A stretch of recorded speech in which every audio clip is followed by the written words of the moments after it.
I've spent most of my adult life working in parks. I've patrolled lands from British Columbia to Alberta, from the forests out east to the rain shadow valleys down in the interior. If there's one thing I've learned in all those years, it's that the woods don't need ghosts to be terrifying. Real life, memory, and perception are more than enough. I wasn't a ranger yet when this happened, but the experience shaped me in ways I didn't fully understand until much later in life. I was only 13. It was summer, early July, and we were camping in Okanagan Falls, just a short drive from where I grew up. It was for my birthday. A simple trip, nothing fancy, just me, a few friends, and my mom watching over the site from distance.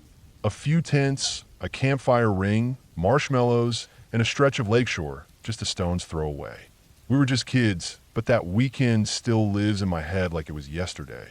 There were 4 of us girls, all around the same age. The camp was quiet, with only a few other families set up along the gravel road that wound through the trees.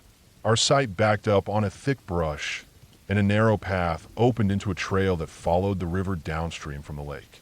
To the west was Skaha Lake, long, deep blue, and to the north of that, the river that connected it with the dam. The area around the dam always had an eerie sort of reputation, even before we got there. There was the story, for one. 2 brothers, locals, had drowned near the turbines. Their canoe tipped or something, and the current had pulled them under. I remember my parents talking about it when it was on the news. The younger one was only around our age. It had been a while since it happened, maybe 3 or 4 years earlier, but the memory was still fresh.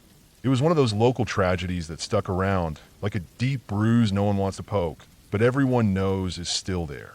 The dam wasn't far from where we were camping, maybe a kilometer upstream if you walked the trail that ran along the river.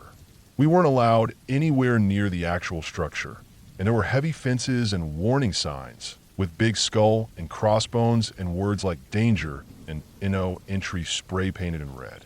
The water near it was cold and quick, with strange swirling eddies in areas where it looked calm, but you knew it wasn't. That's the thing about water. It hides its strength until it's too late. It was the afternoon on the second day of our trip. We had just gone down to the lake for a swim. The sun was still high, and the air was dry and hot. Typical Okanagan summer. Heat you could feel deep in your bones, but the breeze off the lake kept it from being unbearable. We swam for maybe half an hour before deciding to head back to the camp to dry off and get ready for dinner. We took the trail back along the river. It was mostly narrow and lined with low bushes and occasional clusters of birch and pine. There were stretches where you could see the water between the trees, flowing calmly in the open. Other parts were more closed in, shadowed and humid. The farther we got from the lake and closer to camp, the more the river started to curve and twist, faster in some places. You could feel the pull of the dam upstream, even though you couldn't see it from there. We were walking single file. I was in the front. My friend Kendra was behind me, then Ava, and Sam was last. I remember because we were talking about the dam. Or rather, Kendra had mentioned the boys who drowned, and I told her not to bring it up. It felt wrong to talk about it there. She shrugged and kept walking. None of us said much after that. Then it happened. I'll never forget the way it started. We were maybe 200 meters from our camp. The river opened up beside us, and I turned my head toward the water for no particular reason. There, just beyond the tall grass that edged the bank, something caught my eye. It was a figure, clear as day. A boy, pale white, not glowing, not translucent, just white, like he was made of bright chalk or paper. He wasn't in the water. He was on it, not floating, not swimming, walking, his body upright, arms at his sides, his pace slow and steady. His head tilted slightly forward, his short hair clinging to the sides of his face like it was wet. He was maybe 10 or 11 years old, rounder in shape, with a wide midsection and thick legs. His eyes looked down, not at us. He was barefoot, and the soles of his feet didn't seem to disturb the water at all.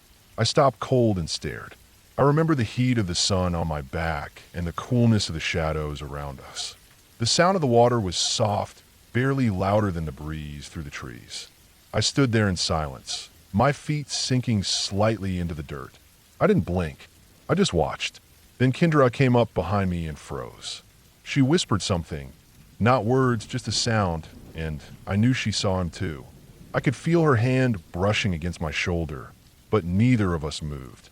The boy walked slowly along the surface of the water, heading downstream.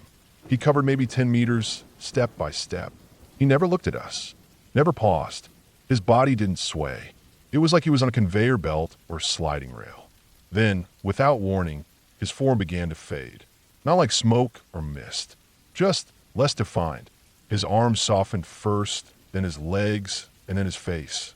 Within seconds, he was gone, like he had never been there. Kendra backed up. Ava was behind her, covering her face.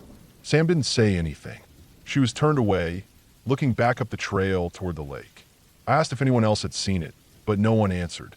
Not with words, anyway. We stood there for what felt like a full minute, maybe longer. I couldn't make sense of what I had just seen. We walked back to camp in silence. No one said a thing. The woods felt different after that. Still warm, still familiar, but muted like someone had turned the world down a notch. When we got back, we sat around the fire pit, not talking, not eating. Eventually, my mom asked what was wrong, and I told her I felt a little sick from the sun. That seemed to satisfy her, and she left us alone. That night, I couldn't sleep. I lay in my sleeping bag, staring at the roof of the tent.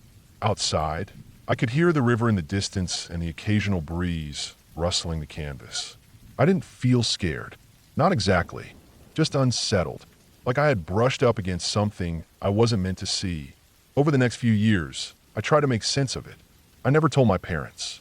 Kendra and I brought it up once the following summer, but she didn't want to talk about it in detail.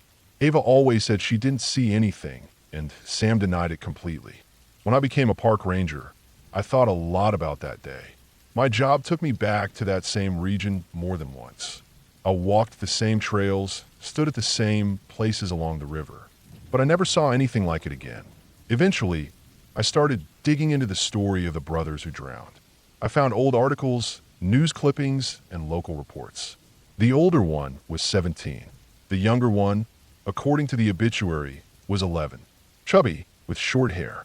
They had been fishing near the outflow, and the current dragged them under. Their bodies weren't recovered for 2 days. There's no explaining what I saw. I've had more than enough time to try. Was it a heat mirage?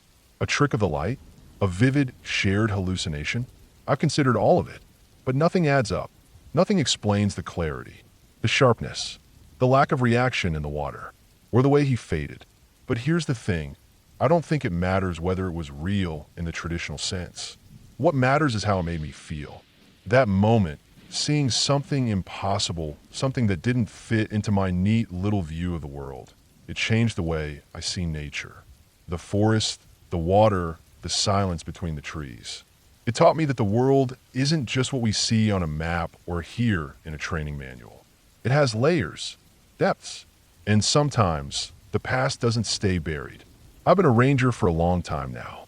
I've pulled people out of ravines, found lost hikers clinging to life, and walked into areas where animals had gone quiet for no clear reason. I've seen places that feel heavier than they should, spaces where memory lingers. I never saw that boy again, but every time I walk a riverbank or pass a stretch of water that hides its secrets just below the surface, I remember him. Not because he scared me, but because, for one brief moment, I saw something that shouldn't have been there. And I couldn't look away. Maybe we don't need answers. Maybe we just need to listen, to watch, to pay attention, because the wild doesn't always give explanations, but it never lies.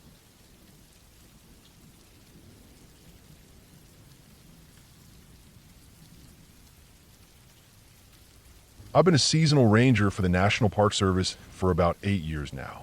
I've worked in Utah, Colorado, and parts of the Pacific Northwest, but last year I was posted at Lassen Volcanic National Park in Northern California for the summer season. Lassen isn't the most visited park, and that's part of what I liked about it.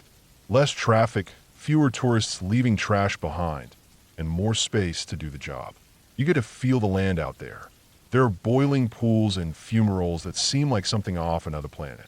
It's raw and alive in a strange way. Beautiful, sure, but there's a tension in the earth itself. The mountain once blew apart, it's still active. You feel that when you're alone out there. One afternoon late in the season, early September, I had the day off. Most of the summer crowd had gone home. Kids were back in school. and the air had that edge that reminded you fall was coming soon. I decided I'd hike to the thermal vents on my own, just for the peace of it. I didn't want to take anyone else or even tell anyone I was heading out. Sometimes you just want to clear your head. I knew the trail well. It was an out and back, maybe 5 miles total, not hard. I got to the trailhead around 9 in the morning. No other cars were parked there. Skies were clear. Air was cool and smelled faintly of sulfur, like it always does around that area. But even before I started the hike, standing there by the trailhead sign with my small pack and boots laced up tight, I felt off. I can't explain it right, but it was this deep sense of nervousness.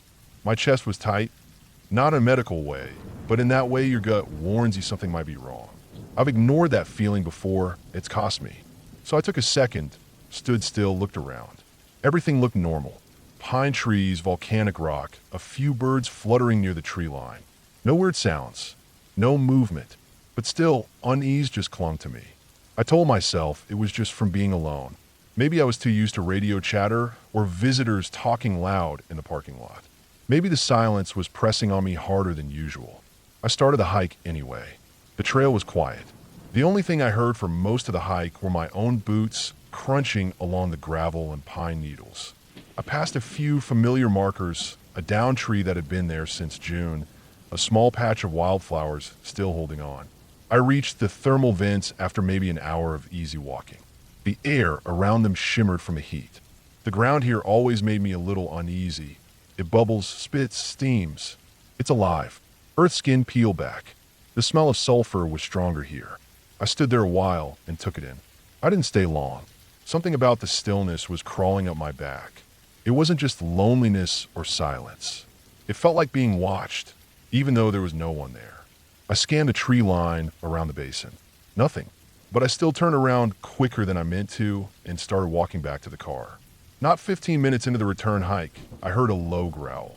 I froze. I've heard bears growl before. Black bears, and even the occasional brown bear up in Washington. This one wasn't aggressive. It wasn't charging or crashing toward me, but it was close. That growl had depth. It came from something big. I stood still, eyes darting around the woods to both sides of the trail, hands still. Nothing. Dead quiet. Even the birds had stopped. I scanned for movement. My breath was shallow. My ears were straining to pick up anything else. I waited like that for maybe a full minute. No second growl. No movement. I was gripping the strap of my bear spray, but I didn't draw it out yet. When I felt like it was safe enough to move again, I slowly started down the trail. Every step felt loud. I was listening with every part of my body. Then the leaves to my left rustled. A branch cracked. I turned my head fast. There, maybe 40 yards away, partially hidden behind some trees, was a black bear. Big. Bigger than average, at least to my eyes. It was moving at a diagonal to the trail, in the same direction I was walking, but not directly at me. It didn't seem to notice me, or maybe it did and didn't care. It just moved through the brush, steady and slow, like it was out on an afternoon stroll. I stood still again. My heart was pounding so hard I could feel it in my ears. The bear kept moving. It wasn't spooked. It didn't look back. Just kept going in the same general direction I needed to go. I didn't want to spook it by running or making a noise. So I gave a bit of time, then started walking slowly again. I watched where it had gone. I kept my steps soft, eyes wide. That trail back suddenly felt a hell of a lot longer. Eventually, the bear moved out of sight. The moment I reached the edge of the meadow, about 2 miles from my car, I just broke into a full jog. I didn't care how loud I was at that point. The meadow's wide open, and I figured if I was being watched or followed, I'd see it. That rush back to the car felt endless. Every sound behind me made me twist around. Every shadow looked like fur. When I reached the lot, there were still no cars there. I slammed my door shut and drove out fast.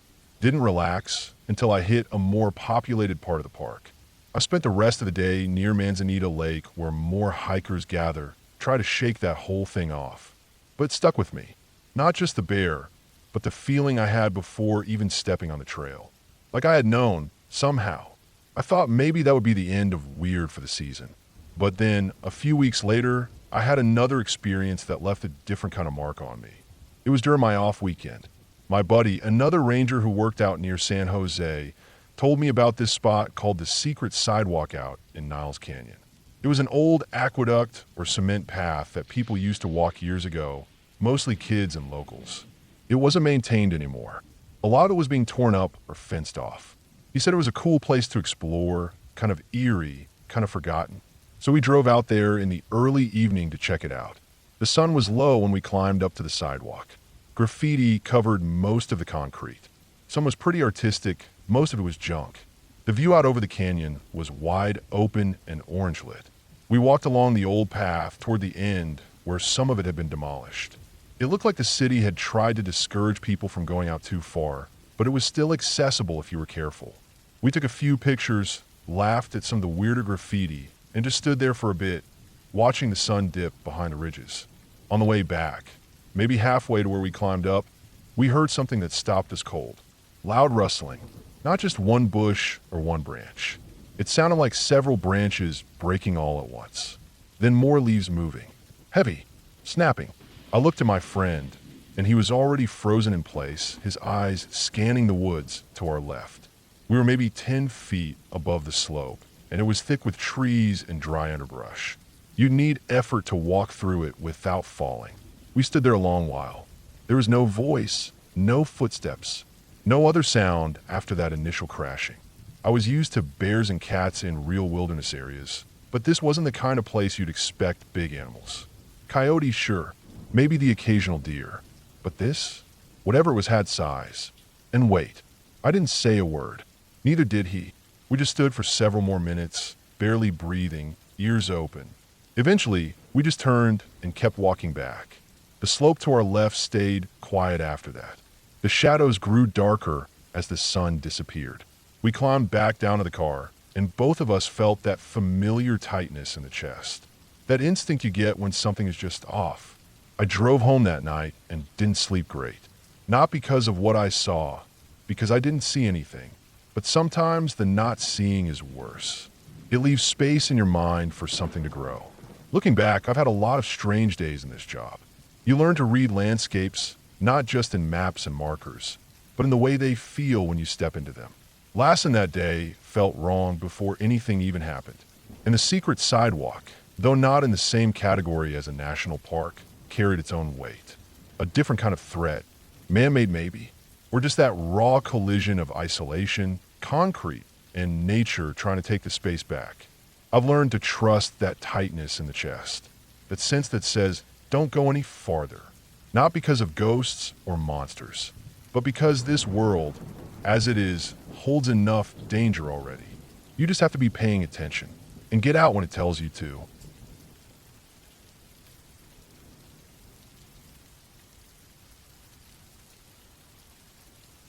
I was 18 years old when I graduated high school, full of the kind of confidence only people that age seem to have. The kind of wild, reckless confidence that comes from never having been truly tested. My best friend Nate and I had been talking about hiking the Grand Canyon for over a year. It was just one of those ideas we tossed around in gym class or during lunch, like how we were going to buy motorcycles or drive to Alaska.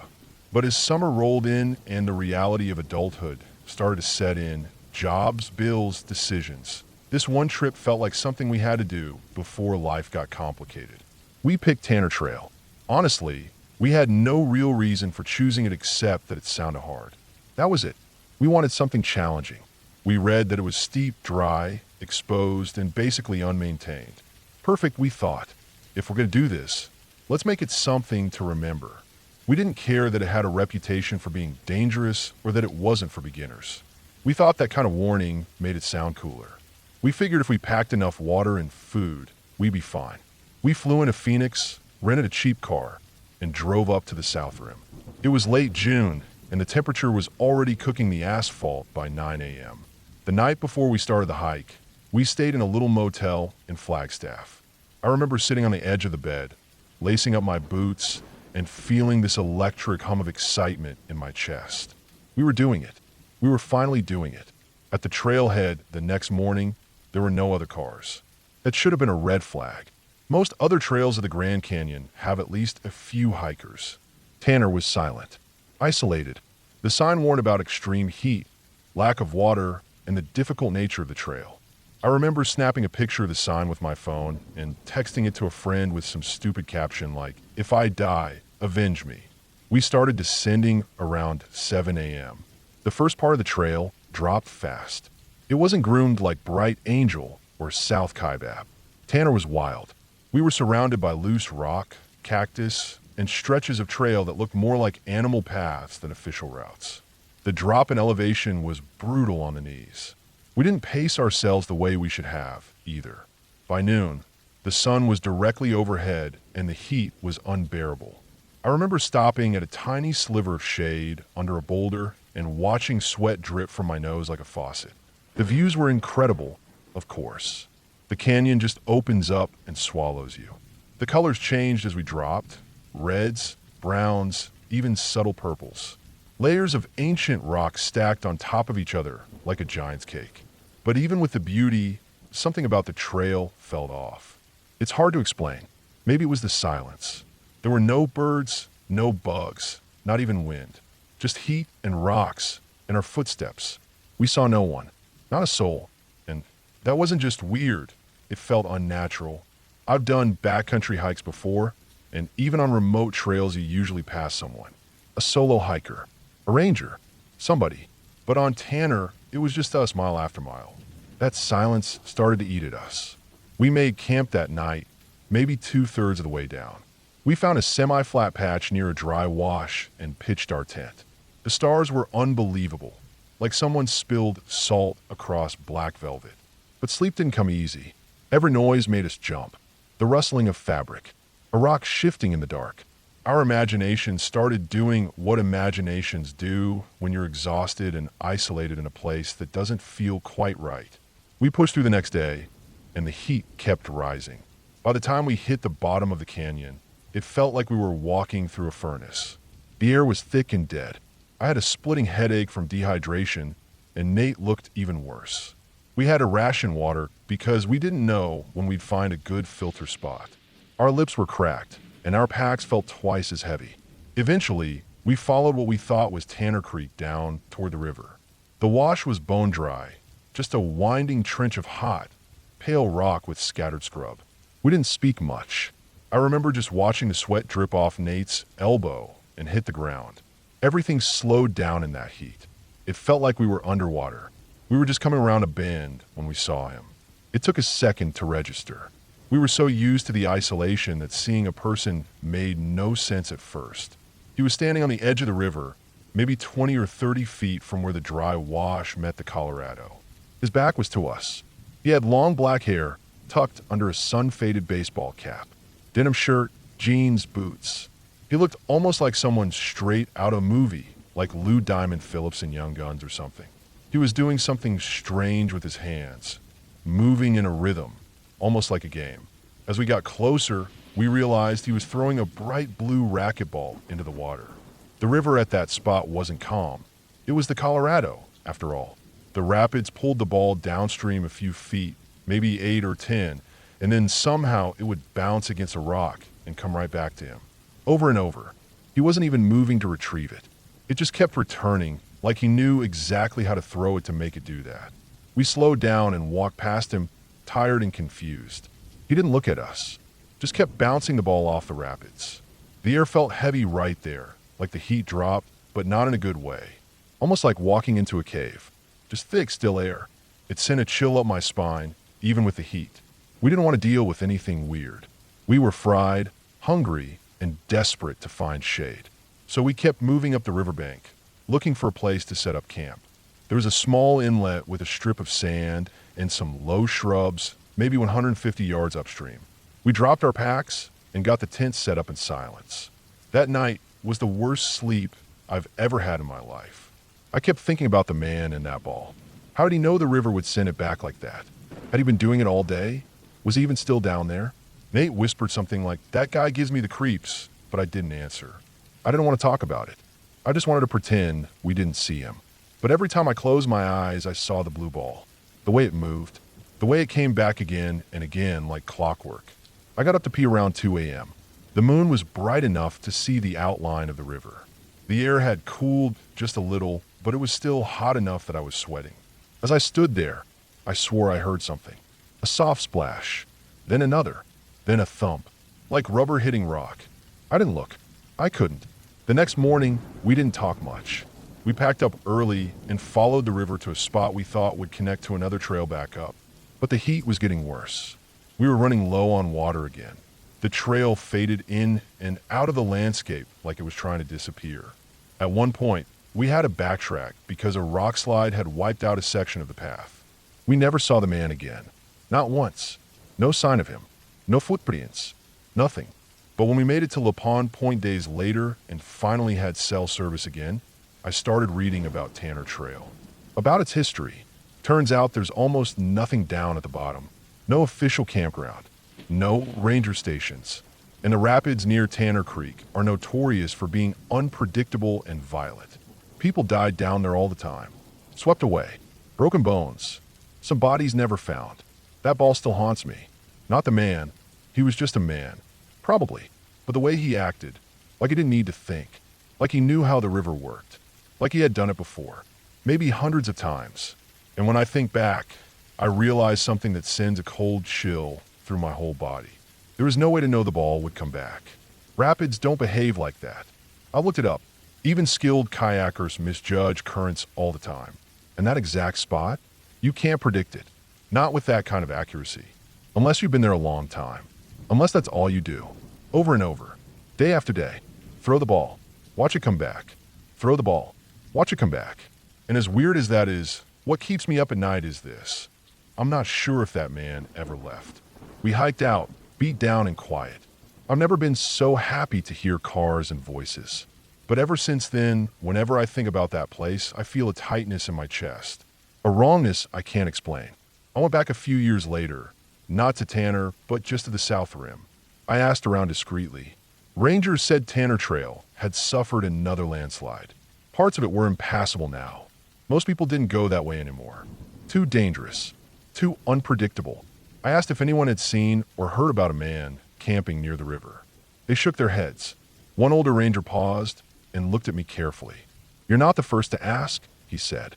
Then he turned and walked away. I've never gone back, and I never will.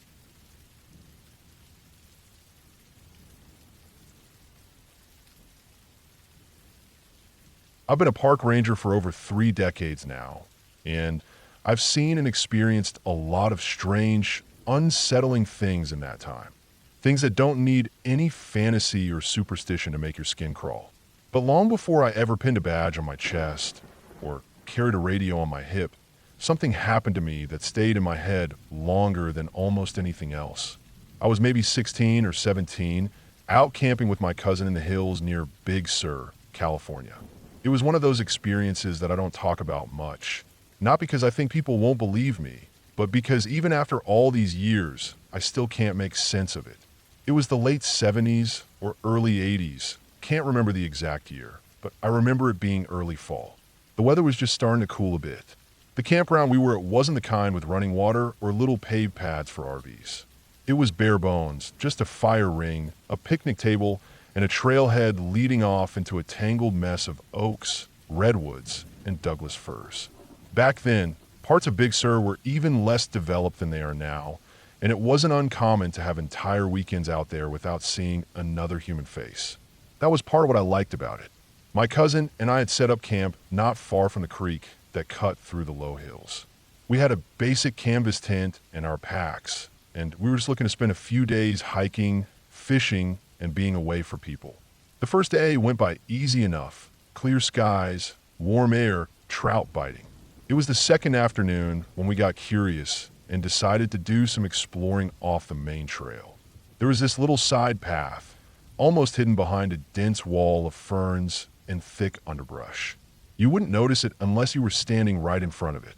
It looked like a deer trail, honestly, thin, meandering, not meant for regular foot traffic. But something about it made us want to see where it went. We pushed our way through, stepping over roots and ducking under low branches. The trees grew tight together there, and the light was dim even though it was only late afternoon. The sky had turned overcast, that pale gray that makes everything look flatter, duller. The sounds of birds and insects faded the further in we went, and eventually it was just the sound of our boots on the dirt and the occasional snapping twig underfoot. We walked for maybe 10 or 15 minutes before the woods suddenly opened up into a clearing. It wasn't a meadow, nothing soft or grassy about it. It looked like the trees had been cut away from that patch of land years ago. The stumps were mostly gone, and a few shrubs had grown around the edges, but it was clear the area had been deliberately cleared at some point. Dead leaves littered the dirt, and there were animal trails weaving through them. Right in the center of that clearing stood this old corral. It was made of thick logs stacked and fitted together in a crude circular shape, about 5 feet high all the way around. No gate, no break in the wall, just a complete circle. The logs were weathered to a grayish brown and covered in patches of moss and lichen. Some of them had started to sag or rot, but the structure was mostly intact. I remember thinking it looked like something out of an old settler's camp, something you'd find in a history book about the early pioneers or homesteaders. We walked around it once before climbing up the side to sit on the edge and rest. It didn't seem dangerous at first, just old and strange. But when we looked down into the corral, we saw something that made both of us stop cold. Inside, near the far edge, was a shelter. That's the best way I can describe it. It was about 3 feet high, made entirely of small branches, sticks, and bits of bark like someone had carefully snapped and stacked each piece. It had a roof, made of overlapping twigs and leaves, and 3 sides. The 4th side faced inward toward us and was completely open. The inside was shadowed, too deep and dark to see into clearly, even in the daytime. Something about that darkness fell off, like it didn't match the ambient light of the overcast sky. I noticed scat near the entrance. Not just one pile, there were 3. One was right at the opening of the shelter, and the other 2 were placed almost evenly a few feet apart from it. They looked fairly fresh, not steaming or anything, but dark, wet, and heavy enough to suggest something had been there not long before we arrived. At first I thought maybe a bear had wandered in and used the shelter, but that didn't sit right. The corral was enclosed all the way around. There was no opening big enough for a bear to walk through. Whatever left that scat had to have climbed in, just like we did. That's when the feeling started. I've spent most of my life outdoors. I know what it's like to feel spooked in the woods, to hear something you can't see, or to feel the sudden snap of alertness when a mountain lion passes nearby. This wasn't like that. This was different. It wasn't fear of a predator. It was a deep, unnatural dread. Like we had stepped into a place that wasn't meant to be found. Every part of my body was telling me we had made a mistake. The longer we sat there, the stronger the feeling got. It was like the clearing had gone completely still, like the world around us had frozen. I couldn't hear birds or squirrels or even the wind in the trees anymore. There was just a pressure in my chest, like something big and heavy was sitting on me. I didn't want to move. I didn't want to turn around. It felt like something was watching us, something just beyond the edge of the trees or maybe even inside the corral, hidden in that shelter. My cousin must have felt it too, because neither of us said a word. We just sat there, tense, not breathing much, trying to listen to the silence. I remember my palms were sweating and my legs were trembling, but I wasn't cold. I wasn't even sure if I was breathing right. I was too scared to look behind me, too scared to stand up. My thoughts were racing, but none of them made sense. I didn't know what I was afraid of exactly. I just knew we weren't supposed to be there. Then, without really thinking about it, I slid off the corral wall and landed on the ground with a thud. My cousin followed right behind. We walked fast at first, then started to jog. I didn't look back. I couldn't. I kept thinking something was right behind us, reaching out, about to grab the back of my neck. I didn't care about branches slapping me in the face or roots trying to trip me. I just wanted to get out. Somehow we made it back to the main trail, then back to camp. I don't remember the walk back clearly. It's all a blur. Just flashes of trees, the path under my feet, my heart pounding in my ears. By the time we got to our tent, it was almost dark. We didn't talk about what we saw, and we didn't go back. We packed up the next morning and cut the trip short. Over the years, I tried to brush it off. Told myself it was just an old animal pen or maybe some abandoned project from decades ago. But the thing is, I've seen plenty of animal shelters, hunting blinds, old campsites, and survival shacks in my line of work. None of them felt like that. None of them made the air feel wrong. I still think about that shelter sometimes, how carefully it was built, how hidden it was, and how the corral had no obvious use. Who builds a pen with no gate and then puts a shelter inside it? And why? I never found answers. Decades later, when I became a ranger in Northern California, I kept an eye out for that kind of thing. I talked to older rangers, asked about old trapper cabins or homesteads, but nobody ever mentioned anything like what we saw. I even went back to Big Sur once, tried to find the path again, but the underbrush had changed and everything looked different. Maybe it was gone. Maybe it never should have been found in the first place. The weirdest part is the feeling. I've walked through areas with fresh mountain lion kills, stood face to face with aggressive black bears, and gotten lost in whiteouts with no compass. But nothing ever made me feel the way I felt in that clearing. Like I had crossed a line into something private, something that didn't want me there. I don't tell this story to scare people. There's no monster, no ghost, no wild man in the woods. But there are places out there that people don't talk about. Places that feel wrong in a way you can't explain. That clearing near Big Sur is one of them. I don't know who built that corral or that shelter, and I don't really care anymore. I'm just glad I never saw what lived in it, because whatever it wasn't something I ever wanted to meet. I've since talked to a handful of others, biologists, hunters, even some search and rescue guys, who've said they've found similar odd structures deep in the woods. Usually abandoned, often in hard-to-reach spots. But nobody ever talks about them publicly. And every one of them says the same thing. When you find one, you don't stick around. These days, I teach new rangers how to read signs in the wild. Animal tracks, scat, broken branches, disturbed soil. But I also tell them, if something makes the hair on your neck stand up, if the woods suddenly go silent, if your gut tells you something's wrong, listen to it. That instinct's there for a reason. Sometimes it's the only thing keeping you from stepping too far into a place you're not supposed to be. And me? I never went back to that clearing. I never needed to. Once was enough. Even now, more than 40 years later, I still see it clear as day whenever I close my eyes. That corral, that shelter, that feeling in my chest like something was about to pounce. Sometimes, I still wonder, what if we'd stayed a few minutes longer? But I'm glad I never found out.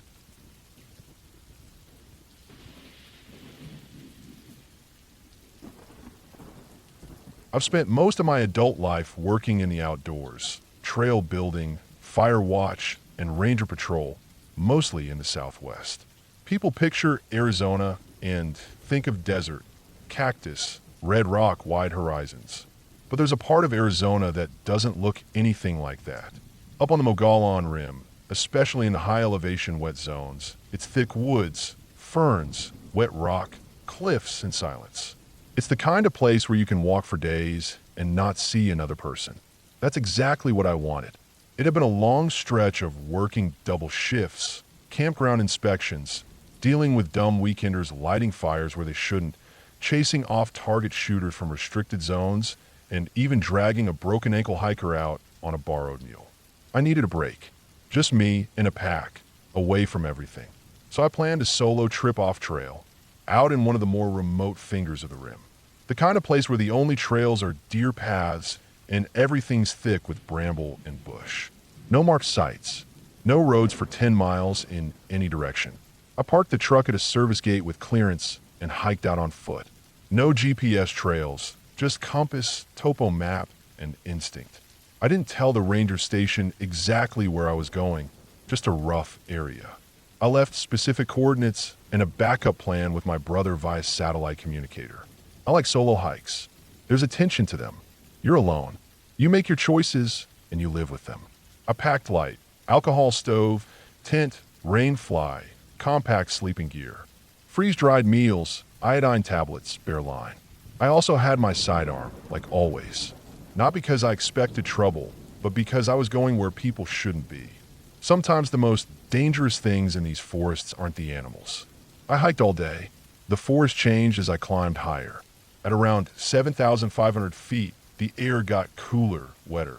I passed through fern-covered clearings where deer beds marked the ground in patches. Ponderosa pines towered overhead. The brush was dense, wet.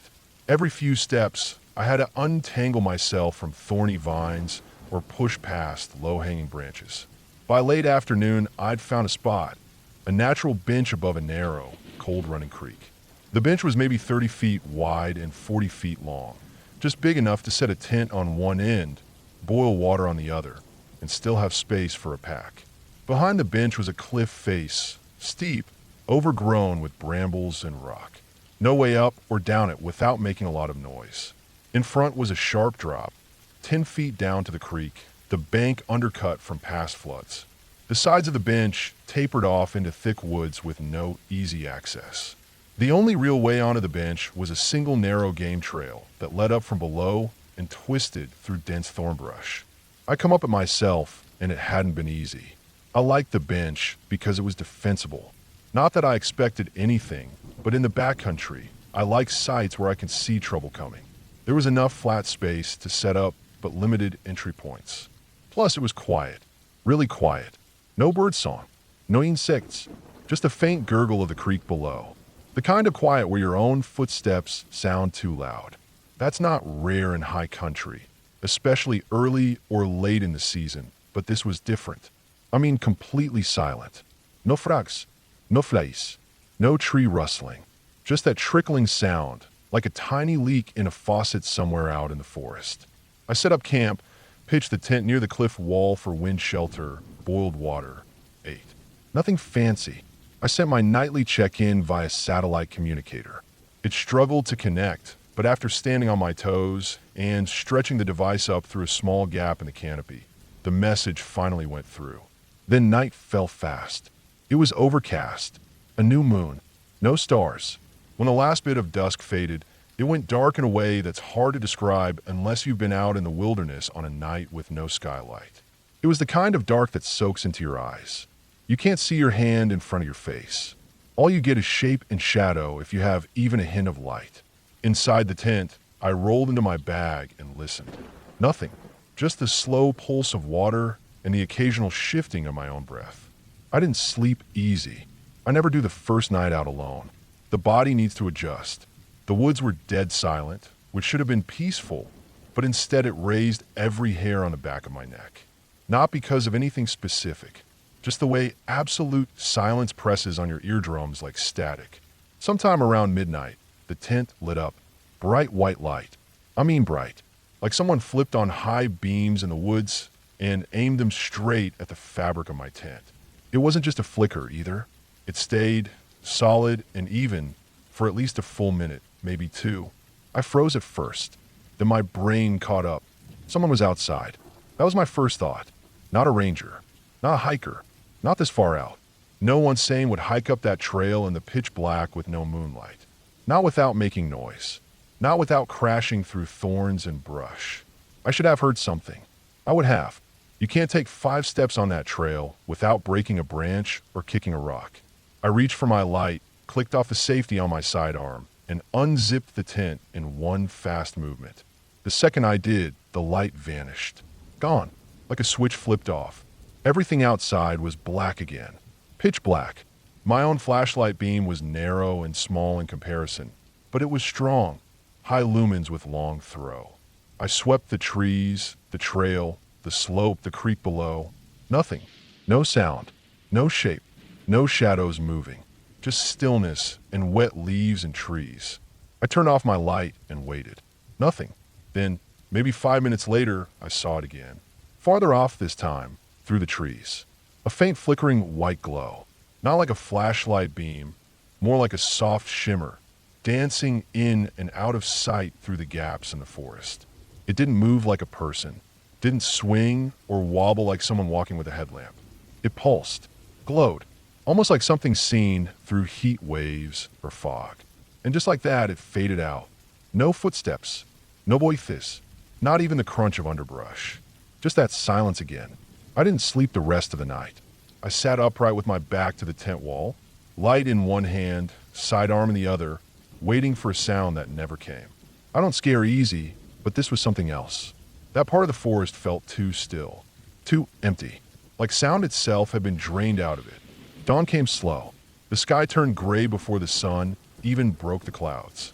I stepped out into the morning light with stiff legs and cold hands and checked the area. There were no prints, no broken branches, no scuffed dirt. The trail down looked untouched.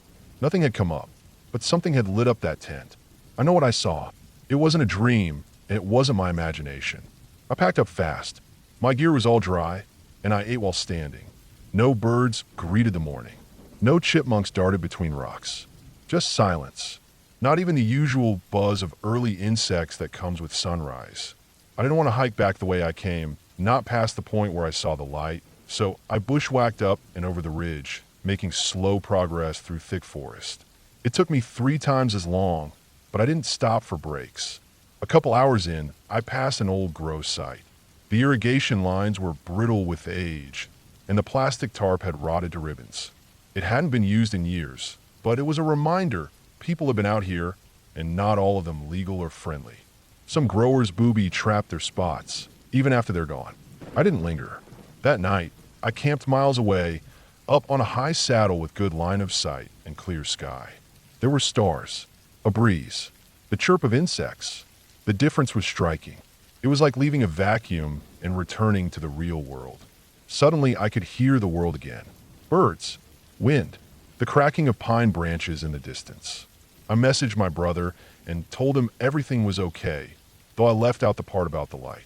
Back at the station, I filed my regular time out of zone paperwork and left the trip off the official log. I never mentioned the bench, never brought it up with the other rangers. Some of them would have laughed. Others might have nodded and shrugged like they knew what I was talking about, but couldn't explain it either. There are places out there that don't want people. Not in a magical, spiritual, fairy tale way. Just in a simple, real way. Some stretches of land seem empty for a reason. Not haunted, not cursed, just wrong. That bench above the creek, I won't go back. It was too quiet, too cut off. The kind of place where you could disappear and no one would ever find you. I've soloed dozens of times since then. I still go out into the backcountry, but I pay more attention now.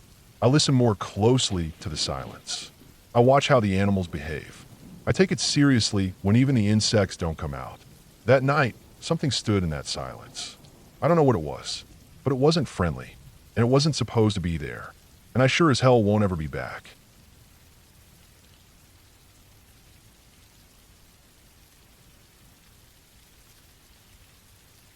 I've been a park ranger for over 2 decades now, and during that time I've seen a lot of strange things in the woods. Not magical things, not ghost stories. Just strange, uncomfortable things that make you feel like you're not supposed to be where you are. Things you think about later when everything's quiet and you can't sleep. This memory I'm about to talk about didn't come back to me until years after it happened. It was buried deep in the back of my mind, like it never wanted to be remembered. But when it finally came back, fully and clearly, it hit me so hard I sat still for a long time, just trying to process it. I remember every detail now, and it's probably the experience that shaped how I see the wilderness today. I wasn't a ranger yet back then. I was just a dumb teenager who didn't know what he was doing. Somewhere between 13 and 16. I don't remember my exact age, but I know I had just gotten a BB gun. That was a big deal to me. I didn't come from a hunting family, but I was fascinated with the idea of it. Tracking, stalking, shooting, the whole survival thing. I didn't want to kill for fun exactly. I just didn't know better. The only thing I knew was the excitement of being outside with something that looked and felt like a real gun. The woods behind my parents' house stretched for miles. There weren't any trails, just old logging roads and deer paths. I used to ride my bike down a gravel path to a gate and then disappear into the trees. A few creeks ran through it, one deeper than the rest that turned into a swamp further in. You had to cross it on a slippery log or get your boots soaked. There was a spot in there I always remembered from when I was a toddler. This old farmhouse that had been collapsing slowly since before I was born. My dad had taken me there when I was maybe 2 or 3 years old, back when the walls were still barely standing. But by the time I was a teenager and could wander back there on my own, the place was long gone. Just the foundation was left, a square of cracked stones sunken into the mud. A chimney, too, still standing like it didn't get the message the rest of the house had crumbled. It was late fall the day it happened. I remember that because the ground was hard, the leaves were dead, and the air had that sharp smell of rotting plants mixed with cold. It gets in your nose and makes everything feel damp, even if it hasn't rained. I had my BB gun and maybe 10 pellets in my jacket pocket. I was wearing a camo hoodie, jeans, and an orange hat that barely stayed on. No plan, just curiosity. I walked in deeper than usual that day. Wanted to push past the familiar territory and see something new. I crossed the creek and followed the edge of the swamp. You couldn't really walk through the middle of it because the water sat over black mud and tall grasses that swallowed your boots. It was easier to move along the higher ground around the edges. I was about a quarter mile from home, maybe a little more, when I saw the clearing where the old farmhouse had been. It was dusk, that gray hour where everything turns flat and shadowed. You can still see, but the sun is gone, and the trees start to look like they're made of charcoal. I stepped out near the foundation and stood there, just taking it all in. That's when I heard it. There was a rush of wind, but only in one spot above me. Then a huge set of wings flapped once, loud and slow, and something landed on the branch of a tall, dead tree just inside the clearing. I looked up and saw the silhouette of a bird. Bigger than anything I'd ever seen in person before. The body shape reminded me of an owl, stocky, hunched, broad wings. But its head didn't move like an owl's. It stayed rigid, still, and stared straight ahead. Even now, I'm not sure what kind of bird it was. It could have been a great horned owl or even a juvenile eagle. Maybe even a turkey vulture, though the wings seemed broader. Back then, though, I wasn't thinking about species. I just saw something big and wild, and my stupid teenage brain said, try to shoot it. I raised the BB gun, lined up a shot as best I could, and pulled the trigger. The sound it made when it hit the bird wasn't loud, but I knew it connected. The bird let out this horrible screech, not sharp like a hawk or a jay, but something drawn out and pained, like a cry being pulled from deep inside. It twisted once, opened its wings, and dropped. I saw it fall behind a log near the foundation, and I just froze. Right then I knew I'd messed up. That was no squirrel. That was a real animal. A big one I had no business messing with. And then came the noise. I don't mean the bird's noise. That had already stopped. I mean the woods, the trees, everything. All at once, from every direction, I heard the most terrifying sound I've ever experienced. It wasn't just another bird. It was dozens of them, maybe more. It started with a low whooping like a deep throat call, almost like gorillas making documentaries. Then higher-pitched calls started weaving in, screeches, barks, wails. It felt like it was coming from every tree around me. High up in the branches, then low near the brush, then behind me. It wasn't consistent, not like coyotes or owls calling to each other. It was chaotic, wild, frantic. I stood still, locked in place, my heart racing so fast it felt like it would burst. There was one sound that stuck out.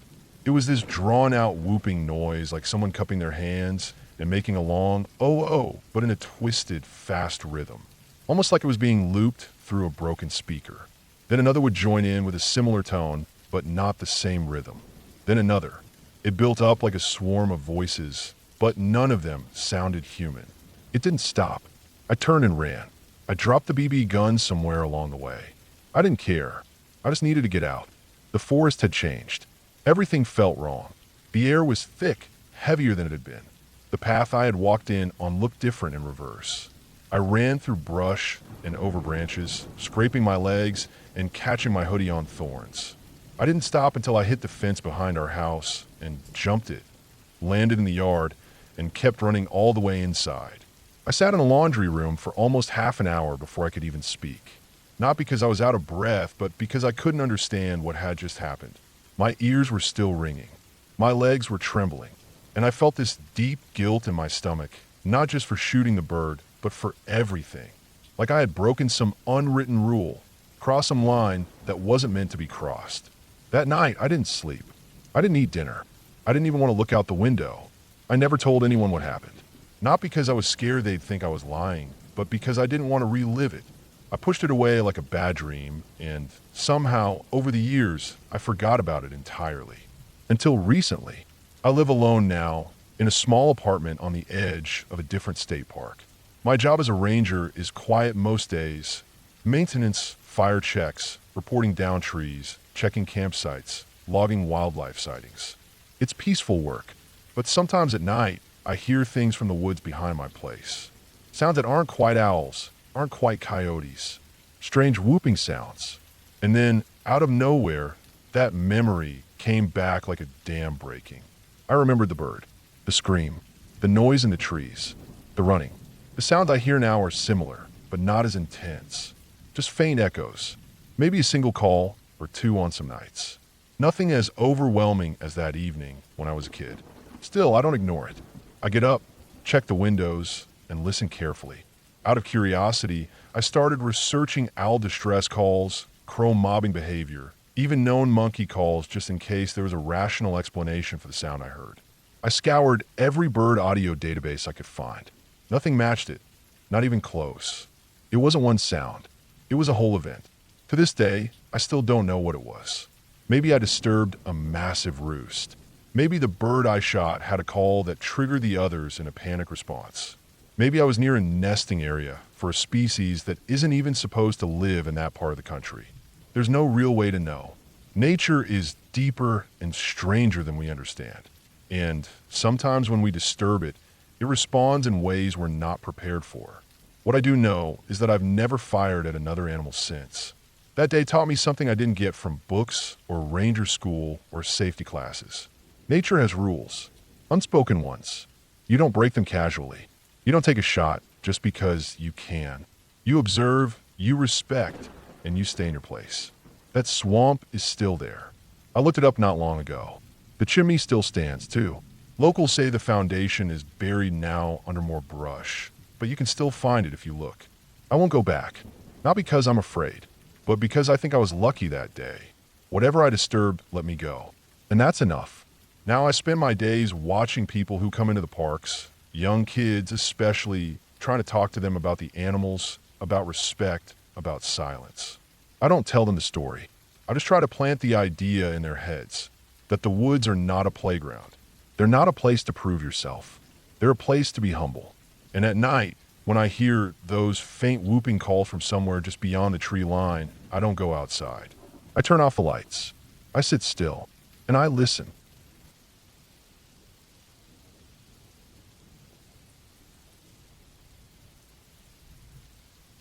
It was during my 5th year working as a park ranger in Ocala National Forest that I had an experience that still doesn't sit right with me. It wasn't anything supernatural or dramatic like what you hear on ghost story podcasts or see in horror movies. I wish it had been that easy. Ghosts don't scare me. People do. People in places they're not supposed to be. People doing things they won't explain. That's what gets under your skin out here. Ocala is big. Over 600 square miles of pine scrub. Live oak hammocks, clear springs, and long, long stretches of forested nothing. It's a mix of wild beauty and unpoliced stretches where folks tend to disappear for their own reasons. Some want quiet, some want to hide, some don't want to be found at all.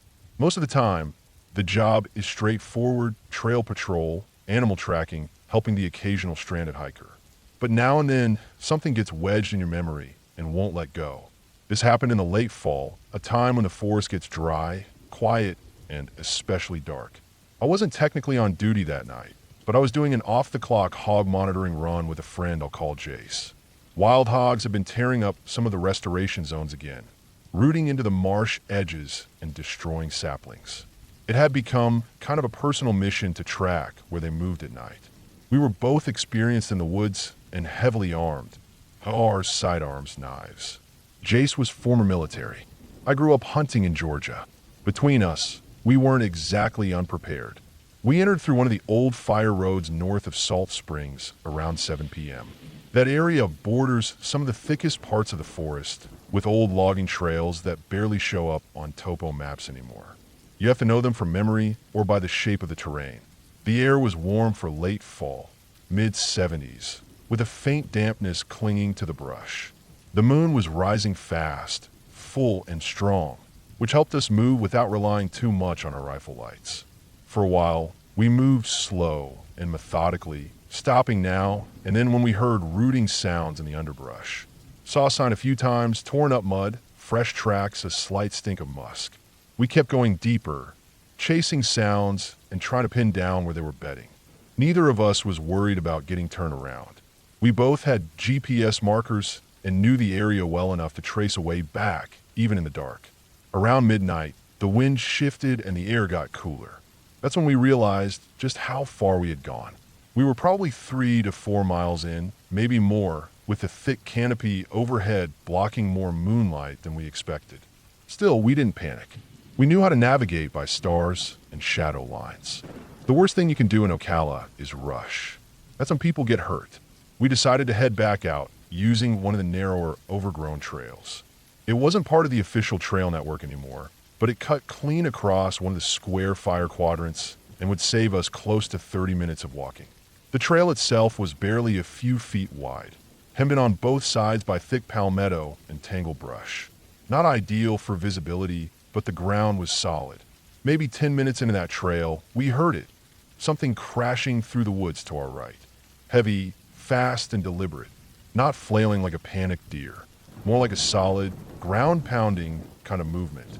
We froze, ears tuned, rifles angled down. Could have been a bear. We've got black bears out here, but they're rarely aggressive and usually avoid people unless provoked. We still couldn't take the shot if we wanted to. Hunting at night was illegal, and we weren't about to become the story someone else told about a ranger getting arrested for shooting in the dark. So I grabbed my flashlight instead, big, metal-bodied, bright enough to light up 100 yards in front of me when focused. I kept it off until the sound got closer. Then I flicked it on just as the noise reached the trail about 50 feet ahead of us. What we saw wasn't a bear. It was a pair of white legs. That's it. Just two pale, human-looking legs stepping across the narrow trail. No sound but the crack of a twig underfoot. We didn't get a look at a torso or face. The legs were bare, thin, hairless, like a man wearing shorts. One step, two steps, then they vanished into the brush on the other side. We didn't say a word. Just stood there, rifles low, scanning the woods. Now, you gotta understand, we weren't the kind of guys to spook easy. But there's a difference between expecting wildlife and getting people out of nowhere. Who the hell crashes through the palmetto at 1 in the morning in shorts and no flashlight? We didn't hear footsteps like someone jogging or running. It was just loud, controlled, crashing movement like someone who didn't care about being quiet. I kept my light trained on where it crossed. The brush was so thick there, even a deer would have struggled. But the trail was narrow and overgrown enough that you'd have to be familiar with the area to cross like that. The rational side of me said it was probably a lost camper, high as hell, trying to find his way back. But then again, why not stay on the trail? Why move perpendicular to it through thick forest instead of following the only clear path in any direction? Still, we pushed forward. Turning around meant looping the entire quadrant, and we weren't in the mood for extra miles unless we had to. I was on high alert, scanning every shadow, flashlight beams sweeping in arcs, rifle tight to my chest. Jace did the same. We heard the crashing now, and then, maybe 60 feet off, always parallel to our path. Whatever it wasn't running away. It was staying with us. Same speed, same rhythm, like a shadow trailing just out of reach. It never got closer, just stayed on the fringe of sound. We made it out of that trail in about 40 minutes, finally reaching the fire road where my car was parked. I was honestly half expecting it to be gone or broken into, but it was still there, just like we left it buried behind a thicket tucked under trees. We loaded the rifles back in, handguns within reach, and got in. My pulse didn't slow down until the headlights were cutting through the trees again. The moonroof was open. Air was crisp. Stars were sharp like pinholes in velvet. I tried to calm down and chalk it up to some random night hiker. But then, half a mile down the fire road, the headlights caught something again. A man, just walking along the dirt road like it was nothing. Wearing a checkered button-down shirt and khaki shorts. No backpack, no flashlight, no water, no mud on his skin, even though he'd have had to push through the same thick brush we just fought through. He didn't flinch at the car, didn't even glance sideways, just kept walking like he was on his way to the damn store. We were still a good 5 to 10 miles from the nearest paved road. And even from there, it's another long stretch to the closest town. There are no cabins in that part of the forest. No country campsites. No trailheads nearby, just raw woods. This was a stretch used mainly by rangers and occasionally by trappers. Nobody camps out here unless they're up to something. And that's what stuck with me. The guy didn't look scared or lost. He wasn't panicked. He didn't have bug bites or torn clothes or scratched legs. He didn't wave us down. Didn't run. He just kept walking. I didn't stop. I didn't even slow down. I just watched him in the rear view until the road turned and he vanished into the trees behind us. When we got to the paved road, we pulled off for a second, stepped out, and cleared the rifles, storing them properly in the trunk. Standard procedure. But we didn't talk about the guy until later. Not because we were scared to, just because we didn't know what to say. What was there to say? The thing is, I've seen plenty of strange people in Ocala. Drifters, preppers, runaway teens, hermits living off-grid. It's part of the job. Most don't want trouble. Most just want to be left alone. But every now and then, you find someone or something that just doesn't add up. No view, no plan, no reason to be where they are. That's when the rational explanations start to feel thin. Was a poacher scouting a spot? A drug runner testing new trails? Or just some backwoods squatter trying to scare people off with weird tactics? Hell if I know. But I've never forgotten those white legs in the beam of my flashlight, or the man who didn't blink as we passed the miles deep in the woods. I still do hog patrols. I still go deep in the forest. But I always stay armed now, even when I'm not technically supposed to be. Because it's not the animals that'll get you out here. It's the people, and not the ones you can see. The ones you almost see.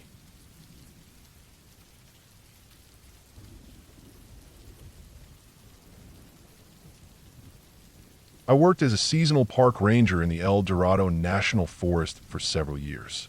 Most people think the job is just walking trails and pointing tourists in the right direction, but it's more than that. You learn to know the land, its sounds, its rhythms, the little cues that tell you when something is off.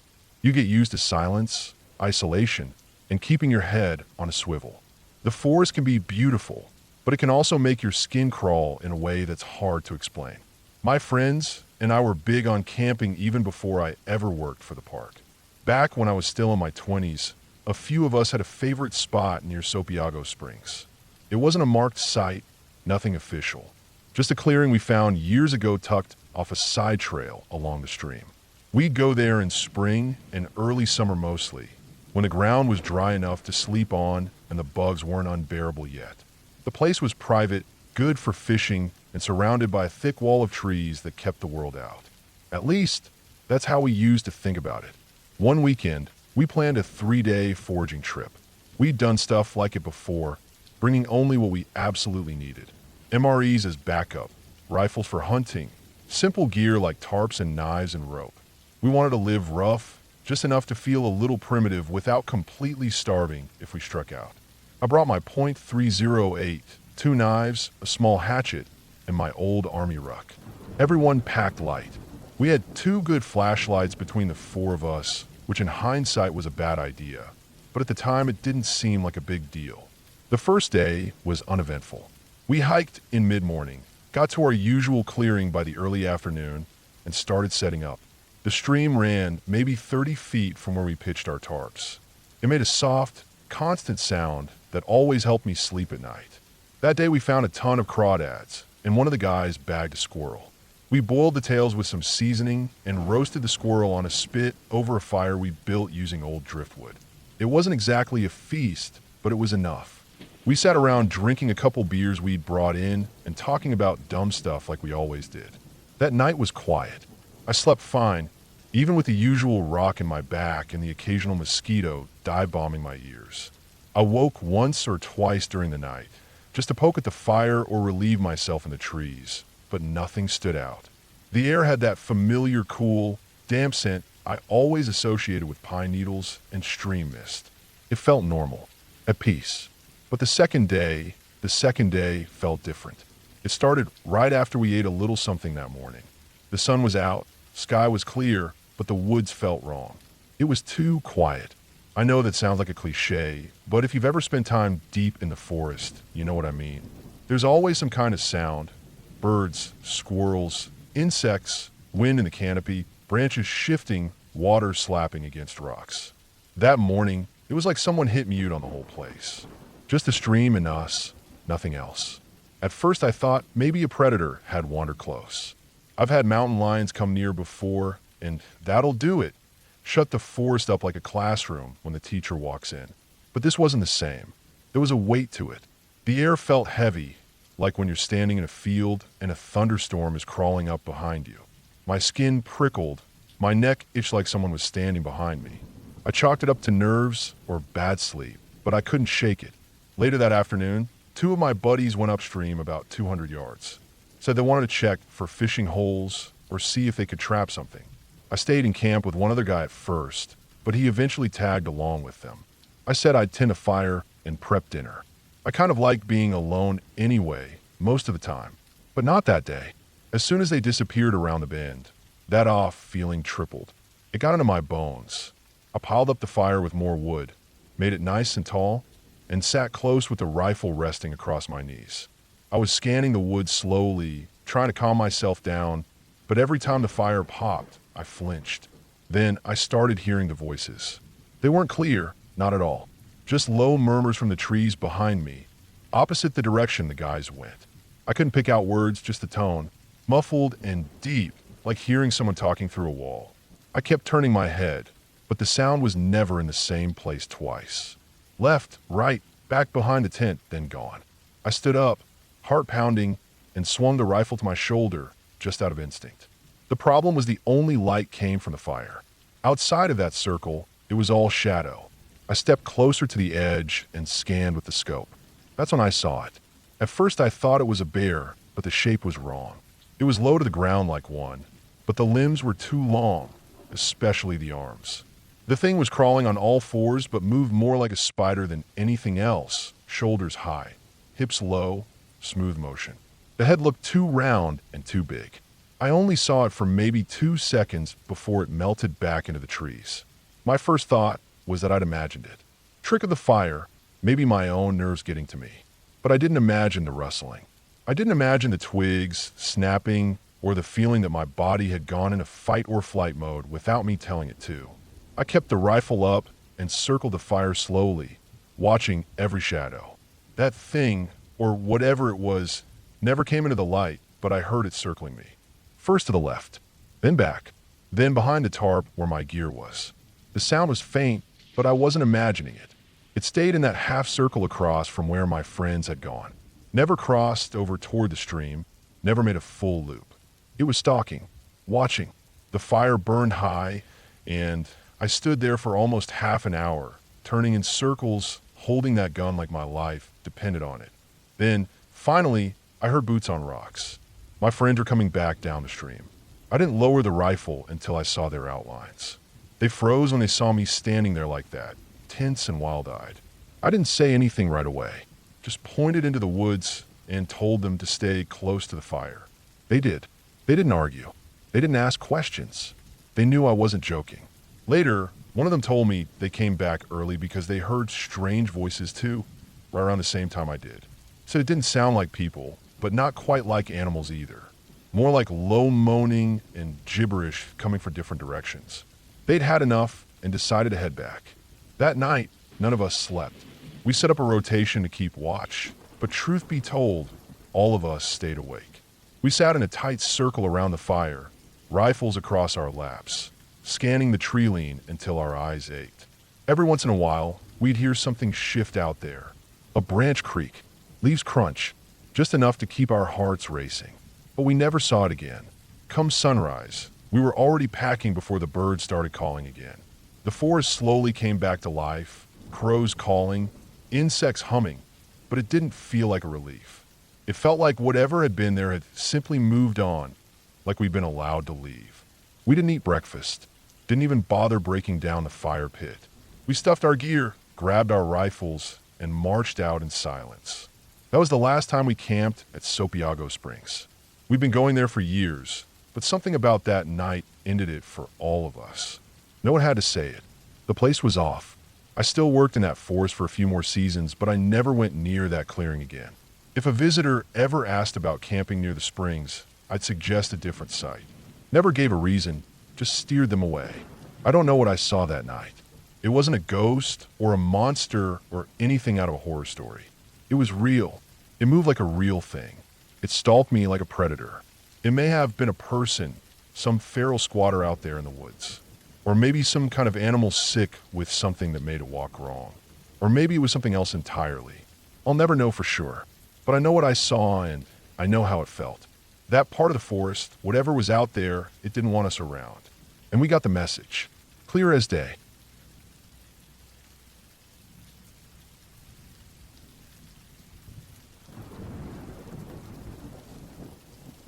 I had just started working as a seasonal park ranger in Wisconsin when I was assigned to Indian Mound Reservation, a Boy Scout camp located on Native American land. It was mid-October, cold enough that your breath made clouds in the early mornings, but not so cold that the leaves had frozen. They were damp, soft on top, but slippery underneath, and blanketed the forest floor. That fall smell hung in the air, wet bark, dry grass, and smoke from old campfires. I'd only been on the job a few months at that point, but I knew enough to understand that this assignment would be different. Not harder or more dangerous, just different. Indian Mound was quiet when I got there. The last wave of campers had left a few days before, and cleanup crews were scheduled the following week. My job was to stay in a ranger cabin just off the trail system and do basic maintenance. Check the trails for blowdowns, clean out the latrines, look for any signs of vandalism or animal damage, and keep the place safe from squatters or strays. Pretty simple. I packed food for a week, brought extra batteries, my sidearm, and enough propane to keep the little stove in the cabin going at night. There was no cell service. No electricity either. You relied on propane lanterns and fire. Most nights you heard nothing but wind through the trees and the occasional call of a barred owl. The land there is special. I knew that going in. It's marked on the maps, burial mounds, dozens of them. Some are round and low to the ground, like small hills no bigger than a dining room table. Others are shaped like animals, long and tapering with distinctive heads and tails. They're hundreds of years old, older than the state itself. The Boy Scouts had done a good job keeping the mounds protected. There were signs and wooden fences around some of them, but many were just out there in the woods, scattered along the ridgelines and slopes, covered in leaves and moss. You could trip right over one and not know it. That first day was uneventful. I hiked the loop trails, checked the fire pits, and climbed the lookout platform above the lake. The wind had knocked a few branches down, but nothing serious. I spent the late afternoon chopping kindling and making notes in the logbook. By the time the sun dipped behind the trees, I had dinner going on the stove and a lantern lit. It was peaceful, quiet, the kind of silence that only happens deep in the woods, miles from roads or people. I fell asleep reading by lantern light, my wool blanket pulled tight to my neck. But the second night, something felt off. I woke up around 2 in the morning. I'm not sure what did it. No dream, no loud noise.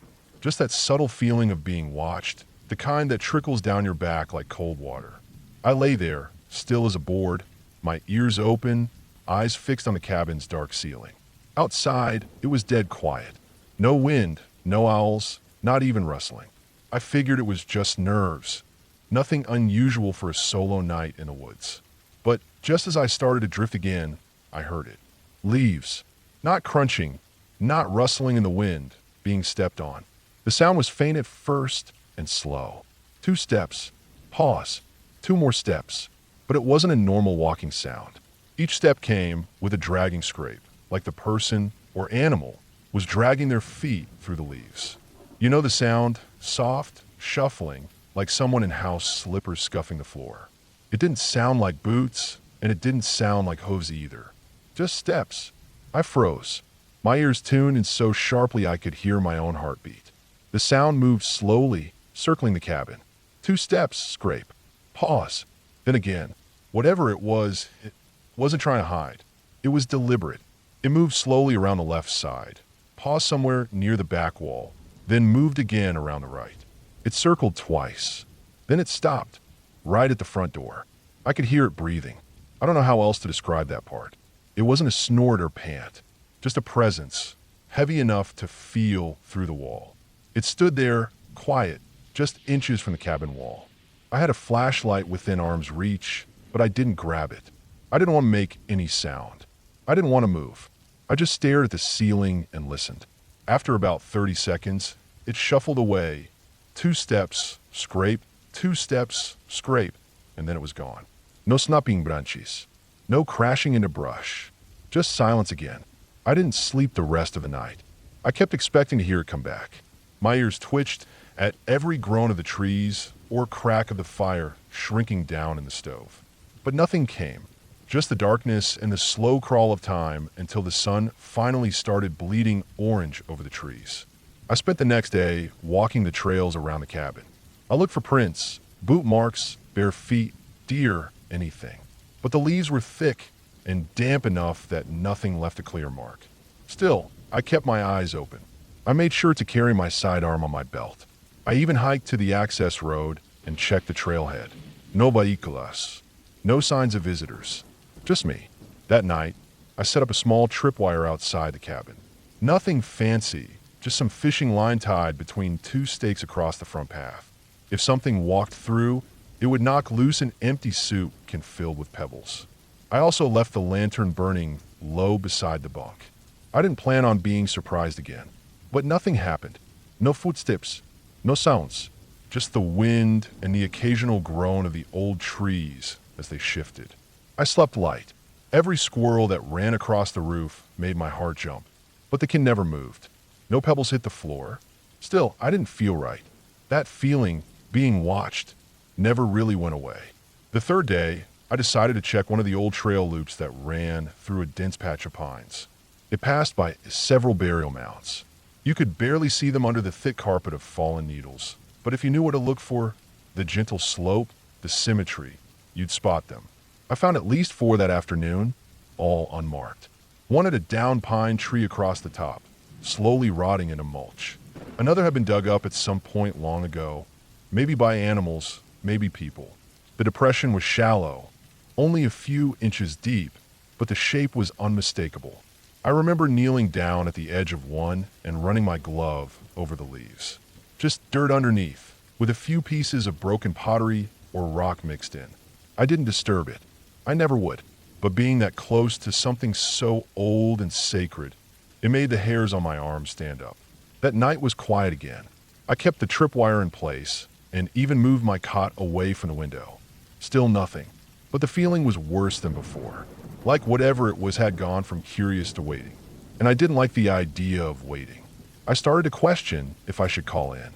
Ask for another ranger to swing by. Maybe spend a night with me. But the part of me that didn't want to look foolish kept winning out. I told myself it could have been a deer. Maybe even a lost hiker, though unlikely. Still, I was careful.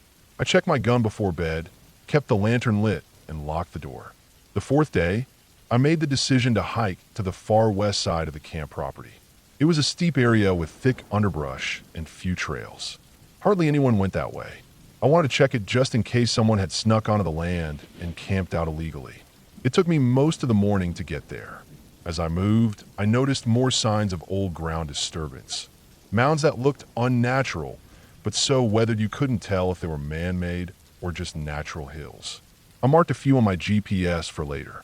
Then, near the base of Small Hill, I found something I hadn't expected, a shallow cave.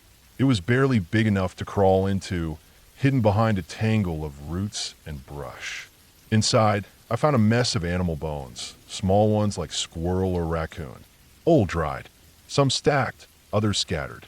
There were also pieces of cloth, weather-worn scraps of denim or canvas. No tents, no tools, no gear, just bits and pieces. Something about it felt wrong. It didn't look like a hunter's spot or even a poacher's hideout. It looked more like a den, but not for animals, at least not the usual kind. I didn't go in. I didn't touch anything.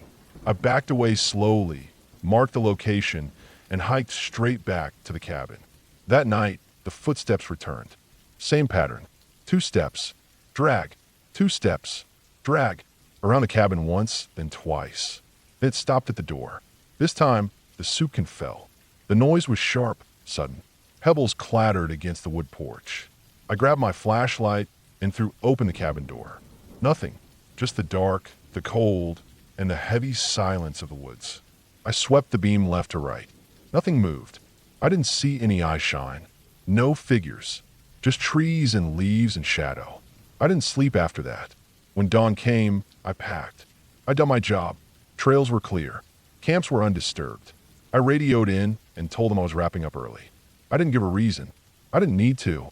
People who spend enough time in the woods know when the air changes, when something stops feeling like nature and starts feeling like something else. Not supernatural. Not ghostly. Just off. A week later, after I left, another ranger came to finish end-of-season checks. He called me afterward. Said the cabin looked fine. No signs.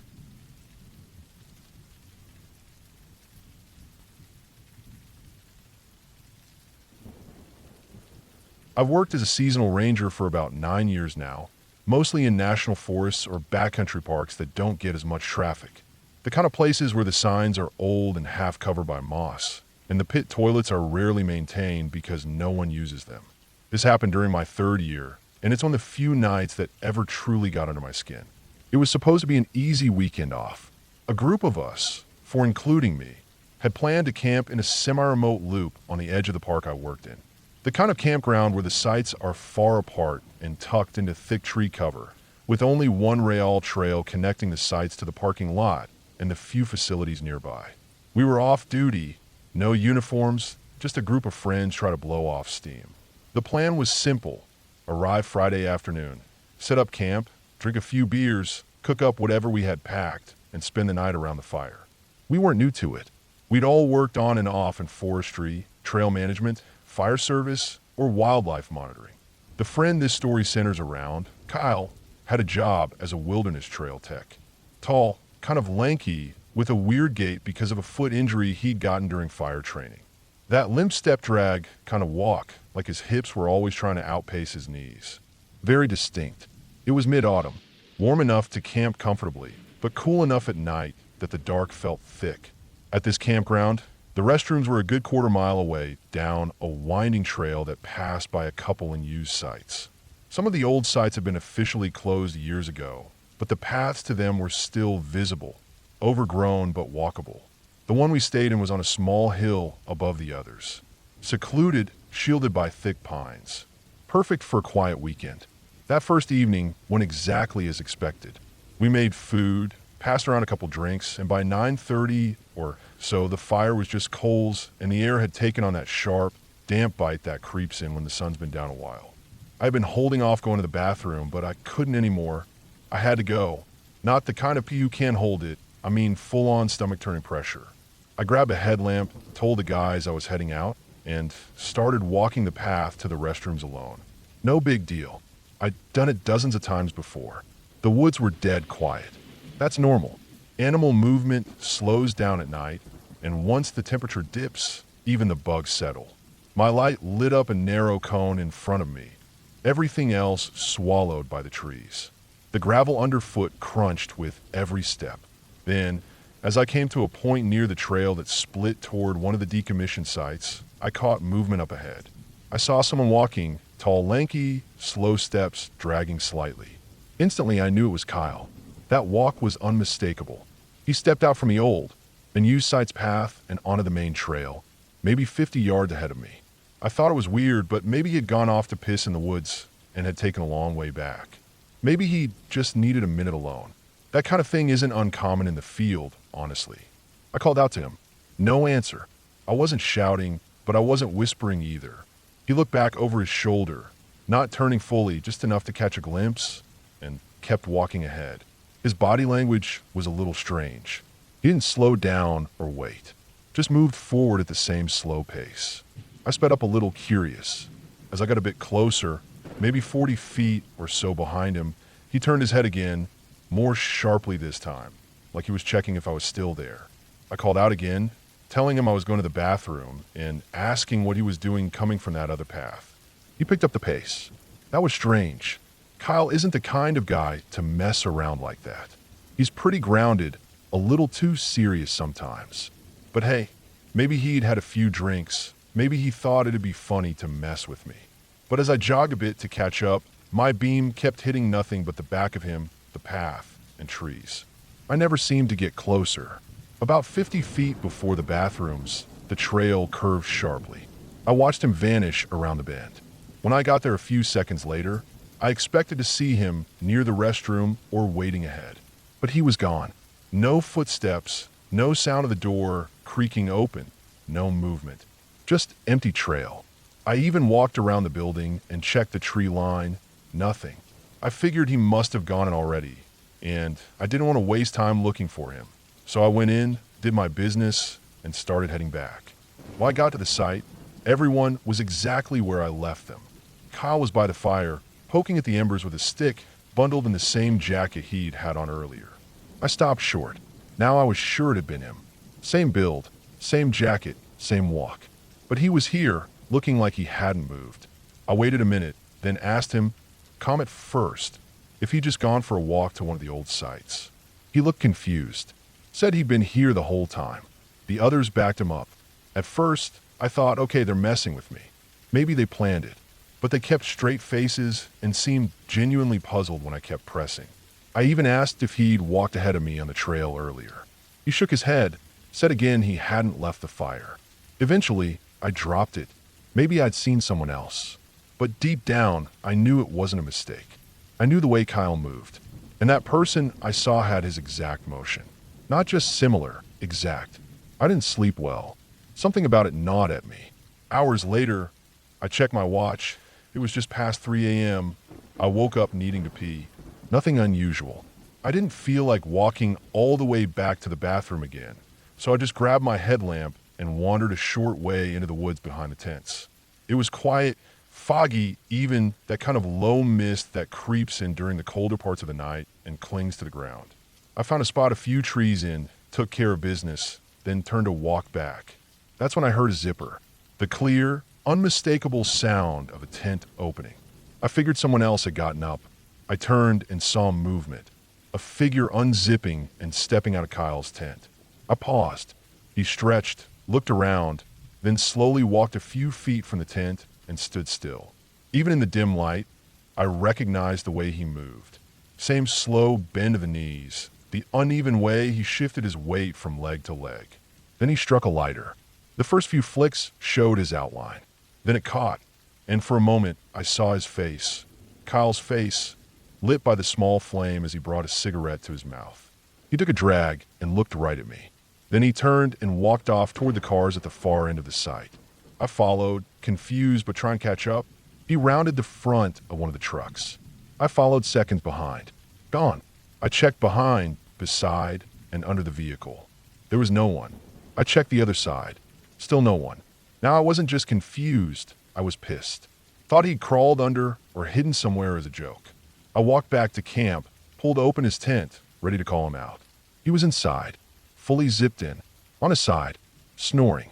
I froze. The breath caught in my throat. I crouched down, watched him for a solid minute. His chest moved in steady rhythm. His breathing was even. He hadn't just crawled in there seconds ago. He had been there. Deep asleep. That was when everything clicked in my brain. What I saw, both times, wasn't him. But it looked like him, moved like him, acted like him. I went back to my tent, laid down, and stayed awake until sunrise. In the morning, I didn't bring it up again. We packed up and left early. The others didn't notice anything off. For a while, I tried to rationalize it. Maybe there was someone else in the area who coincidentally had a similar build. Maybe the way light hit the trees played tricks. Maybe I was more inebriated than I thought. But those explanations don't sit right. Not even close. Later that week, when I was back on duty, I asked an older ranger about the loop we'd camped in. Off the record, I didn't mention what I saw, just asked about incidents, strange people, anything like that. He told me that loop had a weird history. Not criminal, not supernatural, just strange. Reports of hikers feeling like they're being followed. Campers waking up to find boot tracks circling their tents. One guy even claimed he saw himself sitting by the fire from a distance while walking back from the restroom. That last one hit me hard. I did some digging, found that several years back, someone had gone missing from that same area. A seasonal trail worker. Tall guy. Thin. No one knows what happened. His car was still in the lot. All his gear left behind. No foul play ever found. Just gone. I don't know what I saw, but I know it wasn't in my head. And I know I'll never camp in that loop again. Not alone. not even with friends. If I ever see that slow, dragging gait again in the woods, I'll turn and walk the other way. Not because I believe in ghosts. I don't. But because I believe what I saw was real, and real things are a lot scarier.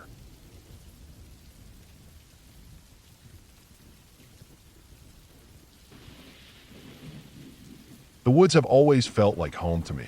That quiet calm when the trees surround you, the air smelling like moss and dirt, the sound of wind moving through pine needles. It's what I live for. I've worked as a park ranger for almost 14 years now, mostly in the Pacific Northwest. A lot of long days, hiking old trails, maintaining markers, checking permits, and sometimes helping out lost hikers. I've camped more nights in the forest than I have in a bed. But there was one time, just once, when I felt something I hadn't felt since I was a kid. Fear. It started out like any other assignment. A section of the park's north zone was getting opened up again for backcountry permits. It had been closed off for months after a mudslide had blocked a couple key access trails and made the ridge road nearly impassable. The roads had been cleared, and now it was time to recheck the sites and make sure things were safe. I volunteered for the 3-day loop. Solo backcountry patrol. I'd done that route maybe a dozen times over the years. Since I was doing it solo, I brought my dog Scout. She's a 5-year-old black lab, solid, well-trained, and one of the calmest dogs I've ever met. She's been with me through thunderstorms, bears, even that one time we stumbled on an injured cougar. Nothing rattled her. I trust her instincts as much as I trust my own. We drove in on a Thursday morning. The sky was overcast, the air still and cool like it usually is in early fall. Scout was calm in the passenger seat, head out the window, nose twitching. I had the old Parkishu Tacoma loaded up with my gear, tent, tools, water, food, my field radio, and the first aid kit. It's about a 2-hour drive to reach the gate that leads up into the hill range, then another 45 minutes up a winding gravel path. The road gets rough after a while, potholes deep enough to crack an axle if you aren't careful. I passed a couple washed out culverts and a down log that someone had cleared, probably one of the maintenance crews that came up earlier in the week. Nothing unusual. I pulled off near an old logging clearing that used to be used for dispersed camping. It's high ground, and I figured it was a good spot to park the truck and hike in the rest of the way. It's also where I planned to set up camp for the first night. It's quiet up there. You don't hear much besides the wind and maybe a few hawks or woodpeckers. But as soon as I stepped out of the truck, Scout got weird. She didn't bolt, didn't whine, but her whole body went tense. Hackles up, her tail was down low, and she kept sniffing the air, then looking into the trees like she was trying to see something I couldn't. I figured maybe she smelled a coyote or a bear. That's happened before, though usually she gets over it after a few minutes. Not this time. As I walked around checking for a flat, dry place to pitch the tent, she kept close to me, growling low under her breath every now and then. I'd never heard her do that before, not like that. Not a full bark, just a rumbling in her throat, like a warning. I thought maybe it was just the wind carrying scent weird. It happens in the hills. Air moves in strange ways up high, especially when it's dense and cool like that day. I went ahead and unpacked my gear and started walking around the perimeter, just like I always do before I set up. I like to get a sense of the area. You can find animal dens, broken glass, even old trap wire if you aren't careful. Then I heard the voices. It caught me off guard. Just a few words at first. Not loud, not whispered either, but close. I turned quickly, thinking someone had come up the same trail I did, but there was nobody there. I figured the sound must have traveled oddly, so I waited to see if I could hear it again and maybe trace where it was coming from. It happened again a few minutes later, just these quiet male voices, talking like they were in a conversation. Calm, not yelling or whispering, but I couldn't make out a single word. It was like the voices had been stripped of meaning, like just the tones came through. Weirdest part was they sounded right there, like behind a tree, maybe 10 or 20 feet away. I walked over in the direction of the sound, careful with my footing, and still, nothing. Scout didn't bark or run, but she didn't stop acting on edge. Her tail stayed low, her body rigid, and she kept staring into the trees like she was trying to catch movement. I gave it a few more minutes, stood real still, and just listened. Then I heard it again. This time there were more voices. Maybe 2 or 3 men, again calm, talking like they were just chatting around a fire. I crouched, trying to make out even one word, but nothing came through. Just a rising and falling rhythm of syllables without meaning. It made the hair stand up on my arms. There was something wrong with how close it all sounded. I knew from memory that the closest trailhead was almost 6 miles away. There shouldn't have been anyone nearby, and I hadn't seen another vehicle in the lot or any tracks coming up that old fire road. Nothing. No signs of anyone else being in the area. Scout's growl was steady now. She was focused on the thickest part of the tree line, just to the north side of the hill. I scanned that direction. Still nothing. At that point, something shifted in me. It's hard to explain. The same woods I'd been walking through for years suddenly didn't feel right. It felt like I was being watched, and not in the usual way you feel when a deer notices you or when a hawk is perched above you. This felt intentional, like someone was tracking me, keeping out of sight but close.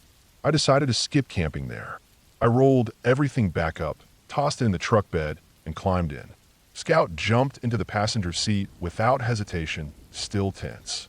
I sat there for a second, hand on the ignition, trying to figure out if I was overreacting. I'm not the jumpy type. Years of working alone in the woods hardens you to fear. But this wasn't normal. My gut told me to get the hell out of there. I started the truck and backed out slowly, careful not to hit any deep ruts. Just as I began turning onto the gravel road, I heard it again, this time behind me, clear as day. The same voices, right behind the truck, close enough it sounded like they were just out of view. Still no words I could understand. Just that hum of voices, low and steady. I didn't look back. I drove straight down that hill, eyes on the road, knuckles tight on the wheel. Scout didn't stop looking behind us the whole way. By the time I got back down to the gate and out onto the main service road, I felt a little better. The forest thinned out near the bottom of the hill, and the air got easier to breathe.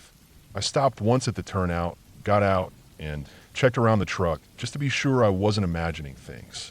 Nothing there. No signs of anyone following. No vehículos. No voices. I radioed in and told them I was heading back early due to unusual environmental disturbance, which isn't uncommon language when something doesn't feel right, but you don't have a clear reason to report. They didn't question it. Stuff like that happens once in a while. I didn't sleep much that night, even back home. Scout curled up close to the bed, eyes open and watching the door. Normally she crashes hard after a trip. That night, she was alert, just like she had been in the woods. Over the next few days, I kept thinking about it. The sounds, the way the voices came and went. The fact that I couldn't understand a single word, but they were close. *2 close star. And Scout, who never acts like that, didn't settle down for nearly an hour. Not until we were back on paved road. I later looked into the area's topography. There are some strange acoustic pockets up there. Hills that echo in strange ways, ridges that funnel sound. Even under certain air pressure conditions, voices from several miles away can bounce and concentrate into weird places. That's the best explanation I've got. Maybe a couple hunters were camped out in a low basin and their voices carried uphill.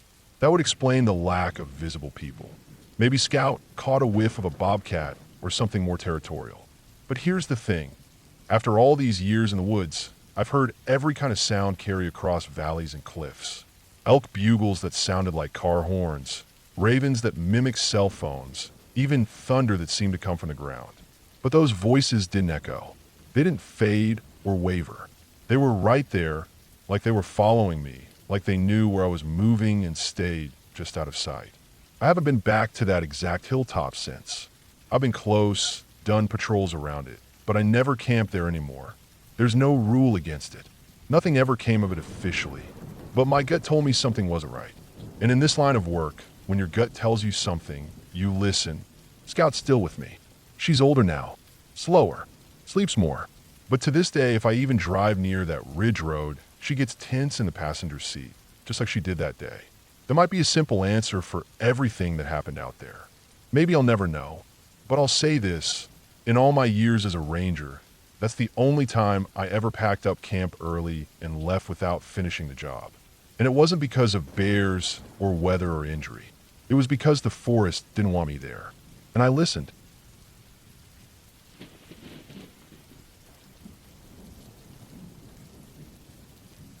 I've worked as a ranger for more than 15 years now. Most of those years were spent out west, where vast desert plateaus rolled under dry skies and campers were few and far between. I took a transfer in 2017 to the Adirondack Park in upstate New York.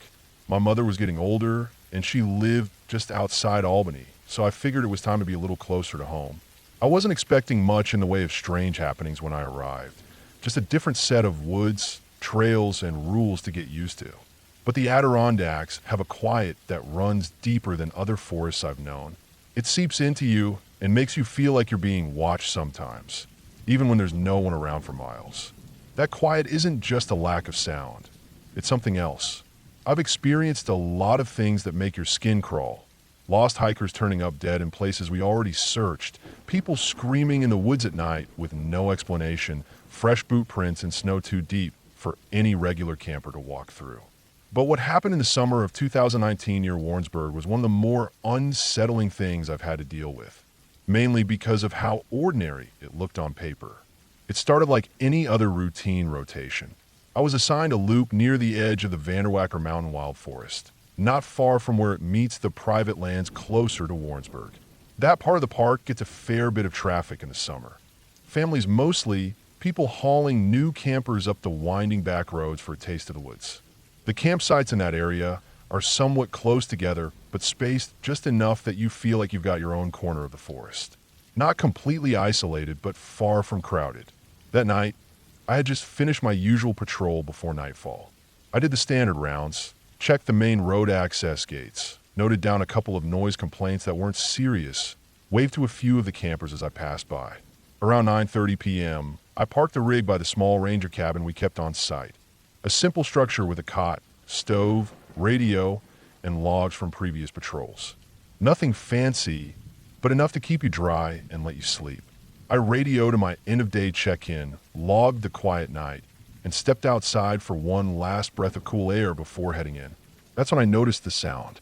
It was faint, barely above the wind, moving through the trees. Gravel crunching. Not an animal rustling leaves, not a branch snapping from age or weight. Gravel, steady and slow. It came from the direction of a newer camper I'd seen earlier that day. Family of 5, I guessed. The father came over to ask about firewood rules. I remember the camper well, white modern, new tags, 2 small tents pitched beside it. The crunching stopped. I waited a moment longer, thinking maybe someone was just taking a leak behind the brush line. Happens more often than you'd think, even with facilities nearby. But then the gravel moved again, this time slower, heavier, like someone trying to sneak, but not quite sure how. I eased down the path, flashlight off, boots soft on the dirt. I'm not one to startle folks unnecessarily, especially not in the dark, but I'm also not in the business of ignoring my gut. And right then, my gut was telling me something was off. I crouched behind a tree, maybe 30 feet from the camper, and waited. That's when I noticed the camper's side window, one of those small bunk windows tilted open. Inside, I saw a faint glow, someone's phone. Not uncommon for kids or teens to stay up browsing while everyone else slept. But that glow blinked off abruptly. No flicker, just gone, like whoever was holding it had suddenly shut it off, or hidden it. I kept my eyes trained on the camper. No movement, no voices, just that slow, cold silence that sinks into the woods after 10 p.m. Then I heard it, another sound, this time not from the gravel, but a tent zipper being pulled open. A soft VERP, followed by some rustling. Then another zipper, like someone checking through bags. I couldn't see the tents from my spot, but I knew where they were, just a short distance behind the camper, within earshot. I finally flicked on my flashlight. No sense in playing ghost. I called out, letting them know I was approaching as per protocol. No response. I made my way around the camper and toward the tents. Both were zipped open, flaps pushed to the sides. Inside were some duffel bags, an air mattress, loose sleeping bags, a few flip-flops.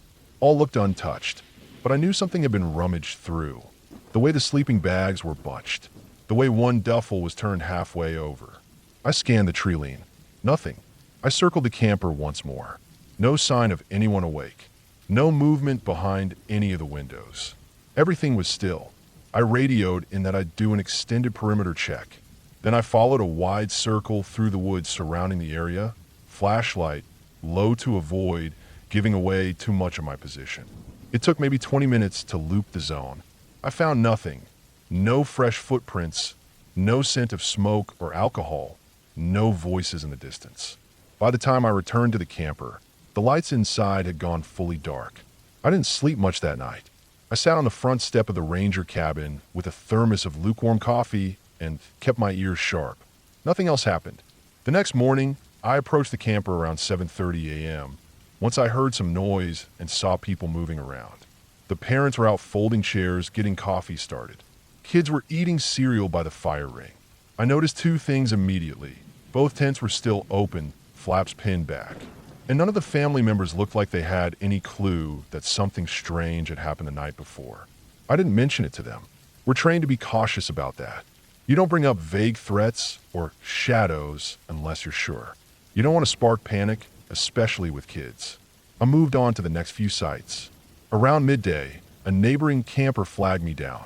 Older couple, retired types, said they heard footsteps during the night, near their rig, then a zipper.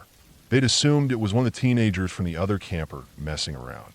But when they opened their door to look, no one was out there. I made a note, marked the time and direction they thought the sounds came from. Then I walked back to the main loop, searched again for tracks. Still nothing clear. I passed back by the camper from the night before one last time that day.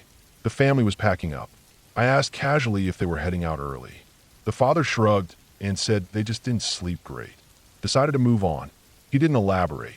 That night, I did another full patrol. No new campers in that spot. The tents were empty. Nothing stirred. The family never came back. Not that year or the next. I checked the logs. Over the following weeks, I heard similar reports. Always the same pattern. Campers waking to hear footsteps outside. Sometimes gravel. Sometimes leaves. Always a 2-footed walk. Sometimes a tent zipper being opened. Sometimes not. No one ever saw anything. No one ever got hurt. No view stolen. No damage. Just the sounds. One night, about 2 weeks after the first incident, I left a trail camera set up in a tree overlooking that same camper plot. Motion triggered, infrared, high quality. I left it there for 3 nights. When I retrieved the SD card and reviewed the footage, I found several clips of deer passing through, raccoons messing around the fire ring, and a fox sniffing at the picnic table. But around 3:12 a.m. on the second night, the camera triggered. The clip was 10 seconds long. It showed a dark shape near the edge of the frame, upright, roughly human-sized. It didn't walk in. It appeared already standing there, almost like it had been crouched and rose up. No face, no features, just a shadow darker than the trees. It stood still for all 10 seconds, not moving an inch. Then the clip ended. There were no clips after that. Nothing triggered the camera again. It wasn't faulty. It triggered properly the following night for animals. But nothing showed in that same corner. I didn't turn the footage in. I should have. But there was nothing definitive in it. Nothing illegal. Nothing conclusive. Just a shape. Instead, I updated the logs with more patrols. I made it a habit to sweep that part of the loop twice a night instead of once. I started doing silent checks. Lights off, just to listen. And what I kept hearing, scattered across the next month, were those same footsteps. Always soft, always careful. Sometimes gravel, sometimes leaves, sometimes closer than they should have been. Then by mid-August, they stopped. No more footsteps, no more zippers, no campers planning. Everything just went quiet again. I don't have a theory. No firm one, at least. Could have been someone living in the woods. We've had transient folks wander through before, but never with that kind of deliberate caution. Never at multiple sites without taking anything or being spotted. Could have been someone watching, just watching, for reasons I can't understand. But the thing that still sticks with me is how silent they were. How they moved with such care. How they seemed to know when lights were on. How they only came close when everything was almost still. And I think about that kid on the bottom bunk, the one who turned off their phone the second the footsteps stopped. I think about what it feels like to know someone is standing just inches from your window, behind a tinted pane, watching quietly. Sometimes I wonder if they knew I was out there, too, just beyond the trees. Listening. I still patrol that loop. Nothing strange has happened since. but I make it a habit to slow my walk on the gravel path.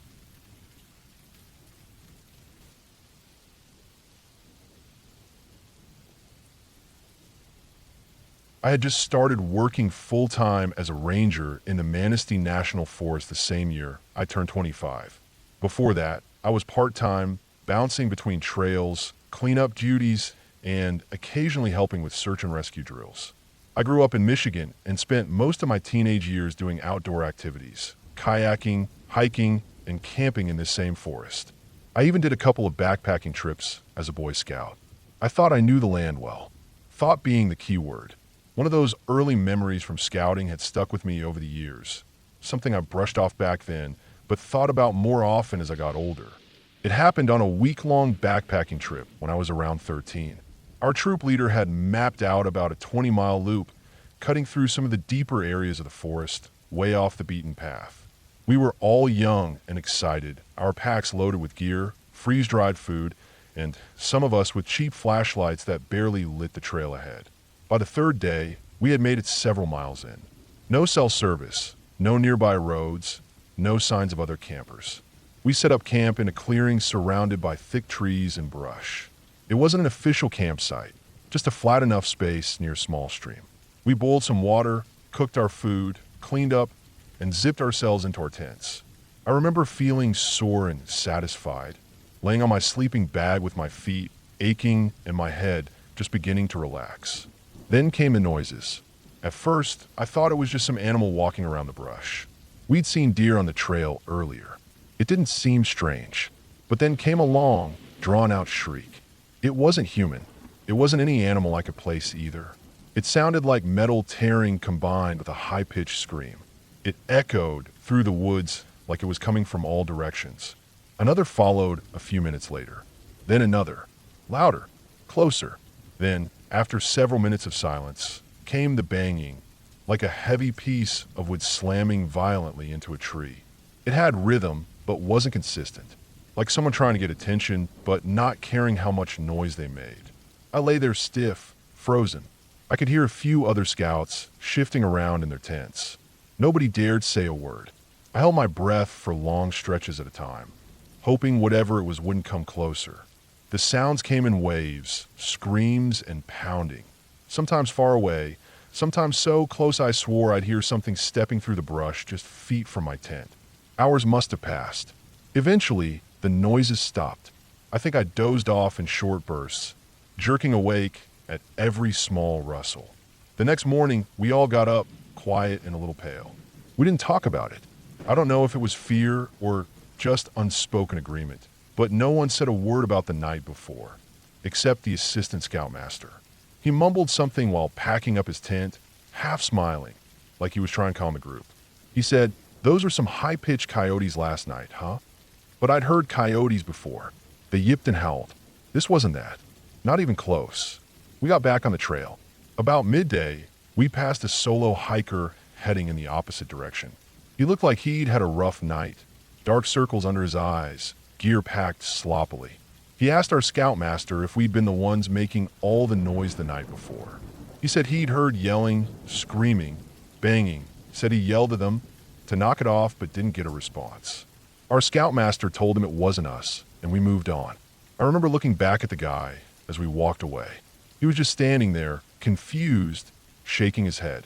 That trip ended normally. We finished the loop, went home, and life moved on. I thought about that night from time to time, but never could explain it. Years later, I came across a YouTube video. Someone had posted a sound recording from deep in the Manistee.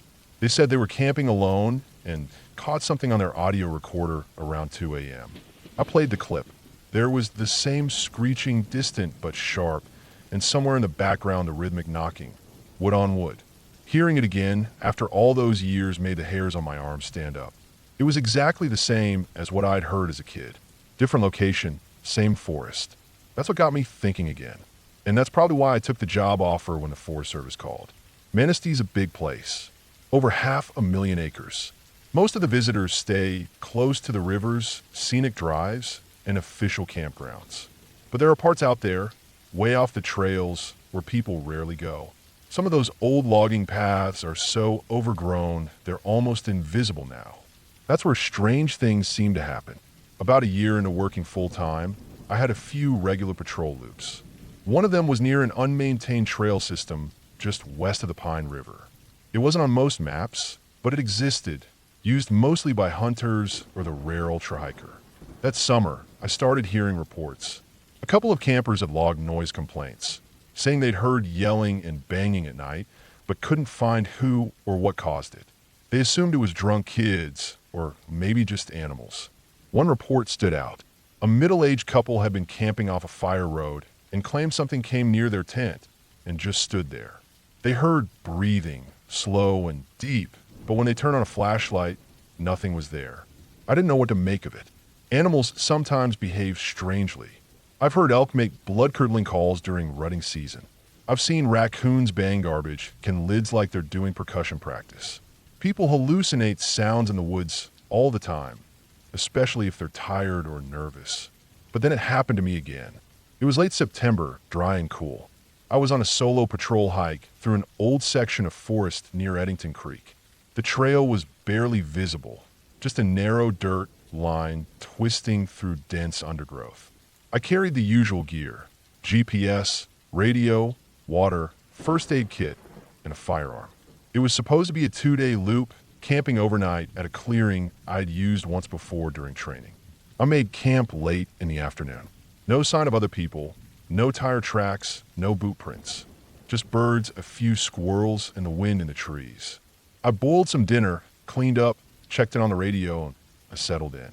By 10 p.m., it was quiet. Too quiet. I lay in my tent staring up at the nylon ceiling when I heard it. Same as before. That metallic shriek. It echoed from somewhere downslope, maybe a few hundred yards away. Then came another. Then two more. Then silence. A full 10 minutes went by. Then came a knocking. Not woodpecker tapping, not tree branches in the wind. It was solid, powerful, deliberate. I counted the rhythm. 5 knocks, a pause, then 3 more. Then nothing. Then 7. I unzipped my tent slowly and stepped out with my flashlight. My heart was pounding so loud, I thought it would give me away. I swept the beam in wide arcs across the trees. Nothing moved, but the air felt wrong. Heavy. Still. Then I heard breathing. Not close, maybe 50 yards off, but loud and steady. Inhale. Exhale. Long pauses. No footsteps. No crunch of twigs. Just that same breathing I'd read about in the report. I didn't move. Didn't say a word. I stood there for what felt like hours. Eventually, the noises faded, like something turned and walked deeper into the woods without ever touching the ground. The next morning, I did a sweep of the area. I found nothing. No prints. No claw marks. No evidence of anything walking through the brush. But that feeling stayed with me the whole way back. That was 3 years ago. I haven't camped solo in that part of the forest since. I started talking to some of the older rangers, guys who had been on the job for decades. Most of them didn't want to discuss it, but one did. He told me stories about hearing similar things back in the 80s. He said they used to call it the woods waking up. No one ever saw anything, but people heard it. The breathing, the screams, the banging. Sometimes in different areas, sometimes the same spots year after year. I asked if they ever reported it. He said they stopped after a while. Too many questions, not enough answers, and no proof. A few months ago, I decided to go back and look at old incident reports. I dug through logs from the 70s, 80s, even as far back as the 60s. Scattered through the years were mentions, always vague, about unknown auditory disturbances or unconfirmed nighttime events. Some were scratched out. Some are marked with red pen. No further action. None ever got resolved. I don't think it's supernatural. I think there's something out there, some kind of animal, maybe, that hasn't been cataloged. Maybe migratory. Maybe it avoids areas that see too much human activity. But something's out there, and it doesn't want to be found. I keep that memory from my Boy Scout trip close. It was the first time I realized the woods aren't just trees and trails. Sometimes they keep things hidden. Sometimes you hear things you weren't meant to hear. And the scariest part? Most people who go into forests like Manistee never hear it. They hike the loops, camp by the rivers, roast marshmallows, and laugh under the stars. And that's fine. But every once in a while, if you're too deep in the woods in the wrong spot at the wrong time, you hear it. The scream, the knocking, the breath. And there's no ranger manual that tells you what to do when that happens.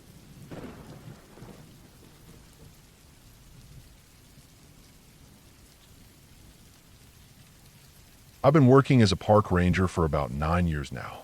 Most of that time has been out west, but this story happened in Central Oregon, in a lesser-known section of a protected forested valley near the Cascades.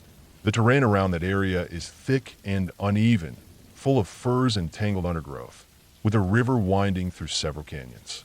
It's not exactly on the tourist map, and the few visitors who make it there are usually seasoned hikers or solitude seekers, which is probably why I got sent there in the first place.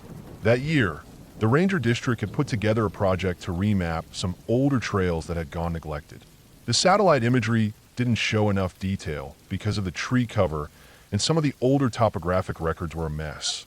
Paths shown where nothing existed anymore and missing places that locals said were still in use. I was asked to check out a trail that ran parallel to a creek deep in the forest, a side branch that fed into the larger Metolius River system. The access road was gravel and mostly washed out in parts. I took one of the park trucks as far as it would go, then set up camp in a small clearing just off the trail. From there, I planned to hike in and trace the old path, flag any important points, take GPS coordinates, and make notes for any repairs the trail crew might need to handle later in the season. It was supposed to be a simple 3-day outing. I'd done these before: walk in, observe, take notes, come out. But this one didn't go like the others. Hashtag day one. The morning I set out, the forest was wet from the night's rain. Fog clung low to the ground, and everything felt muffled. I hiked with a large pack, tools strapped on, GPS unit in hand.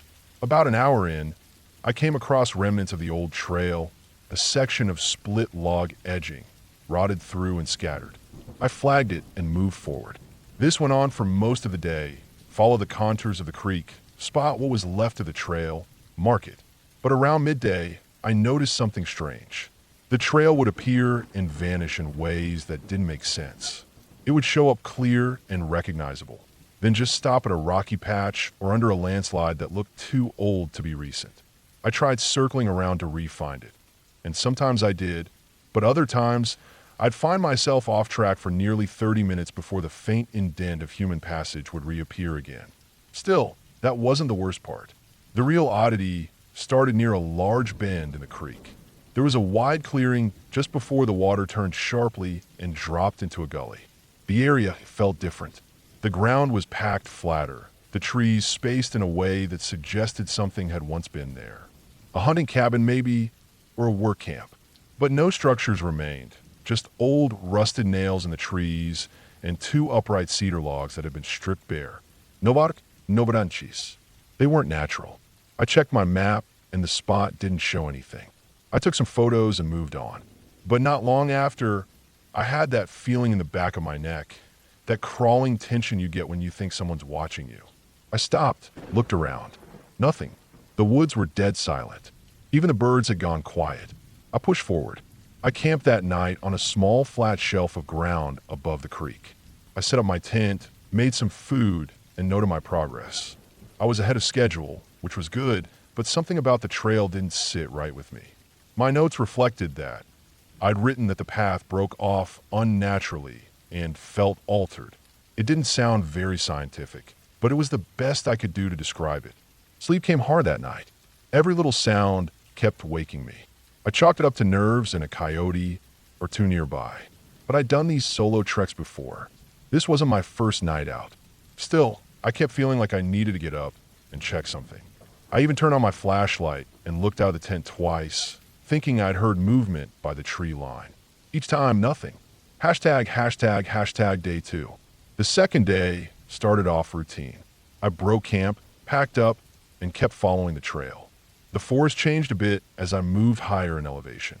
The trees were older, spaced wider apart, and the ground cover thickened. I spotted elk tracks and old deer scat. By mid-afternoon, I crossed another odd stretch, about 100 yards of trail where the dirt had been disturbed.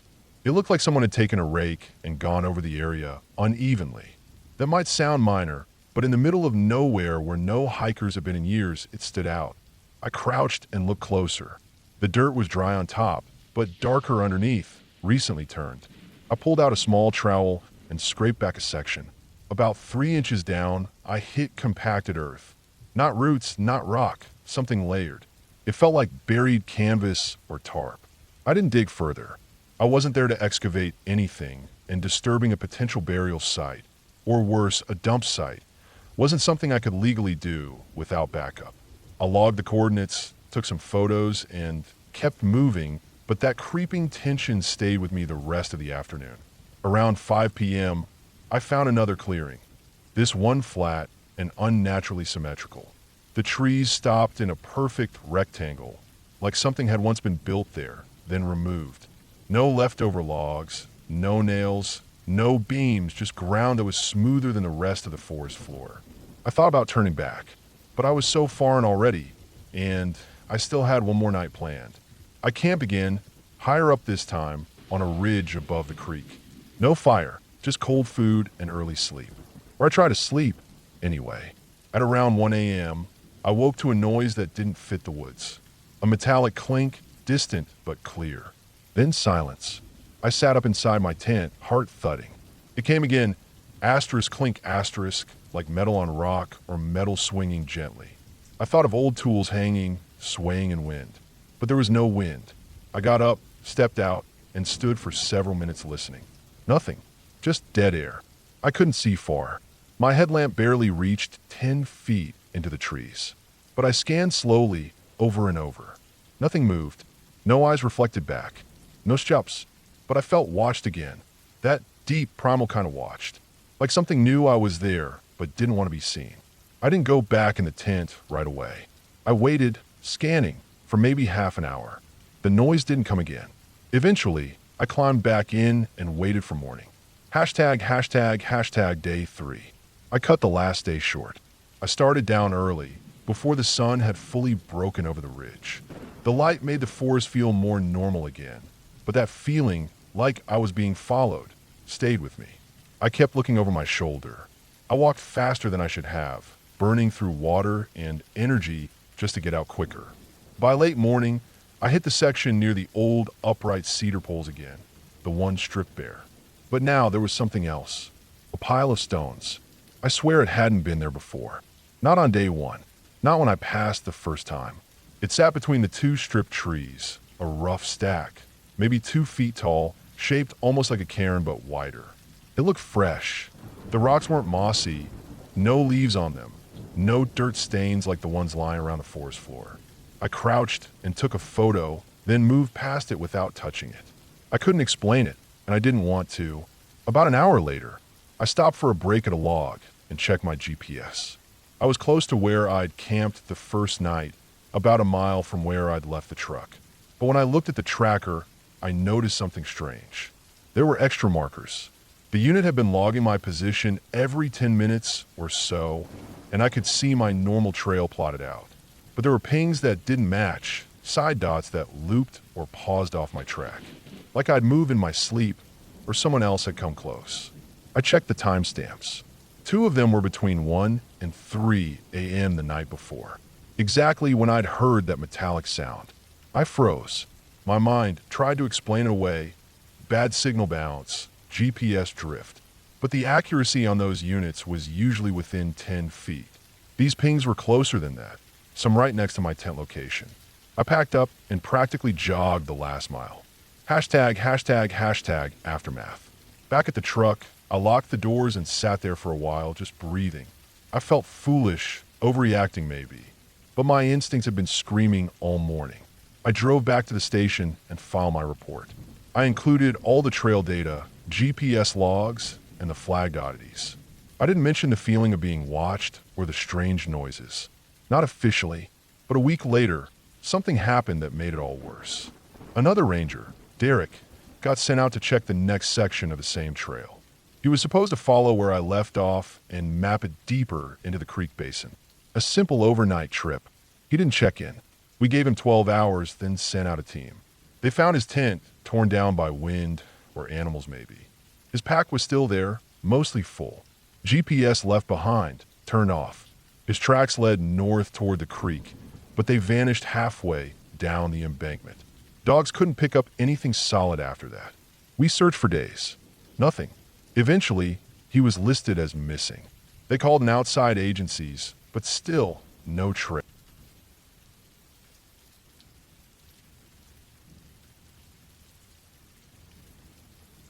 I've been working as a park ranger for about 9 years now. Most of that time has been out west, but this story happened in Central Oregon, in a lesser-known section of a protected forested valley near the Cascades. The terrain around that area is thick and uneven, full of firs and tangled undergrowth, with a river winding through several canyons. It's not exactly on the tourist map, and the few visitors who make it there are usually seasoned hikers or solitude seekers, which is probably why I got sent there in the first place. That year, the Ranger District had put together a project to remap some older trails that had gone neglected. The satellite imagery didn't show enough detail because of the tree cover, and some of the older topographic records were a mess. Paths shown where nothing existed anymore and missing places that locals said were still in use. I was asked to check out a trail that ran parallel to a creek deep in the forest, a side branch that fed into the larger Metolius River system. The access road was gravel and mostly washed out in parts. I took one of the park trucks as far as it would go, then set up camp in a small clearing just off the trail. From there, I planned to hike in and trace the old path, flag any important points, take GPS coordinates, and make notes for any repairs the trail crew might need to handle later in the season. It was supposed to be a simple 3-day outing. I'd done these before: walk in, observe, take notes, come out. But this one didn't go like the others. Hashtag day one. The morning I set out, the forest was wet from the night's rain. Fog clung low to the ground, and everything felt muffled. I hiked with a large pack, tools strapped on, GPS unit in hand. About an hour in, I came across remnants of the old trail, a section of split log edging, rotted through and scattered. I flagged it and moved forward. This went on for most of the day. Follow the contours of the creek, spot what was left of the trail, mark it. But around midday, I noticed something strange. The trail would appear and vanish in ways that didn't make sense. It would show up clear and recognizable, then just stop at a rocky patch or under a landslide that looked too old to be recent. I tried circling around to re-find it, and sometimes I did, but other times I'd find myself off track for nearly 30 minutes before the faint indent of human passage would reappear again. Still, that wasn't the worst part. The real oddity started near a large bend in the creek. There was a wide clearing just before the water turned sharply and dropped into a gully. The area felt different. The ground was packed flatter, the trees spaced in a way that suggested something had once been there. A hunting cabin maybe, or a work camp.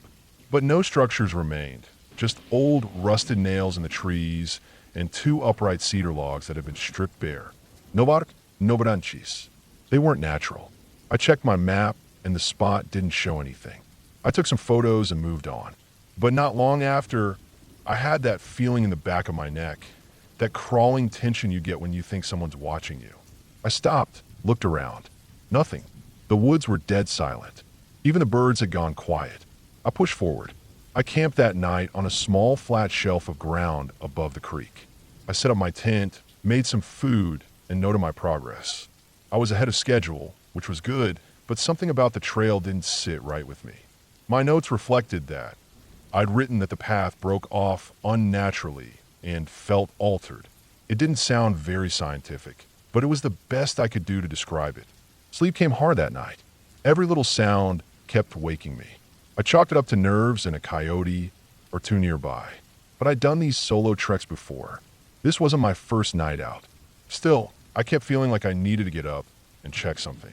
I even turned on my flashlight and looked out of the tent twice, thinking I'd heard movement by the tree line. Each time, nothing. Hashtag day 2. The second day started off routine. I broke camp, packed up, and kept following the trail. The forest changed a bit as I moved higher in elevation. The trees were older spaced wider apart, and the ground cover thickened. I spotted elk tracks and old deer scat. By mid-afternoon, I crossed another odd stretch, about 100 yards of trail where the dirt had been disturbed. It looked like someone had taken a rake and gone over the area unevenly. That might sound minor, but in the middle of nowhere where no hikers have been in years, it stood out. I crouched and looked closer. The dirt was dry on top, but darker underneath, recently turned. I pulled out a small trowel and scraped back a section. About 3 inches down, I hit compacted earth. Not roots, not rock, something layered. It felt like buried canvas or tarp. I didn't dig further. I wasn't there to excavate anything, and disturbing a potential burial site, or worse, a dump site, wasn't something I could legally do without backup. I logged the coordinates, took some photos, and kept moving, but that creeping tension stayed with me the rest of the afternoon. Around 5 p.m., I found another clearing. This one flat and unnaturally symmetrical. The trees stopped in a perfect rectangle, like something had once been built there, then removed. No leftover logs, no nails, no beams, just ground that was smoother than the rest of the forest floor. I thought about turning back, but I was so far in already, and I still had one more night planned. I camped again, higher up this time, on a ridge above the creek. No fire, just cold food and early sleep. Or I tried to sleep, anyway. At around 1 a.m., I woke to a noise that didn't fit the woods. A metallic clink, distant but clear. Then silence. I sat up inside my tent, heart thudding. It came again, asterisk clink asterisk, like metal on rock or metal swinging gently.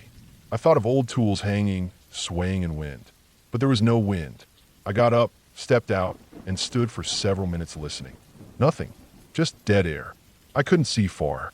My headlamp barely reached 10 feet into the trees. But I scanned slowly, over and over. Nothing moved. No eyes reflected back. No steps. But I felt watched again. That deep, primal kind of watched. Like something knew I was there, but didn't want to be seen. I didn't go back in the tent right away. I waited, scanning, for maybe half an hour. The noise didn't come again. Eventually, I climbed back in and waited for morning. Hashtag day 3. I cut the last day short. I started down early, before the sun had fully broken over the ridge. The light made the forest feel more normal again, but that feeling, like I was being followed, stayed with me. I kept looking over my shoulder. I walked faster than I should have, burning through water and energy just to get out quicker. By late morning, I hit the section near the old upright cedar poles again, the one stripped bare. But now there was something else. A pile of stones. I swear it hadn't been there before. Not on day 1. Not when I passed the first time. It sat between the 2 stripped trees, a rough stack, maybe 2 feet tall, shaped almost like a cairn but wider. It looked fresh. The rocks weren't mossy, no leaves on them, no dirt stains like the ones lying around the forest floor. I crouched and took a photo, then moved past it without touching it. I couldn't explain it, and I didn't want to. About an hour later, I stopped for a break at a log and checked my GPS. I was close to where I'd camped the first night, about a mile from where I'd left the truck. But when I looked at the tracker, I noticed something strange. There were extra markers. The unit had been logging my position every 10 minutes or so, and I could see my normal trail plotted out. But there were pings that didn't match, side dots that looped or paused off my track. Like I'd moved in my sleep, or someone else had come close. I checked the timestamps.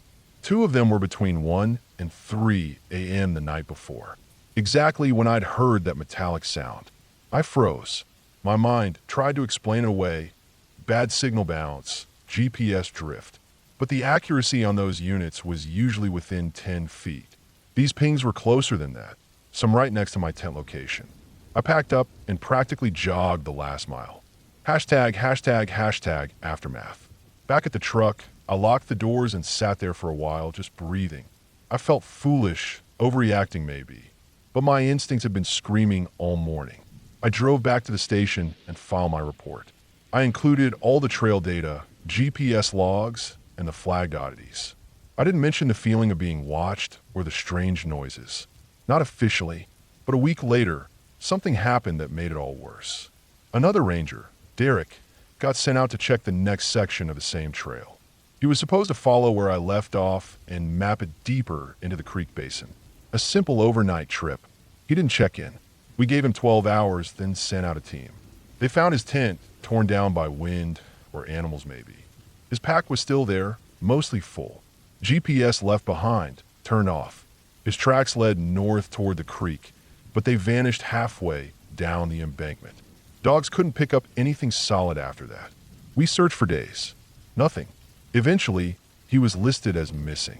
They called in outside agencies, but still no trace.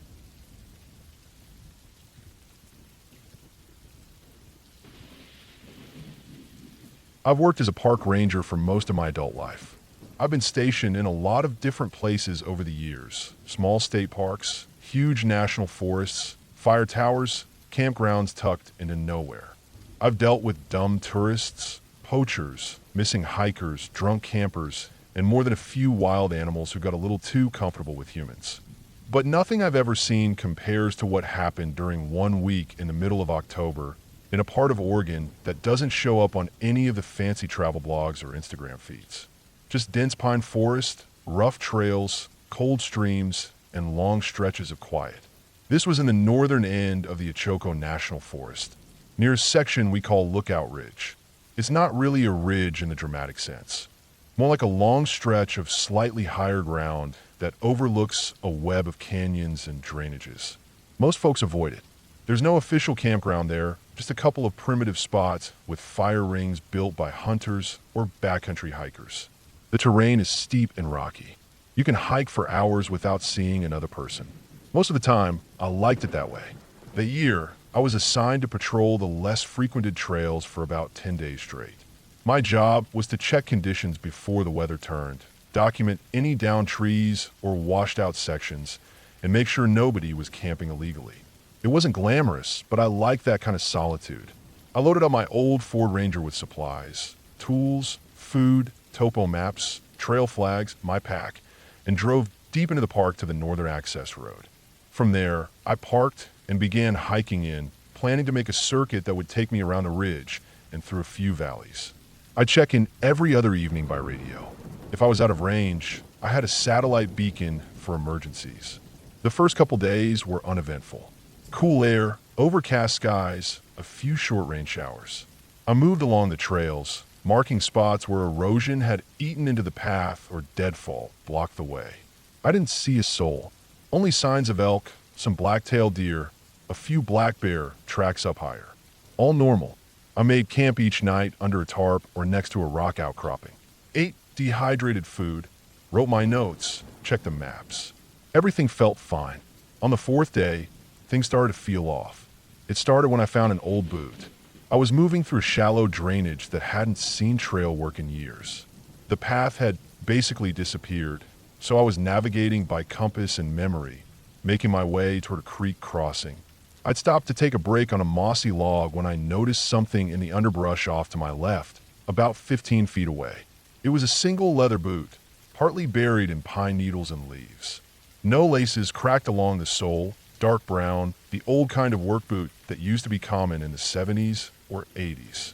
I figured maybe a hunter lost it years ago, or maybe someone dumped gear back here, though it didn't look like part of a garbage pile. I poked at it with a stick. It wasn't full of anything, just old and stiff. I made a note and moved on. That night, I camped by the creek. It was shallow and fast, noisy with water tumbling over stone. I set up my tarp near a thick stand of spruce, built a small fire, ate, and stretched out. But I didn't sleep well. It wasn't anything I could point to at first, just that strange feeling that something was around. I'd felt that before, usually with bears, or when someone else was camping nearby without a fire. The woods have a way of letting you know when you're not alone, even if you can't see or hear anything. I listened carefully, but didn't pick up any animal sounds or twigs breaking. I told myself I was being paranoid. Maybe the boot put me on edge. The next morning, I packed up and kept going. The trail rose steeply up toward the ridgeline, winding through dense underbrush and boulders. It was hard going. Around mid-afternoon, I crested a hill and saw something that made me stop cold. About 30 feet off the trail, Down in a dip between rocks, there was a cleared-out spot. A camp. Not recent. Old. The fire pit was collapsed and half full of dirt and leaves, but there were stones still arranged in a rough circle. A rusty canteen hung from a branch nearby. One of those big military surplus ones. Some canvas remnants, maybe a tarp or part of the tent, were wedged under a fallen log. I moved down slowly and looked around. Whoever had camped here had done it years ago, maybe decades, but it was a formal site. No trail markers, no flat pad, nothing you'd expect from a modern backcountry hiker. It felt makeshift, like someone who didn't want to be found. I looked around the area for a while. No sign of bones or gear worth salvaging. Just that eerie sense of being where someone had once lived quietly and deliberately. That night, I made camp further up the ridge. The wind had picked up. I used my heavier tarp and secured it tight between two trees. The forest felt still in the wrong way, like everything had gone quiet because something bigger was moving. At around 3 a.m., I woke up suddenly. It wasn't a noise that woke me. It was silence. The wind had stopped completely. No rustling, no creaking trees. Nothing. Just that thick, heavy quiet that makes you hold your breath. I lay there for a few minutes, listening. Then I heard a dry crunch like a heavy boot on leaves. It was maybe 15 feet from me. One single step. I didn't move. I reached slowly for my flashlight, but didn't turn it on. I just lay there, straining to hear. No breathing, no more steps, no animal sounds. Eventually, after maybe half an hour, the normal night sounds came back.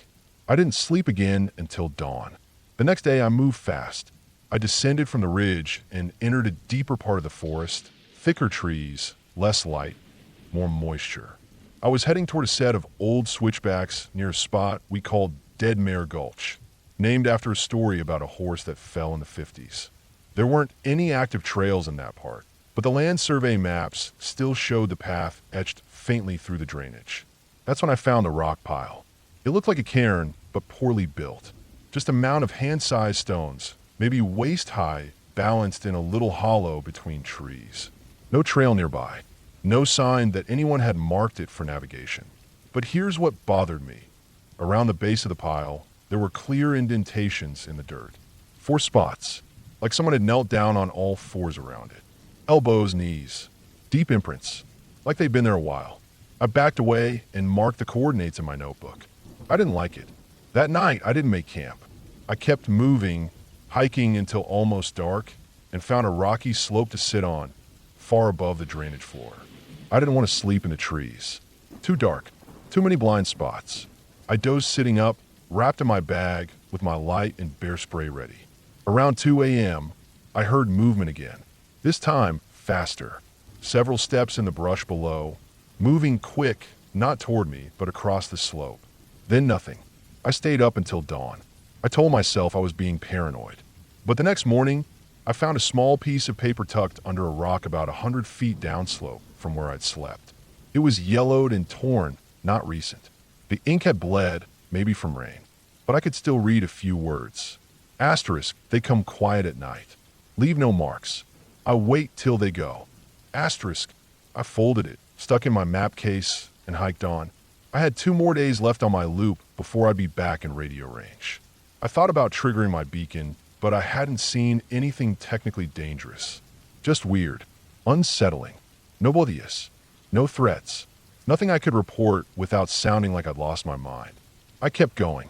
On the last night, I camped near an old logging road that had been closed for years. No recent tire tracks. No cut branches. Just moss and fallen limbs. I picked a flat spot near a boulder and set up, tried to calm my nerves. I ate slowly. My hands were shaking.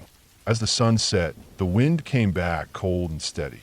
I tried to stay alert, but I must have nodded off at some point because I woke suddenly just after midnight. There was a light in the woods. Not a campfire, not a flashlight. It was a soft, low yellow glow, like a lantern, but without flicker. It was moving about 30 yards off behind a screen of trees. I held my breath. It moved sideways, then stopped. I turned off my headlamp and crouched low. The light stayed still. Then slowly it began to dim. Not flicker, just fade, like someone turned down a dimmer switch until it vanished completely. I stayed low for an hour. Then another. At first light, I broke camp in silence and didn't eat. I hiked fast, following the logging road until it intersected with a service path that brought me to the ranger station's outer shed. I used the radio and checked in. They asked if I was okay. I said yes, just tired. Later that week, I filed my report. I didn't mention the boot, or the note, or the prints around the rock pile. I didn't mention the light, but I've gone over it in my head 100 times. Something's out there. Not supernatural, not monsters, but people, maybe people who've lived off the grid for a long time. People who know how to move in the woods without being seen. Who build things like rock piles or leave messages on scraps of paper. Who live in forgotten places.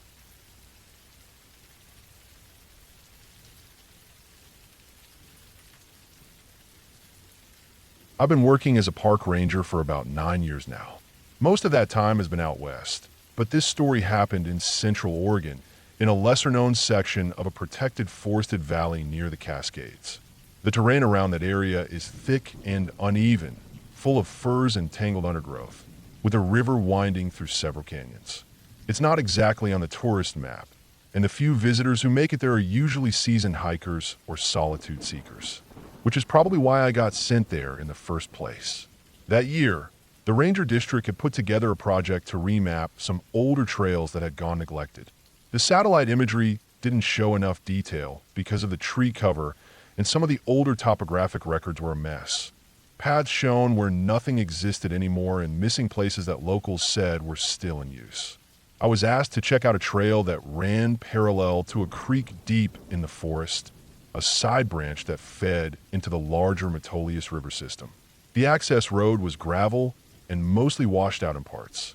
I took one of the park trucks as far as it would go, then set up camp in a small clearing just off the trail.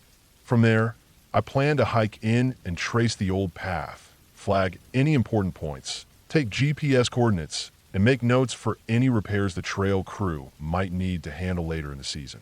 It was supposed to be a simple 3-day outing.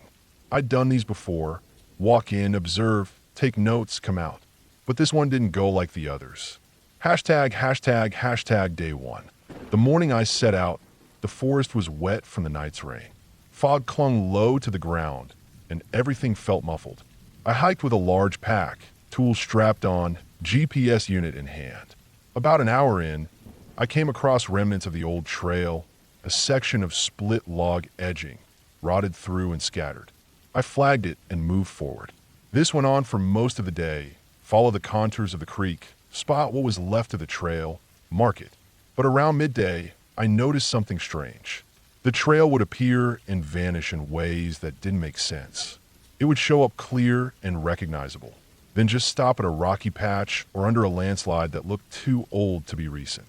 I tried circling around to re-find it, and sometimes I did, but other times, I'd find myself off track for nearly 30 minutes before the faint indent of human passage would reappear again. Still, that wasn't the worst part. The real oddity started near a large bend in the creek. There was a wide clearing just before the water turned sharply and dropped into a gully. The area felt different. The ground was packed flatter, the trees spaced in a way that suggested something had once been there. A hunting cabin maybe, or a work camp.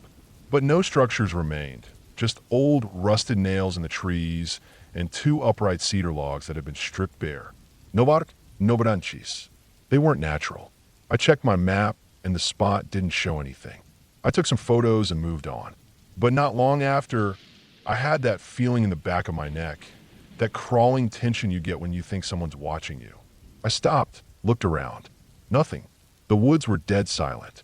Even the birds had gone quiet. I pushed forward. I camped that night on a small flat shelf of ground above the creek. I set up my tent, made some food, and noted my progress. I was ahead of schedule, which was good, but something about the trail didn't sit right with me. My notes reflected that. I'd written that the path broke off unnaturally and felt altered. It didn't sound very scientific, but it was the best I could do to describe it. Sleep came hard that night. Every little sound kept waking me. I chalked it up to nerves and a coyote or 2 nearby. But I'd done these solo treks before. This wasn't my first night out. Still, I kept feeling like I needed to get up and check something. I even turned on my flashlight and looked out of the tent twice, thinking I'd heard movement by the tree line. Each time, nothing. Hashtag day 2. The second day started off routine. I broke camp, packed up, and kept following the trail. The forest changed a bit as I moved higher in elevation. The trees were older, spaced wider apart, and the ground cover thickened. I spotted elk tracks and old deer scat. By mid-afternoon, I crossed another odd stretch, about 100 yards of trail where the dirt had been disturbed. It looked like someone had taken a rake and gone over the area unevenly. That might sound minor, but in the middle of nowhere where no hikers have been in years, it stood out. I crouched and looked closer. The dirt was dry on top, but darker underneath, recently turned. I pulled out a small trowel and scraped back a section. About 3 inches down, I hit compacted earth. Not roots, not rock, something layered. It felt like buried canvas or tarp. I didn't dig further. I wasn't there to excavate anything, and disturbing a potential burial site, or worse, a dump site, wasn't something I could legally do without backup. I logged the coordinates, took some photos, and kept moving, but that creeping tension stayed with me the rest of the afternoon. Around 5 p.m., I found another clearing. This one flat and unnaturally symmetrical. The trees stopped in a perfect rectangle, like something had once been built there, then removed. No leftover logs, no nails, no beams, just ground that was smoother than the rest of the forest floor. I thought about turning back, but I was so far in already, and I still had one more night planned. I camped again, higher up this time, on a ridge above the creek. No fire, just cold food and early sleep. Or I tried to sleep, anyway. At around 1 a.m., I woke to a noise that didn't fit the woods. A metallic clink, distant but clear. Then silence. I sat up inside my tent, heart thudding. It came again, asterisk clink asterisk, like metal on rock or metal swinging gently. I thought of old tools hanging, swaying in wind. But there was no wind. I got up, stepped out, and stood for several minutes listening. Nothing. Just dead air. I couldn't see far. My headlamp barely reached 10 feet into the trees. But I scanned slowly, over and over. Nothing moved. No eyes reflected back. No steps. But I felt watched again. That deep, primal kind of watched. Like something knew I was there, but didn't want to be seen. I didn't go back in the tent right away. I waited, scanning, for maybe half an hour. The noise didn't come again. Eventually, I climbed back in and waited for morning. Hashtag day 3. I cut the last day short. I started down early, before the sun had fully broken over the ridge. The light made the forest feel more normal again, but that feeling, like I was being followed, stayed with me. I kept looking over my shoulder.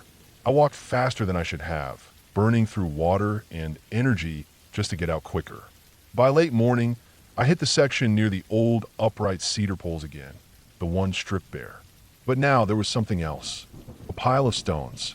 I swear it hadn't been there before. Not on day 1. Not when I passed the first time. It sat between the 2 stripped trees, a rough stack, maybe 2 feet tall, shaped almost like a cairn but wider. It looked fresh. The rocks weren't mossy, no leaves on them, no dirt stains like the ones lying around the forest floor. I crouched and took a photo, then moved past it without touching it.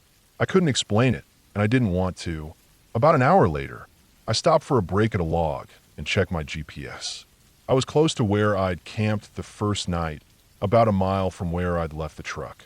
But when I looked at the tracker, I noticed something strange. There were extra markers. The unit had been logging my position every 10 minutes or so, and I could see my normal trail plotted out.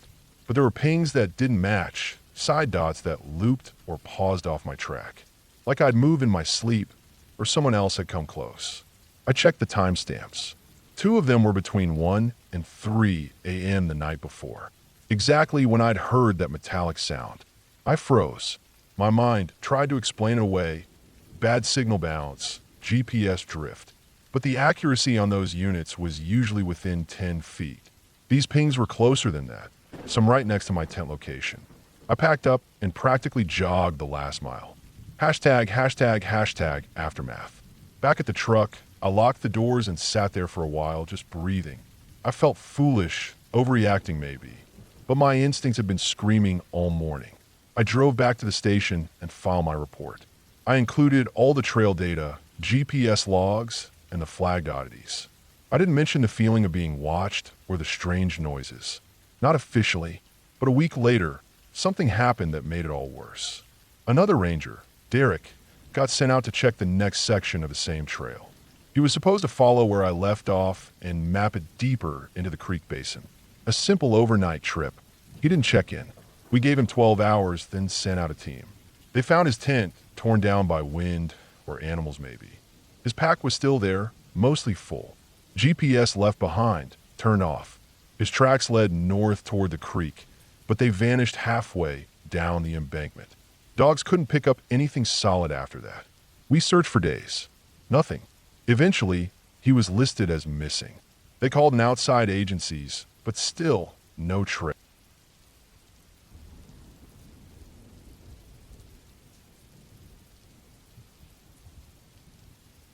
I've been a park ranger for over 16 years now, and I've worked in some of the more remote areas in the Northwest, places where radio signals fade out and people go missing more often than anyone likes to admit. This job isn't glamorous.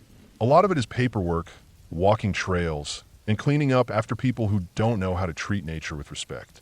But every once in a while, something happens that sticks with you. This story is one of those. It happened back in the summer of 2013. I had transferred to a large state park in Washington, rough terrain, a lot of backcountry trails, some spots that took days to hike into. The kind of park that doesn't see many tourists.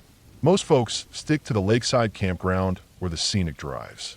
But beyond the popular areas, there's a vast stretch of deep forest, switchbacks, ridges, and hidden valleys where it's easy to get turned around. I had been at that station for about 8 months when I was assigned to monitor a northern sector of the park. We rotated coverage every few months to make sure no one got too familiar with one area to prevent mistakes. The sector was mostly logging roads and old mining paths with very little foot traffic. The kind of place where you could hike an entire day and not see another human being. It was late July, hot and dry. The fire risk was climbing, so we were all told to keep an extra close eye out for signs of campfires, smoke, or vehicles off marked paths. That morning, I packed enough supplies for 3 days, basic rations, water purifier, tarp, med kit, the works. I also carried a satellite phone, GPS, and a flare gun, standard issue. I had one of the department's older Jeeps, loud, creaky suspension, no AC, but dependable. I parked the Jeep off a service road that hadn't seen maintenance in a long time. From there, I followed a trail called Black Hollow Loop. It wasn't really a loop anymore. A rock slide years back had taken out one of the connecting ridges, so the trail now ended in a long out and back. The map hadn't been updated, but I knew that section was closed past a certain point. My plan was simple. Check trail signs, look for illegal campsites, and make sure no one was hiking past the marked end. For the first 2 hours, everything looked normal. I came across some deer tracks, a bare print in dried mud, and signs that a few hikers had passed through days earlier. Nothing fresh. The heat was wearing on me, and the bugs were thick, especially in the lower areas near standing water. I stopped for lunch near a creek, checked my GPS, and confirmed I was still on course. After lunch, I kept going up the ridge. That's when things started to feel off. It wasn't anything dramatic at first, just a kind of stillness. The kind where even the birds go quiet. You learn to notice those things in this line of work. It usually means a predator is nearby. I scanned around carefully, but didn't see anything. No rustling in the brush. No motion. Just heat rising off the dirt trail and a weird hum in my ears that might have just been blood pressure from the climb. I pushed on. The trail narrowed and started to switch back along the side of the ridge. The trees thinned out here, and I could see across a valley to a distant slope where some of the trees were scorched black, remnants of a fire that happened before my time. Then I noticed something strange, a faint path branching off to the left, not marked on the map. It looked like a game trail at first, but there were boot prints in the dirt. Old ones, more than one set, some big, some small. I shouldn't have gone down there alone, but curiosity got the better of me. I marked the location on my GPS and stepped off the main trail. The path wound down the slope toward the tree line, almost hidden in some spots. A few minutes in, I started seeing signs that people had been here not too long ago. A broken piece of camping gear, looked like part of a stove. Some trash, a plastic bag tied to a branch. Not fresh, but maybe a few weeks old. About 30 minutes down the path, I reached a small clearing. At first glance, it looked like a normal place where someone might set up camp. But the setup was off. The fire pit was surrounded by rocks, but not in any pattern I'd seen before. Almost like a triangle, but uneven. The ashes were old. There was a log dragged across one side with a crude cushion made of bundled clothing. Some were kids' clothes. Faded. Torn. I searched the area carefully. Found a tin can with what looked like dried beans inside. A rustapot, a child's sneaker half buried in dirt. A small, cracked mirror hanging from a tree branch by twine. There was no smell of rot, no immediate sign of injury or violence, but it didn't sit right with me. It felt abandoned but not forgotten, like whoever stayed here planned to come back. I didn't want to jump to conclusions, but this wasn't a regular campsite. It was too hidden, too makeshift. I noted everything in my log, took GPS coordinates, and snapped a few photos. I figured I'd head back up the trail, return to the Jeep, and report it once I had signal again. But I made a decision then that I regret. I decided to go just a little farther. I spotted what looked like another path, barely visible, leading farther into the woods from the clearing. Something about it felt deliberate, like someone had used this route multiple times. I should have flagged it and left, but I couldn't shake the feeling that something was nearby. Maybe even someone. I followed the trail another quarter mile until it led to a dense stand of pine trees. In the middle, there was a small wooden structure. It looked like a hunting blind or an old shed. No windows, just four walls and a roof made of mismatched planks and tarp. There was a smell, musty like mold and old sweat. I approached carefully. The door wasn't locked. It was a single plank nailed across the opening, easy to move aside. I pushed it open and looked inside. There were sleeping bags, 4 of them, all laid out in rows on the ground, no mattresses, just foam pads. Along the walls, shelves made from nailed-up boards held cans, clothes, a few books. One shelf had a row of glass jars with preserved food, beans, carrots, meat, all homemade. A lantern hung from the ceiling on a nail. The strangest thing was the walls. They were covered in newspaper clippings. Old ones. Most were about missing persons. Kids, hikers, even a few hunters. Many were decades old. Some were newer. A few I recognized. One of them was about a man who disappeared in a nearby county just last year. Another was a woman whose body was never found. Names and dates were circled in red marker. It hit me hard right then. This wasn't just some abandoned cabin. Someone had been living out here. Maybe a group of people. Maybe a family. And whoever they were, they didn't want to be found. I backed out slowly. I didn't touch anything else. I marked the location on my GPS, took photos from the outside, and started back toward the main trail. That's when I heard it. A single crack. Not a branch falling. Not a squirrel. Something stepped on dry wood. And it wasn't far. I crouched low, heart racing. Waited. Nothing. Then another sound, faint. A breath? I wasn't sure, but I didn't wait to find out. I moved fast back up the trail, making as little noise as I could. I kept expecting to hear someone behind me, but there was nothing. Just that weird pressure in the air, that sense of being watched. By the time I got back to the first campsite clearing, the sun was lower in the sky. Shadows were stretching long, and the woods were even quieter than before. I didn't stop. I climbed back up to the main trail, legs burning, throat dry.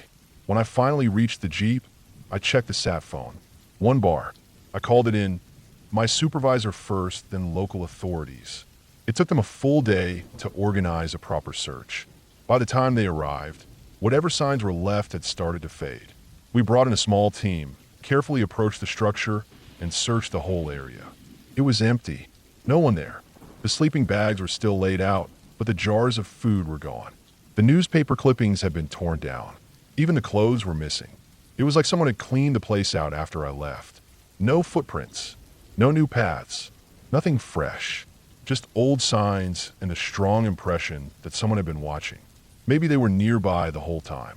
Maybe they followed me back to make sure I didn't return with help right away. Law enforcement opened a case. They tried connecting the clippings to existing missing persons files, but nothing concrete came of it. Some believed it was just a paranoid recluse. Others thought it might have been a temporary hideout for squatters. One officer thought it was a survivalist family avoiding modern life. But none of those explanations ever felt quite right to me. I went back to that sector a few times in the following months, always with a partner. We never found that path again. Not the clearing, not the shelter. It was like the forest swallowed it back up. I still had the GPS coordinates, but when I plugged them in later, they didn't match up to anything. The terrain looked different. Trees had fallen. Trails had eroded. It didn't make sense. What sticks with me the most isn't the shelter. It's the feeling I had when I first walked into that clearing, that I was intruding on something secret, something I wasn't supposed to see. I think someone had lived out there for years, maybe generations, without being noticed. Maybe they passed through the system like shadows, always moving, always watching from just beyond where we look. Maybe they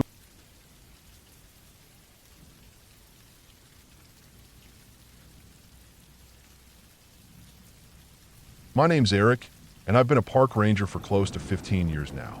Most of those years were spent working in a large national forest in Oregon, the kind that stretches on endlessly with thick trees, moss-covered boulders, steep slopes, and fog that rolls in without warning. The park itself wasn't one of the major tourist ones. It was quiet, rugged, with trails that got barely any foot traffic outside of the summer months. That was fine by me. I liked the peace. I liked the sound of the forest when everything else was still. This story happened about 6 years ago, during a fall season that had come a bit earlier than expected. I had been assigned to a remote outpost deep in the southern quadrant of the park. It wasn't really a station, just a small ranger cabin built in the 70s, with one solar panel that barely kept the lights on. It had a bed, a propane heater, a table with a radio, and a hand pump for water. The nearest actual road was 18 miles away by foot or ATV, and there was only one trail that wound out to it. The rest was deep brush and terrain that was barely passable. My job was mostly to monitor trail conditions, check weather stations, and make sure no illegal hunters were wandering in. It was a 10-day assignment alone before a coworker rotated in. I liked the solitude, or at least I thought I did until this stretch. I arrived late one morning after a bumpy 3-hour ATV ride-in. I got my gear unloaded, did a quick check around the cabin, and then sat out on the small porch with some instant coffee to take in the air. It was quiet, nothing but wind in the trees and a few crows calling in the distance.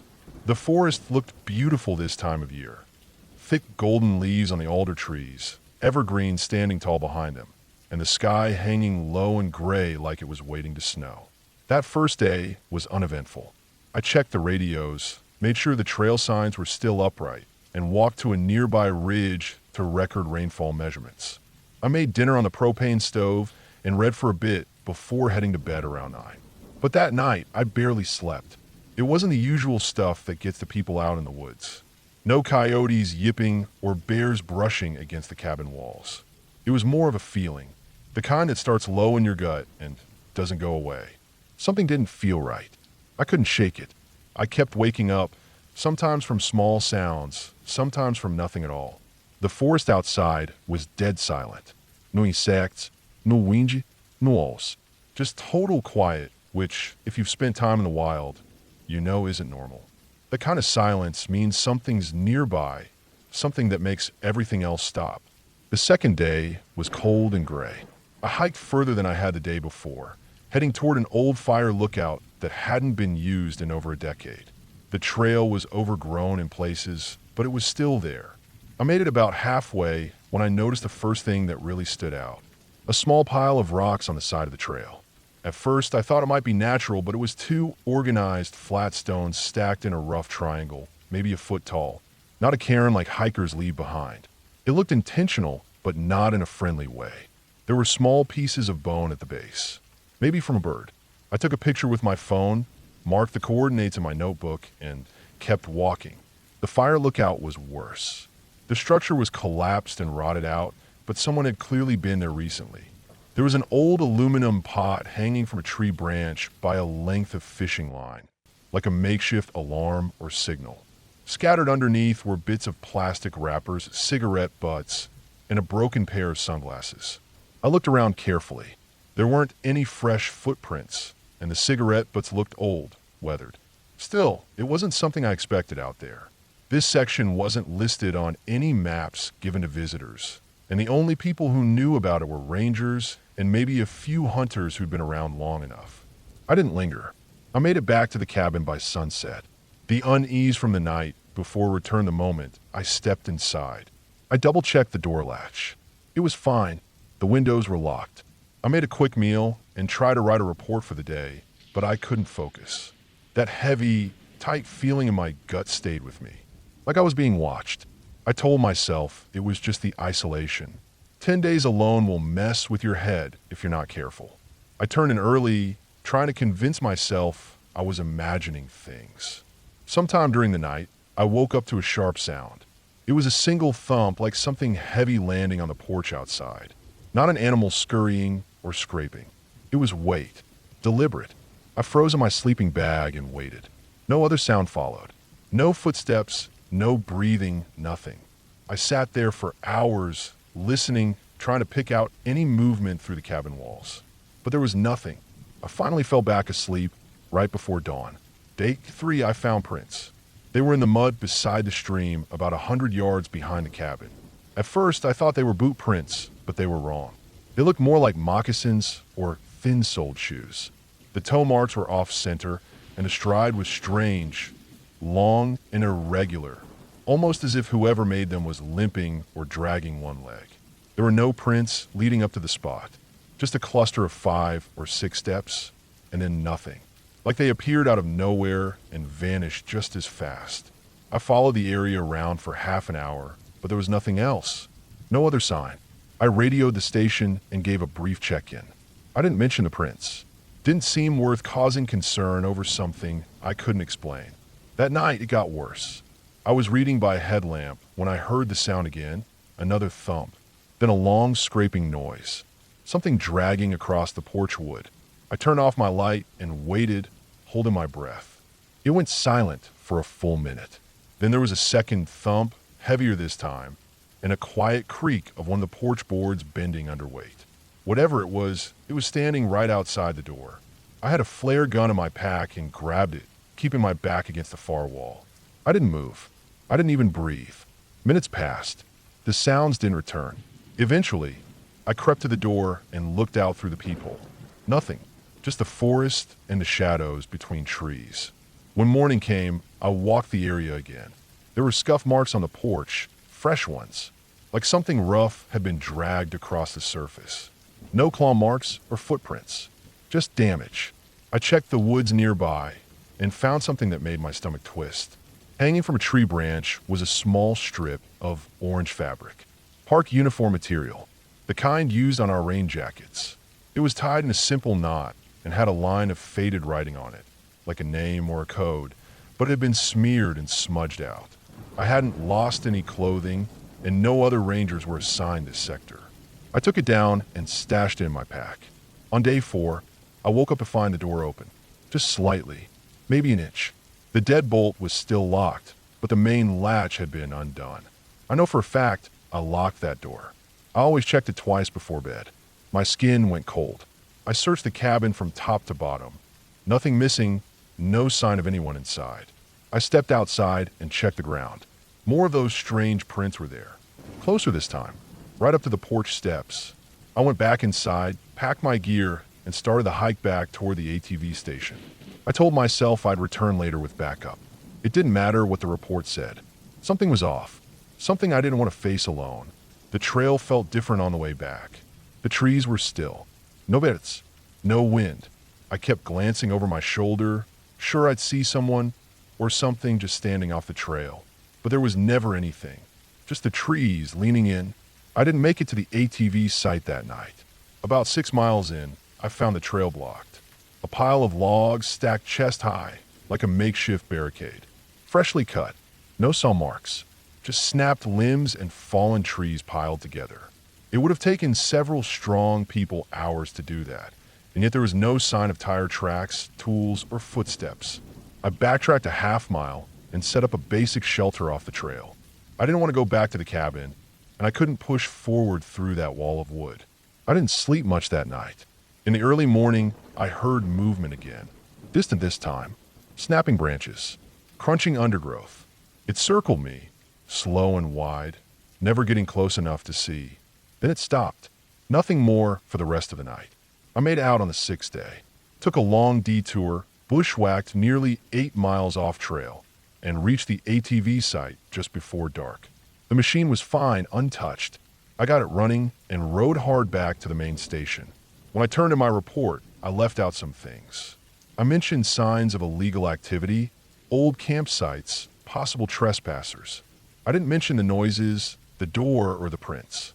Not at first. 2 weeks later, I quietly asked another ranger if anyone had gone out that way recently. He told me the sector had been shut down temporarily. One of the trail cams near the southern ridge had caught something strange, an unidentifiable figure standing off trail, watching the camera. It wasn't a hiker. Too still. The image was blurry and dark, but something about it made my skin crawl. They never said who or what it was.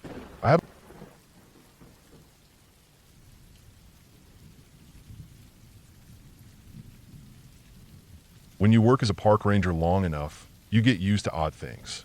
I've dealt with all kinds of people, drunk campers, missing hikers, even the occasional poacher who thought I wouldn't notice a fresh deer carcass without a tag. I've also seen plenty of animals do strange stuff, especially around breeding season. But there are some experiences that don't neatly fit into any category. Some things don't involve crime or animals. Some things are just off. It was late spring when the supervisor of the northern office asked if I could help patrol a section of the park near Carver's Gulch. It wasn't my usual route. My beat was more to the south, where the campsites were more popular, where families with RVs and fishing rods came out in the warmer months. But the northern section was wilder. Fewer trails, lots of game, and not a lot of people. That section hadn't had a full-time ranger since the last guy transferred 2 years earlier. So they usually just rotated us up there when things came up. Apparently, 2 hunters had gotten their permits approved, but one of them didn't check back in after his expected return. They weren't overdue by much, only a day, but the office wanted someone to swing by, check the trailheads, see if maybe the guy left a note at the kiosk or something. I drove up just before noon, taking the old forestry road past the service gate. The area around Carver's Gulch isn't very accessible. It's mostly tall pine and fir forests with patches of alder and thick undergrowth. There are no paved trails, just a few old fire roads and some barely maintained footpaths. I parked at a clearing near the Gulch's trailhead. There were no cars when I arrived, just gravel and silence. That's the thing I noticed first, the quiet. Even on a calm day, you hear something. Insects, birds, the wind in the trees. But here, it was like the place had soaked up all the noise and didn't want to give it back. I signed the trailhead logbook myself, checked my gear, radio, water, GPS, sidearm, maps, and an old-fashioned compass I like to carry just in case, and set off. The trail wasn't well maintained. It looked like nobody had walked it in weeks. Some low branches had grown across parts of it, and there were patches of mud still soft from the previous week's rain. I followed it downhill past some old erosion control fencing and a set of boulders that looked like they'd been placed there by a trail crew decades ago. After about 1.5 miles, the trail split. One way headed east toward a dried up pond I remembered from a few years back.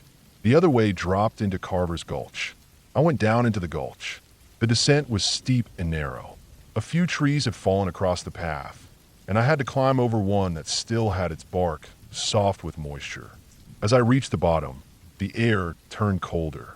The trees were denser here, and the light barely made it through the canopy. That was when I saw the first sign that something wasn't right. There were boot prints in the soft dirt, fresh ones. They went straight through the center of the trail and veered off toward a cluster of rocks and ferns. The prints weren't big, probably a size 9 or 10. That matched the description of the missing hunter, or at least it didn't rule it out. I followed them cautiously.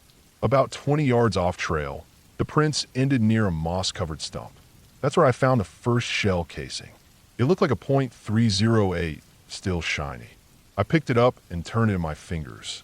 It hadn't been out here long, maybe a day or two. I looked around. The ferns were bent, some flattened, like someone had either fallen or crouched there for a while. About 5 feet away, I found a candy wrapper. Energy bar. No signs of campfire or a tent. There was no blood, no drag marks, no signs of struggle. But the prints and the casing and the wrapper didn't tell a happy story. A hunter had come down here, possibly fired his weapon, and never came back up. I marked the spot with a strip of orange tape and kept going. There was a dry stream bed to the north, so I followed it for a while, scanning the undergrowth. I didn't find more footprints, but something else caught my attention: a rope.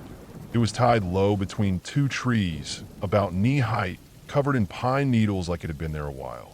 It looked like a snare, maybe for small game, but the placement was odd, too close to the trail, too exposed. Also, it didn't look recent.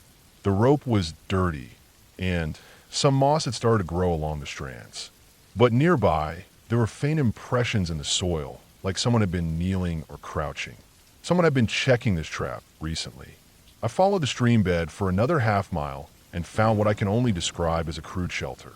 Not a tent, not a hunter's blind. This was built low to the ground, with branches, mud, and pieces of tarp woven into the roof. I had to kneel to look inside. It smelled like old earth and damp cloth. Inside, there were 3 empty water bottles, a pair of socks, and a roll of fishing line. This wasn't where the missing hunter had been staying. It looked older, like someone had lived out here for weeks or even longer. Whoever it was, they weren't just passing through. They had been using snares, making fires, and keeping out of sight. I radioed in my position, but the static was thick. No reply, not unusual in the gulch. The walls and tree density often blocked our comms. I kept moving, trying to loop back toward the trail. That's when I noticed the tree carvings. They weren't initials or hearts or names. They were long, shallow gouges running vertical up the bark of a dozen different trees. Some high, some low, some parallel. It looked almost like someone had been testing a blade, slicing over and over again into the trunks. I walked faster after that. Something about the cuts made the hair on my arms stand up. I kept imagining a man, alone in the woods, carving silently into trees day after day. As I moved uphill, I noticed the forest floor changing. Less undergrowth, more exposed dirt and roots. The terrain grew rockier, and I could hear the faint sound of running water. I figured I was near the feeder creek. I climbed toward it and saw something I'll never forget. There was a deer carcass hung up in a tree. It wasn't cleaned or processed like a hunter would do. It wasn't even fully gutted. It had been lifted somehow, strung between 2 thick branches about 8 feet off the ground. The legs had been bent at odd angles, and the stomach was split open, but not cleanly. It looked like someone had hacked into it, then given up halfway through. I stood there for a while, just staring. The meat was still red. It hadn't been there long. Maybe a day, 2 at most. I checked my weapon, made sure the safety was off. My instincts weren't yelling bear. They were saying man. A man had done this. And a man who left this mess hanging out in the woods wasn't someone I wanted to meet. I turned around and took the long route back toward my truck, staying off the main trail.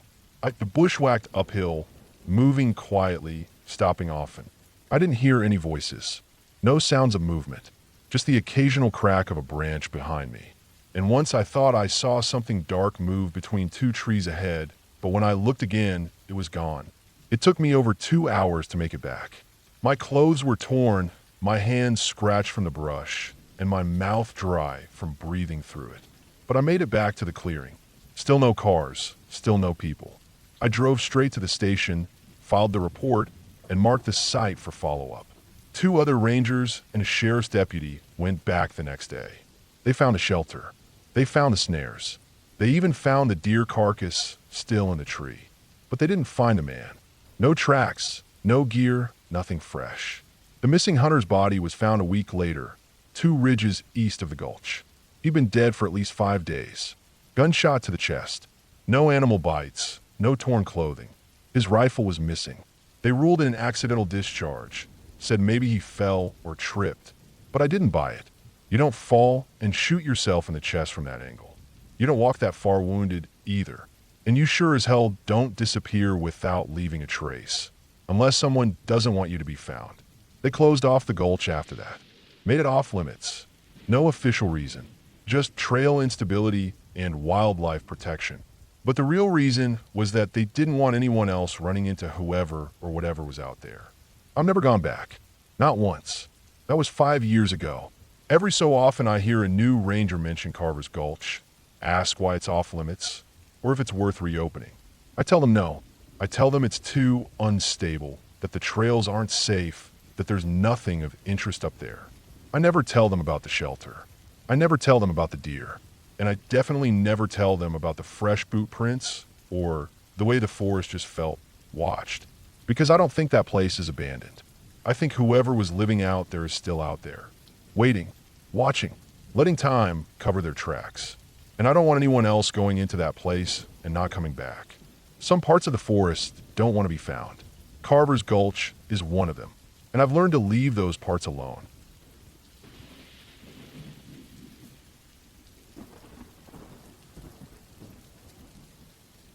I've been a park ranger for over 16 years, mostly working in remote areas of the Southwest, but I spent a stretch of 5 years stationed in a rugged part of southeastern Utah. That place still sits heavy in my bones. There are parts of the land out there that barely see a human footstep for years, places people forget even exist. Red rock cliffs that stretch like ocean swells, canyons that seem to shift as the sun moves, and dry, stunted trees growing where you'd swear nothing should live. It's a beautiful place, but quiet in a way that presses in on you. You feel small in it, and not in a poetic way, more like you're intruding. It was around my 3rd year stationed in that region that I had the experience I still think about more than I should. The area I was assigned to patrol was part of a protected reserve that bordered some rough BLM land. My section included a series of canyons and high desert plateaus, and a network of trails mostly used by seasoned hikers and climbers, people who didn't need much oversight. So I spent a lot of time alone out there, doing trail inspections, checking on water stations, looking for signs of erosion or illegal campsites. Most of the time it was routine, and the quiet became something I liked. One summer, there had been a few reports of vandalism near a particular canyon called Mule, Washington. Someone had spray painted one of the trail signs and left beer cans stacked in cairns at odd spots along the trail. Nothing dangerous, just disrespectful. Still, I was told to keep a closer eye on that region. Mule Wash was a winding, narrow canyon that funneled into a wider open area, almost like a basin, flanked by sloped walls with patches of scrub oak and tough little junipers.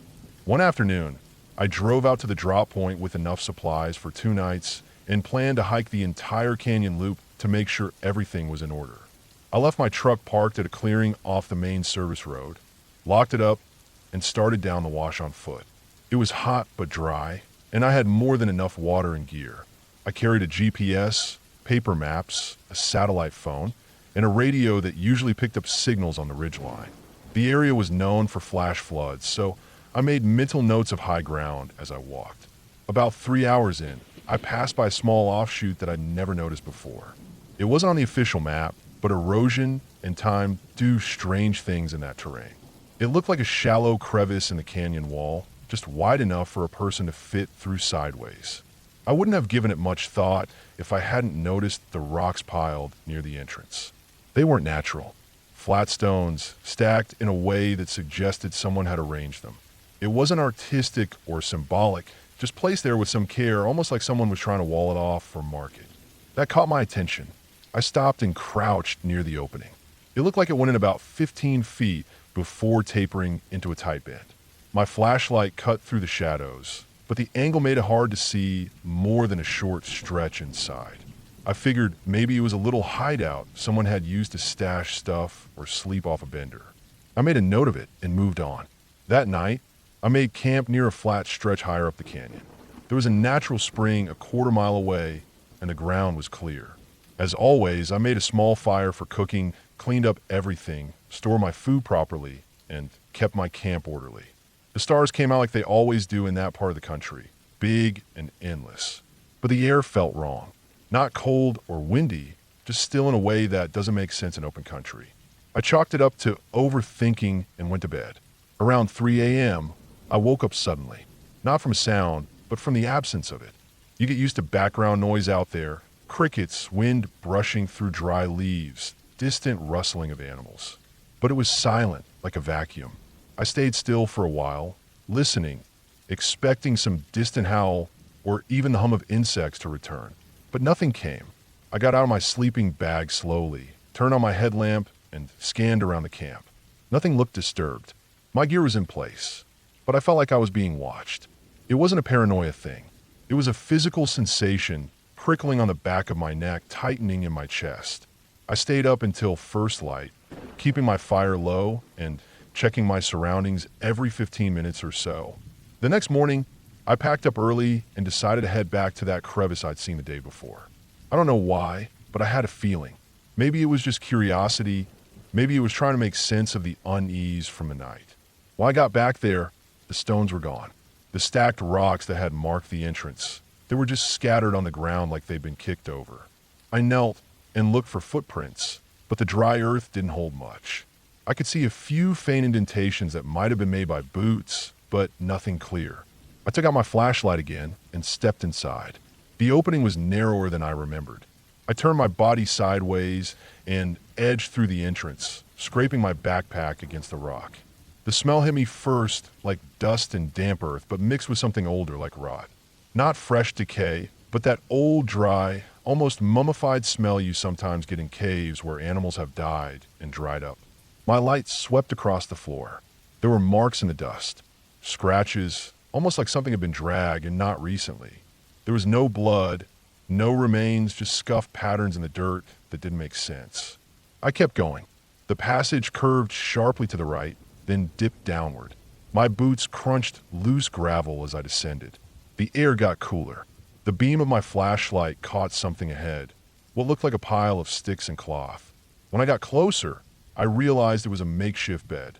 Layers of what looked like old blankets, torn canvas, maybe even animal hides. And bones.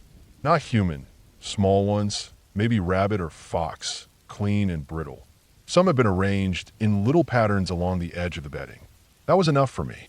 I backed out carefully, checking the corners and crevices as I went. I didn't like being in that space. Not because of anything supernatural, but because it felt like I was in someone's home. Someone who didn't want company. When I got back outside, the sun felt too bright. I radioed in and logged the discovery as a potential illegal camp and flagged it for further investigation. I didn't say more than I had to. I hiked back out of the canyon, made it to my truck, and drove straight to the outpost. I filled out the paperwork, attached the coordinates, and gave it to the district supervisor. He told me someone would look into it the following week. That should have been the end of it. But 3 days later, I got a message that another ranger had gone out to investigate the cave site. He didn't find it. Not just the bedding or bones. He said there was no opening at all. Just a smooth canyon wall. He thought maybe I'd marked the wrong coordinates. I double-checked my log. The GPS reading was accurate. I went back myself 2 days later. I followed the same path, traced the exact same bends and ridges, and I found the spot. But he was right. The crevice was gone. The wall was unbroken. Not collapsed, not filled in. Just solid stone. The stacked rocks were still scattered on the ground nearby, like something had just walked through and kicked them out. I stood there for over an hour, walking back and forth, touching the wall, even knocking on it. It was solid, natural, no sign of tool marks or false covering. I took pictures, but they didn't show anything out of the ordinary. I didn't report that part. Over the next few months, I noticed a few other strange things in that canyon. Small piles of stones in out-of-the-way places. Tracks that started and ended suddenly, as if the thing making them just vanished.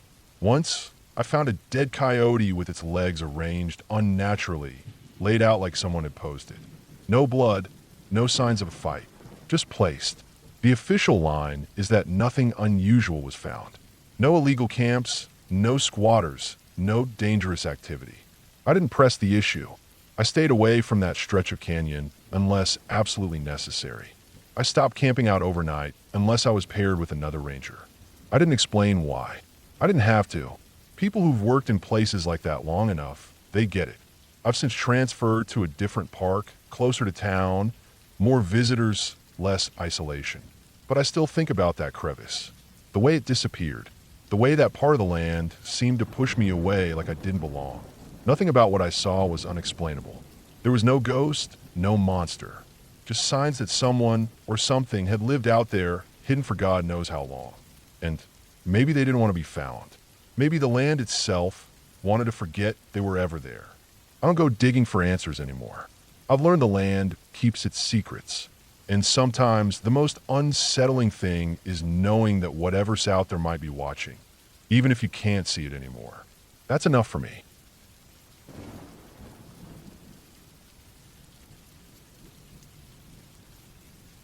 I've been working as a park ranger for about 14 years now. Most of that time I've been posted in different areas across the Southwest, Arizona, Utah, Nevada, but 4 years ago I was transferred to a state park in southern New Mexico near the Gila National Forest. The terrain is rough, a mix of pine-covered hills and rocky dry valleys with patches of desert mesquite. It's one of those places where time stretches out and the land feels older than anything else around it. My job wasn't anything fancy, mostly maintenance checks, trail monitoring, helping campers with their permits, and logging observations. I also hiked out to remote areas of the park to make sure no illegal hunting or off-grid campsites had popped up. The land is harsh and can get deadly fast, especially for those who don't respect it. There's one part of the park boundary that's never gotten much attention from the public. We called it Section 17, even though that name doesn't mean much to anyone outside our little ranger station. It's the far western edge of the park, fenced in by old barbed wire and stretching for miles without any clear trails.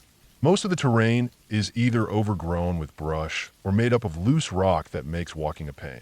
We rarely had to patrol it because the terrain was so unforgiving that no one in their right mind would hike in from that direction.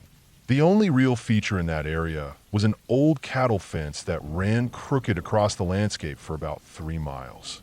It was probably from the early 1900s, back when ranchers were still trying to graze cattle up in these hills.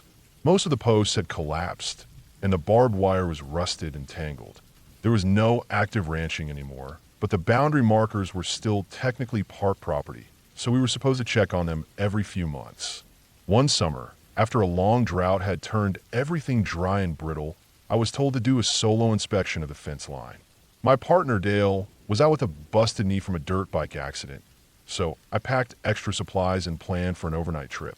I wasn't thrilled about the assignment, not because I was scared or anything, but because I knew the heat and terrain were going to make it miserable. I left the ranger station around 8 a.m. and drove as far as I could along a service road until the path narrowed to loose stone and brush. I parked the truck in a small clearing and hiked west on foot, following an old game trail that eventually led me to the broken fence.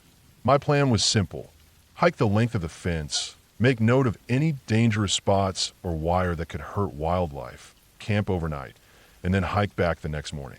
The first few miles weren't bad.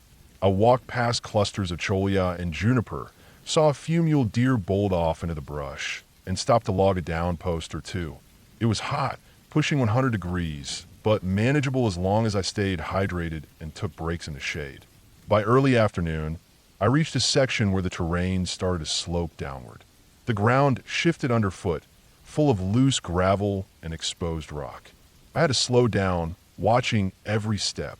Around that time, I found something odd. One of the fence posts was still standing, straight, solid, and freshly cut. It looked completely out of place next to the rotting ones around it. The post was new. Not just recent, but new, with no signs of wear. The barbed wire attached to it was also clean and stretched tight. It stopped me for a while. I walked around it, checked for boot prints or tire tracks. Nothing. Just one new fence post in the middle of nowhere, several miles from the nearest road. I made a note of it in my logbook, took a few pictures, and moved on.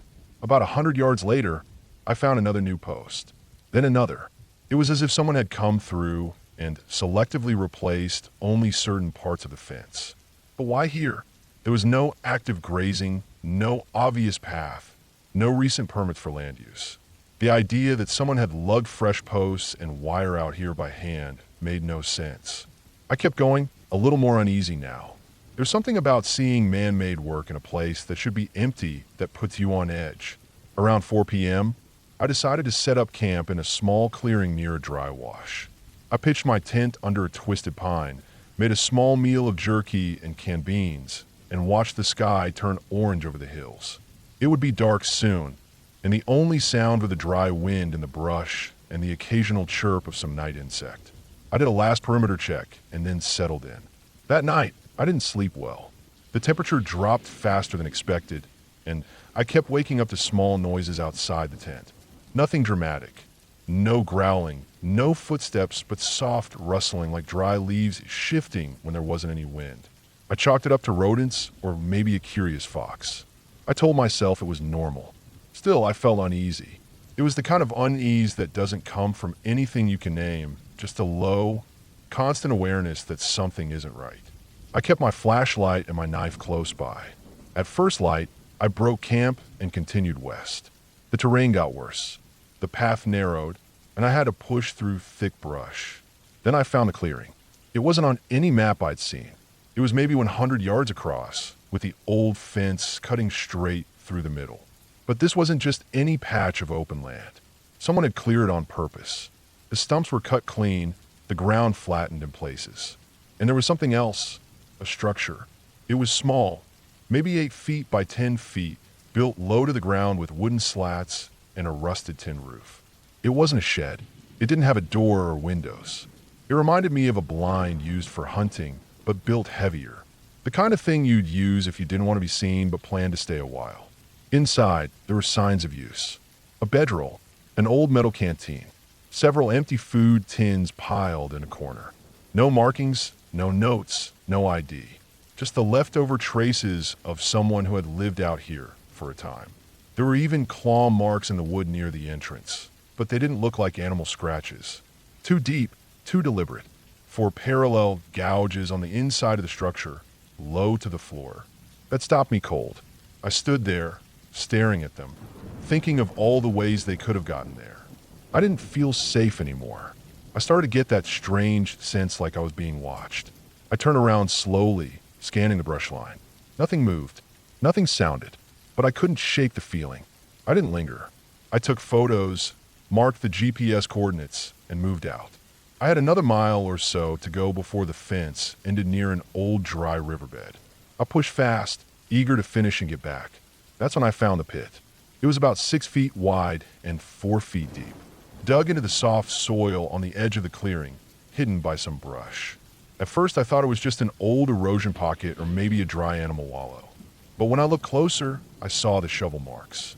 Someone had dug it by hand. Inside the pit were bones. Not animal bones. Not entirely, anyway. They were old, bleached by the sun and time. But the shape of the skull and the structure of the ribs told me what I didn't want to admit. Human. At least 2 skulls, partial rib cages, long bones. Mixed with those were animal remains. Deer, maybe a coyote, scattered like garbage. My legs locked up. I crouched there, staring into the pit, trying to make sense of it. Who were they? How long had they been here? Why were they buried like trash in a place no one ever came to? I didn't touch anything. I marked the spot, took pictures, and got out of there as fast as I could. I radioed the station once I got back to the truck, gave them the coordinates and a summary of what I found. Within a few days, the area was swarming with state investigators. They confirmed the bones were human, 2 adult males and 1 partial juvenile. All had been dead for years, at least a decade or more. No ID, no missing person matches. They tore down the shelter, dug up the clearing, traced the new fence posts back to a local hardware store, but the purchases were made in cash over several years. Nothing that led anywhere solid. Eventually, the case went cold. We sealed off Section 17 after that. No public access, no ranger patrols. We listed it as environmentally sensitive and left it off the park maps. But I still think about it. About the pit, the claw marks, the shelter. Someone had been living out there for years, building up that fence bit by bit, burying bones in the dirt like it was just another chore. And nobody noticed. Nobody noticed. That changed the way I look at my job. I used to think the land was what we were protecting people from, steep trails, wild animals, getting lost. But now I know it's not the land. It's what hides in it. Not ghosts, not monsters, just people. People who don't want to be found, and who make sure the ones who find them never leave.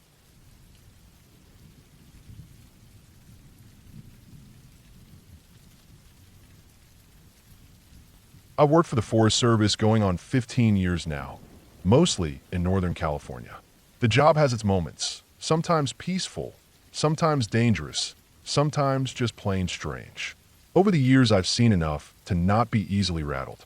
But there's one memory I can't quite shake. One assignment, one shift that still lingers with me. I think about it more than I care to admit, and not because it was particularly dramatic, but because it felt wrong in a quiet, slow way. That kind of feeling sits with you. This happened about 6 years ago. I was stationed out near a lesser-known section of the Mendocino National Forest, close to the boundary line where public land bleeds into private timber plots and old ranching claims that haven't seen use in decades. That part of the forest doesn't get many visitors. Most folks stick to the main trailheads, campgrounds, and the more photogenic spots closer to the roads. The deeper areas, dense pine woods, gullies, thickets full of manzanita and oak, tend to be empty unless hunters come through in season or someone gets turned around and lost. I was out on a 3-day patrol, part of a routine sweep before the start of fire season. The higher-ups wanted to make sure no one had built unauthorized camps, started illegal fires, or dumped trash. Sometimes I'd find crude hunting blinds, half-collapsed lean-tos, or old animal traps that weren't cleared out. People are careless in remote places. They assume no one's watching. I parked the truck at the end of a fire access road that hadn't been driven on in months. The last storm had washed out the lower part, so it was all on foot from there. I had my pack, my GPS, my topographic maps, and a satellite phone in case something really went sideways. I planned to cover a loop, hit a few ridgelines, check a couple of old roads, and swing back around to camp at the same truck-accessible spot by the third night. The first day was quiet. Hiked a little over 12 miles, didn't see anyone. Found some scattered beer cans, a pair of hiking socks left near a boulder field, and a crude fire ring full of charred foil and cigarette butts. I cleaned up what I could, made a note to send a crew in to deal with the rest, and kept moving. That night, I camped near a dry creek bed. It was peaceful. The stars came out strong and clear, no wind, no weird animal noises. The usual rustles of wildlife. Deer maybe, or raccoons moving through brush. The next morning, I packed up and followed an old logging path that wound higher into the hills. It was overgrown, nearly invisible in places, but still traceable if you knew what to look for. The slight dip of the earth, the way the ferns had grown shorter in a line, the spacing of old stumps hidden under moss. About 5 miles in, I reached a stretch of woods that didn't match the maps. According to my topo and satellite imagery, this was supposed to be solid mixed forest, oak, Douglas fir, and pine. No ducks, but that's not what I found. The trees started to thin out, first gradually, then almost abruptly. I came out into a clearing. I stopped. It wasn't a meadow, not in the typical sense. No wildflowers or soft grass. It was a flat, wide swatch of land, maybe the size of a football field, with shorter yellowed grass and hard-packed dirt in the middle. The tree line ringed around it in a perfect oval. And I mean perfect. It was too even, too clean. It didn't look natural. No sloppy, no falling logs, no dead wood. Just open space. That alone felt off. In woods like these, clearings happen irregularly. Fire scars, rock slides, grazing, something causes them. This felt maintained. Not recently, but intentionally. I scanned the area. No trails leading in, no old road cuts, no animal tracks. I walked to the center, slowly, feeling the sun beat down a little harder here. The ground was dry and cracked in places. I knelt to look at the soil. Not much grew here besides short bristlegrass and some wiry weeds. No insects buzzed. No birds called. That silence stuck in my ears. I pulled out my map again. Nothing marked here. No clearings, no structures. I checked the GPS coordinates matched where I expected to be. Still, nothing noted. Then I noticed the rocks. They were set in a pattern. Not immediately obvious, but once I saw it, I couldn't unsee it. 10 or 12 flat stones, half buried, spaced in a circle, worn smooth, like they'd been there a long time. Some were cracked. One looked like it had been blackened, maybe scorched. I walked the circle. It was about 20 feet across. My boot nudged one of the stones, and it wobbled slightly. I squatted, pushed the grass aside. Underneath was old rope, rotted through, crumbling to the touch. Nearby was what looked like rusted metal, maybe part of a stake or bolt. I stood up again. My gut felt tight. Something about the air wasn't right. Still no wind. I didn't like it. I decided to keep moving. I made note of the location, snapped a few photos with my field camera, and hiked north toward a ridge I needed to check. But the rest of that day, I couldn't shake the image of that circle. The stones, the silence. That night, I camped near the ridge, maybe 2 miles from the clearing. I picked a spot with some natural shelter, set up camp, cooked, and tried to settle in. But the forest felt different. There were no animal calls. No frogs, no owls. Nothing. It felt like something had muffled the world. I told myself it was just nerves, that maybe the altitude was playing tricks, or I'd overexerted myself. Still, I didn't sleep well. Woke up multiple times, convinced I'd heard footsteps. Not animals crashing through brush. These were soft, spaced, deliberate. Always just beyond where my lantern's light could reach. At first light, I packed up and got moving. I figured I'd head back early. I checked most of what I needed to. On the way down, I couldn't help it. I looped back toward the clearing. Curiosity got the better of me. When I got there, it was just the same. Still quiet. Still wrong. Except something had changed. The circle of stones was disturbed. One of them had been moved, dragged several feet away. A long mark in the dirt showed where it had scraped. The blackened one was gone entirely. I looked all around. Nothing. No prints. No signs of a struggle. But the soil was dry and hard. Tracks wouldn't show unless someone dug in. Then I saw something sticking out of the ground a few feet from the edge of the clearing. It walked over. It was a metal spike. Rusted, but newer than the other stuff. It had red paint on it. Faded, but still visible. That's when I realized what I'd stepped into. This wasn't just a random clearing. Someone had cleared this land, maintained it. Possibly for years. For what purpose, I couldn't say. The circle, the rope, the metal, it felt like some kind of site. Ritual? Possibly, but not in a New Age way. This was older, stranger, not religious. Not exactly. I left. Didn't eat lunch. Didn't stop to check other waypoints. Just hiked out, fast as I could, and didn't look back. Back at the truck, I sat for a long while before starting the engine. Just breathing, thinking. I radioed in, gave a routine check-in, didn't mention the clearing. Not then. I didn't know how to describe it in a report without sounding like I was making things up. I just marked on the map and filed it under anomalous site. Forest Service lingo for something weird but not immediately dangerous. A week later, I went back out with another ranger and a district archaeologist. We took GPS coordinates and hiked back in. When we got there, the clearing was still there, but the circle was gone. Every stone, every trace of rope or metal, all gone. The soil looked freshly disturbed, like someone had come through with a rake and smoothed it all out. The archaeologist said the area didn't show signs of indigenous use, no artifacts, no evidence of habitation. Probably an old rancher's livestock pen, he said, or an illegal hunting camp, long gone. But I could tell he didn't really believe that. He kept glancing around, checking the tree line. We didn't stay long. Back at the station, I filed a more detailed report. Included my photos. A month later, the file was removed from our internal system. No note, no explanation. That clearing doesn't show up on any maps now. The satellite imagery has been updated, and it looks like forest, same as the areas around it. But I know what I saw. I know what it felt like.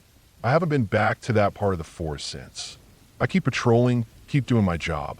But sometimes I'll be deep in the woods, hiking a trail I've walked a dozen times, and the wind will go still. The birds will stop singing, and I'll wonder if there's another clearing nearby, just out of sight waiting. And I'll keep walking. I always keep walking, because sometimes in the woods, the things that scare you aren't loud or violent. Sometimes they're quiet and slow and deliberate. Things that were put there for a reason you'll never understand, and maybe aren't meant to.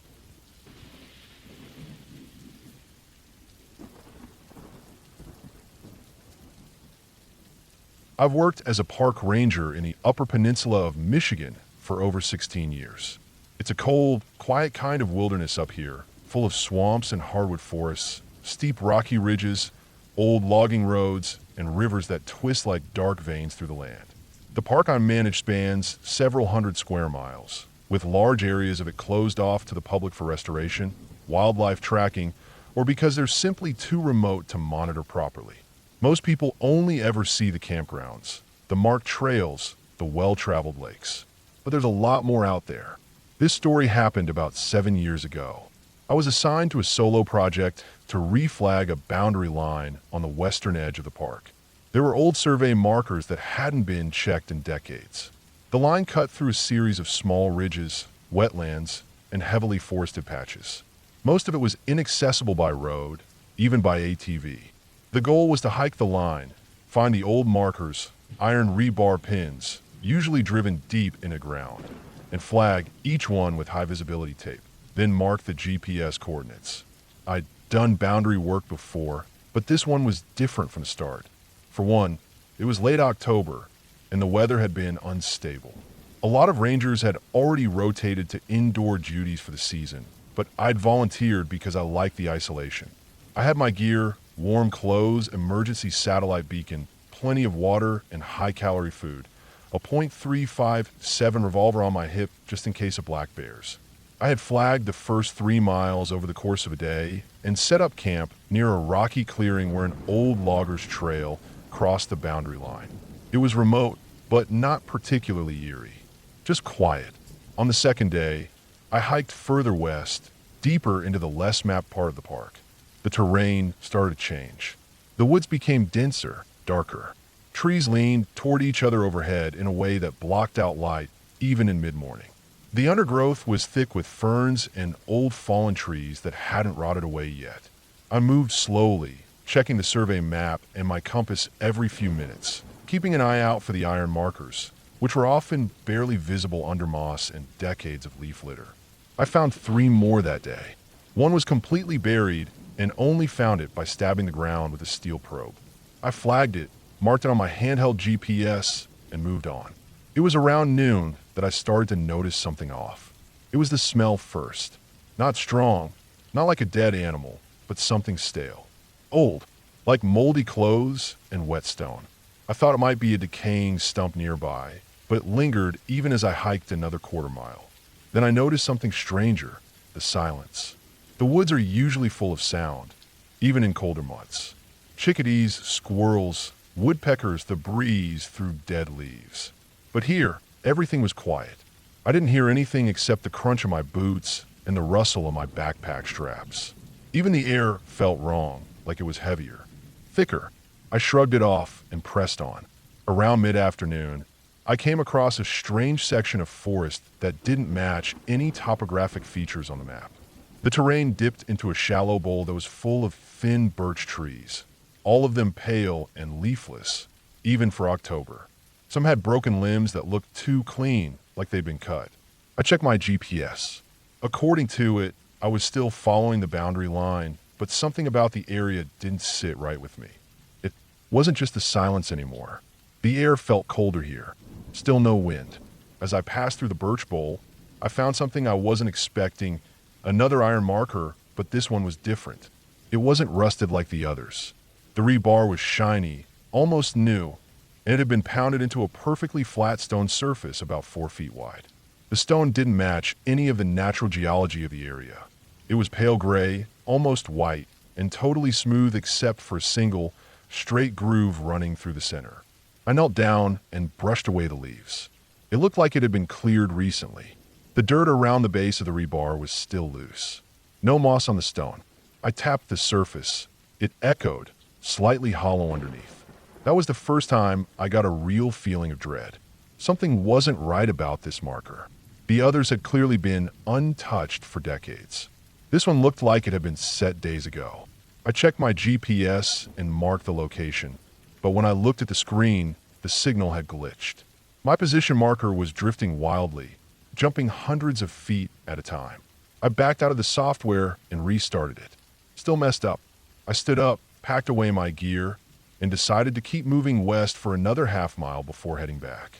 I didn't want to camp anywhere near that stone.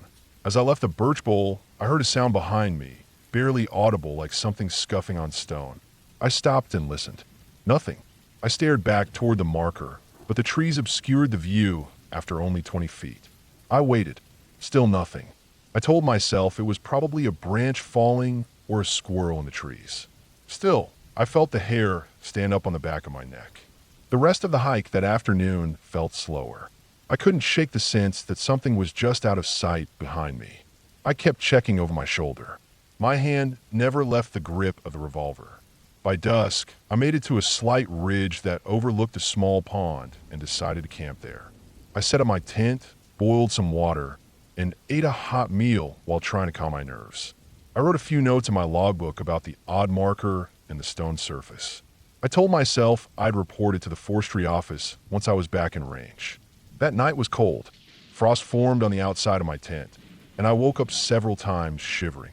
But at some point, maybe around 2 or 3 a.m., I woke up to a sound. It wasn't loud, just soft footsteps on dead leaves.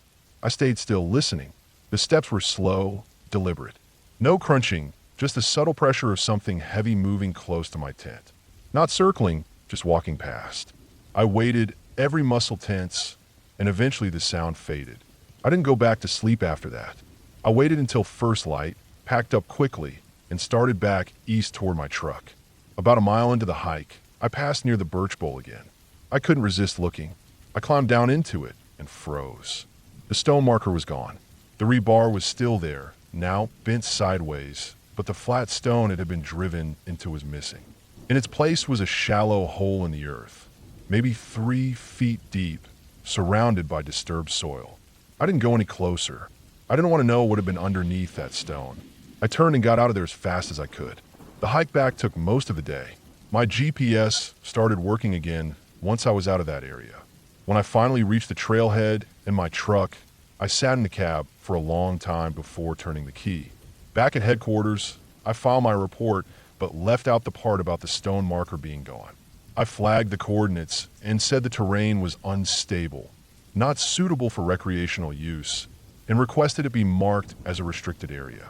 A few weeks later, a senior ranger asked me about that marker.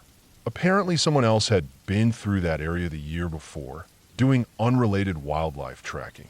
Their report mentioned seeing a similar stone with rebar in it, but they never marked the GPS, and the marker was supposedly on a different ridge, almost a mile away. I've been back to that section of the park since then, but I've never been able to find the birch bowl again. The terrain shifts and trails disappear. Some places seem to push you away no matter how hard you try to find them. I still don't know who or what put that marker in place, or what was buried beneath that stone. Maybe it was something harmless. Maybe not, but I've never looked at those old iron pins the same way again.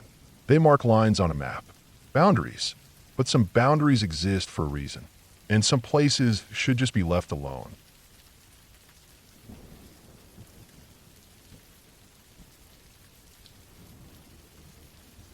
I've worked as a park ranger for over 12 years now. Most of those years were quiet. Long hikes, cleaning up trash, talking to families who came through with coolers and kids running ahead. The usual stuff. But sometimes, something happens out there that doesn't quite fit. It's not supernatural, not the kind of thing you'd find in some horror story or movie. It's real, raw, and it stays with you.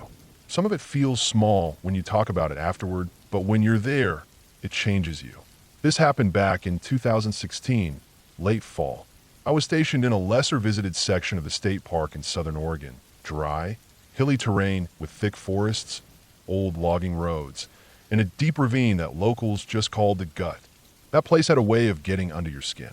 The Gut was a steep, narrow cut through the forest, about 1.5 miles long, a few hundred feet deep in places. The sides were sharp and broken, lined with thick brush and deadfalls. Trees down there leaned at odd angles, half-rotted and twisted up from years of wind and moisture. In spring, it became a swamp in the middle, but in the fall it was dry and silent, like something had drained the sound out of it. I hated going down there, and I wasn't alone. Most of the other rangers didn't like it either, and we didn't have any official trails that led into it. People weren't banned from exploring it, but we discouraged them. Not because we were trying to keep a secret or anything like that. It just wasn't safe. The terrain was unstable, the footing was tricky, and if you got hurt, getting you out of there would take a long time. That week, I was running solo patrols in the northern boundary zone. Most of that area was forest, a few old hunting trails, and a couple of survey markers left over from the early days of the park's mapping efforts. My assigned job was to inspect the fire break lines and check some erosion damage after a recent storm had blown through. Nothing unusual. I hiked out early, around 7 a.m., loaded with enough gear for the day. The wind had picked up overnight, and the air smelled sharp with pine sap and coal dirt. I remember the quiet. No birds that morning. No squirrel chatter. Just wind in the upper branches and the crunch of my boots on the trail. The first few hours were routine. I noted 2 downed trees, marked them with flagging tape, and mapped their coordinates in my GPS to pass along to the maintenance crew. I stopped once around 11 to eat an energy bar and drink some water. At that point, I was standing near the eastern rim of the gut, looking down into it. The trees were thick and dark down there, twisted and bare in places. Some of them had burned in the fire back in '98 and hadn't come back right. I didn't plan to go down. That wasn't in my schedule, but something caught my eye. Down in the ravine, about halfway along the slope, I saw what looked like a blue tarp. It was sagging, half covered in branches. Tarps aren't uncommon in the woods. People sometimes use them when camping or hunting, especially in places they aren't supposed to. But what made this one stand out was how old and sun-bleached it looked. The edges were frayed, and it was tucked low into a thicket, as if someone had tried to hide it. I stood there for a good 5 minutes just looking at it. My gut told me to log the location and move on. But I've learned not to ignore things like this. A forgotten tarp could mean trash, sure, but it could also mean an abandoned camp, and sometimes it meant something worse. People came out here to disappear sometimes. Most of them didn't mean harm, but some did. Either way, it was part of the job. So I climbed down. The slope was worse than I expected. Loose rock, wet leaves, and hidden roots made each step a gamble. I kept my boots wide and planted my heels into the dirt. I used an old alder branch like a walking stick. It took about 20 minutes to get halfway down, sweat dripping under my hat despite the cold. The air got heavy the deeper I went. It was quiet in that way that makes your ears feel like they're under pressure. Like sound just stops working. When I got close to the tarp, I saw more. It wasn't just a tarp. It was a crude shelter, the kind of thing you'd see in survival training. Branches had been bent and tied into a half dome, and the tarp had been thrown over it, then weighted down with rocks. Some effort had gone into hiding it. Ferns had been placed around the edge. Dead leaves had been packed along the outside. Whoever made it didn't want it seen from above. I moved in slow, listening. I expected animal smell, old food, or maybe even a dead raccoon. But it smelled like nothing. Just cold, damp rot. I used a stick to lift one side of the tarp. Inside were bones. Not human. Deer, maybe. The ribs were wide, the skull broken and stained. It had been picked clean and neatly arranged, like someone had taken time to lay the parts in a specific way. Spine down the middle, limbs on either side. Like a display. There was no meat, no insects. Just dry bones and empty silence. I lowered the tarp and stepped back. I felt something in the pit of my stomach. Not fear exactly, something older. Instinct. Like I shouldn't be there. I took photos, logged the location. Then I turned to climb back out. That's when I heard it. A sharp crack, not far above me. Not a branch falling. Not an animal running. It was the deliberate snap of something heavy stepping on dry wood. Then another. Closer. I stayed frozen. My first thought was a bear, maybe, or a cougar. But the steps didn't match. Too slow. Too even. One after another, moving in a straight line down toward me. I backed up to the edge of the thicket and crouched low. I couldn't see much, just shadows through the trees. Then it stopped. Whatever it was, it stood still for maybe 2 minutes. No sound. I didn't move either. My heartbeat was so loud in my ears it hurt. Then I heard the footsteps again, only now they were moving away. Not in a hurry, not stumbling, just walking up the slope, back the way they came. I waited a long time before I climbed out, almost 30 minutes. Every few minutes, I'd stop and listen. Nothing. No movement. No animals. No wind, just silence. When I got to the top, I didn't look back. I moved fast, following the ridge trail until I was far from the edge. I radioed in a location update, but didn't mention the bones yet. Not until I had time to write a full report. I spent the night back at the station. My partner was out on a different shift, so I was alone. I pulled up the satellite maps and cross-checked that section of the ravine. No recorded camps, no ranger installations, no trail markers. Just forest. I didn't sleep much that night. The next morning, I hiked back out, this time with backup. My supervisor came along. We had a third ranger meet us at the southern edge with a UTV to help access the lower trail that cut near the back into the gut. It took us longer than expected to reach the site again. When we got there, I showed them the shelter. Only it wasn't the same anymore. The tarp was gone. Completely. No trafe. The ferns that had been placed around it were scattered. The bones were still there, but they had been moved. No longer arranged. Just dumped in a pile like trash. I was embarrassed. They didn't say it, but I could tell they didn't believe the shelter was ever there. The way they looked around, the way they talked quietly to each other, I could feel it. I took them to the spot where I'd heard the footsteps. Nothing there. Not even a broken branch. We logged it as possible old poacher activity, left the bones alone, and climbed out. That should have been the end of it. But 2 weeks later, I was sent to investigate a missing hiker. A man in his 40s who'd come through the main gate alone. We found his car parked near the northern trailhead. His last known location, based on a text to his wife, put him somewhere near the gut. We searched for 3 days. On the 4th, we found his backpack about 70 yards inside the ravine, down in the lower end where the mud collects in spring. It was torn open, not ripped like by a bear or animal. Cut, clean through in one place like with a blade. Inside was his phone, dead, and a water bottle. No food, no maps. We never found the man. Every now and then I think about what I saw that day. The shelter, the bones, the footsteps. I try to tell myself it was just a hunter who lived rough, maybe someone practicing bushcraft and wanted to be left alone. But that doesn't explain why the bones were moved, or why the tarp disappeared completely overnight, or the way the footsteps sounded, not rushed or scared, just slow, controlled. I think someone lives down there. Not a hermit, not a lost camper. Someone who doesn't want to be found. Someone who watches. After that, I avoided the ravine. I marked in my personal notes as a no-go. A few years later, after another staff shuffle, I requested a different station. I still patrol, still walk the trails, still breathe the wild air that I've always loved. But I don't go near the gut. Not anymore. The man we lost was never found. No bones. No scent. Just gone. Maybe that's the scariest part. Not the bones I saw, but the ones I didn't. Because someone out there knows how to disappear. And sometimes they take someone with them.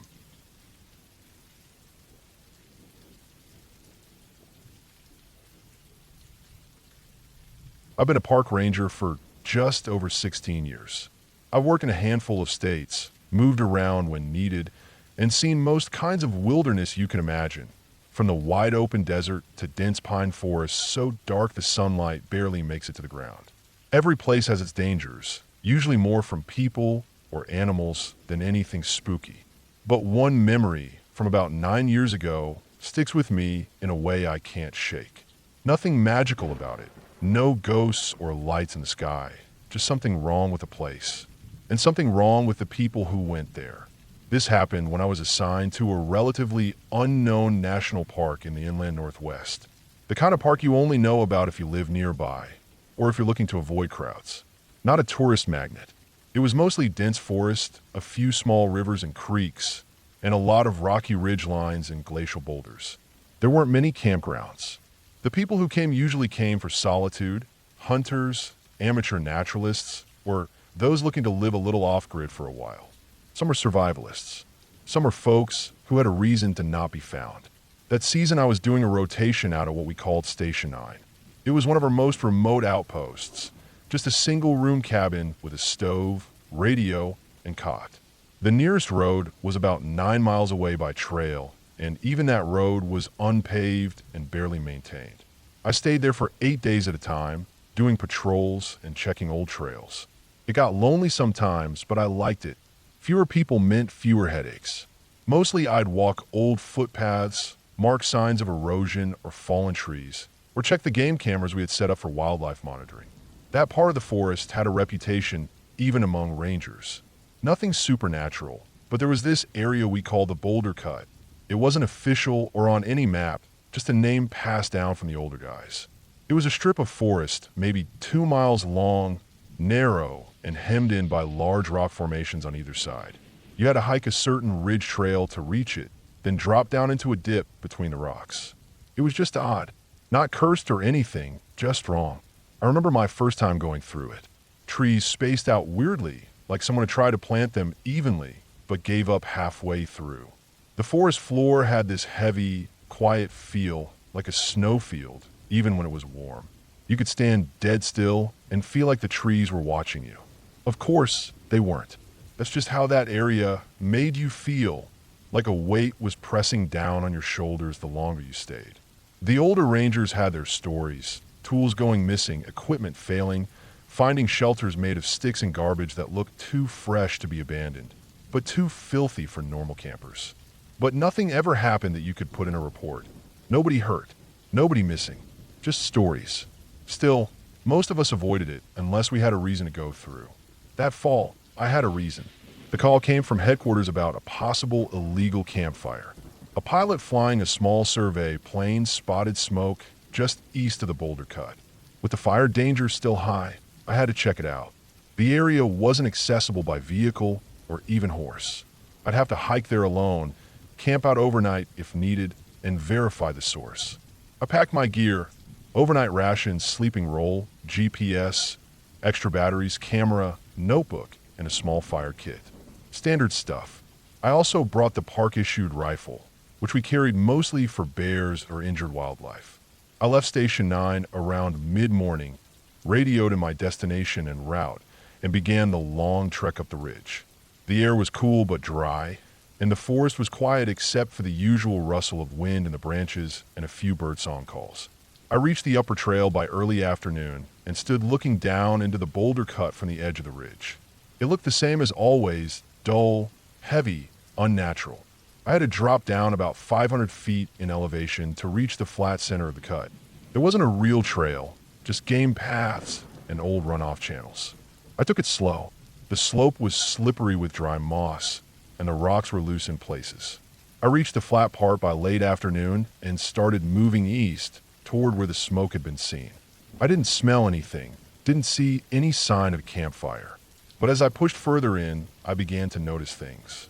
Subtle things. A squirrel skeleton picked clean, but laid out like it hadn't been disturbed. A pile of pine cones stacked in a neat tower. Not like kids playing.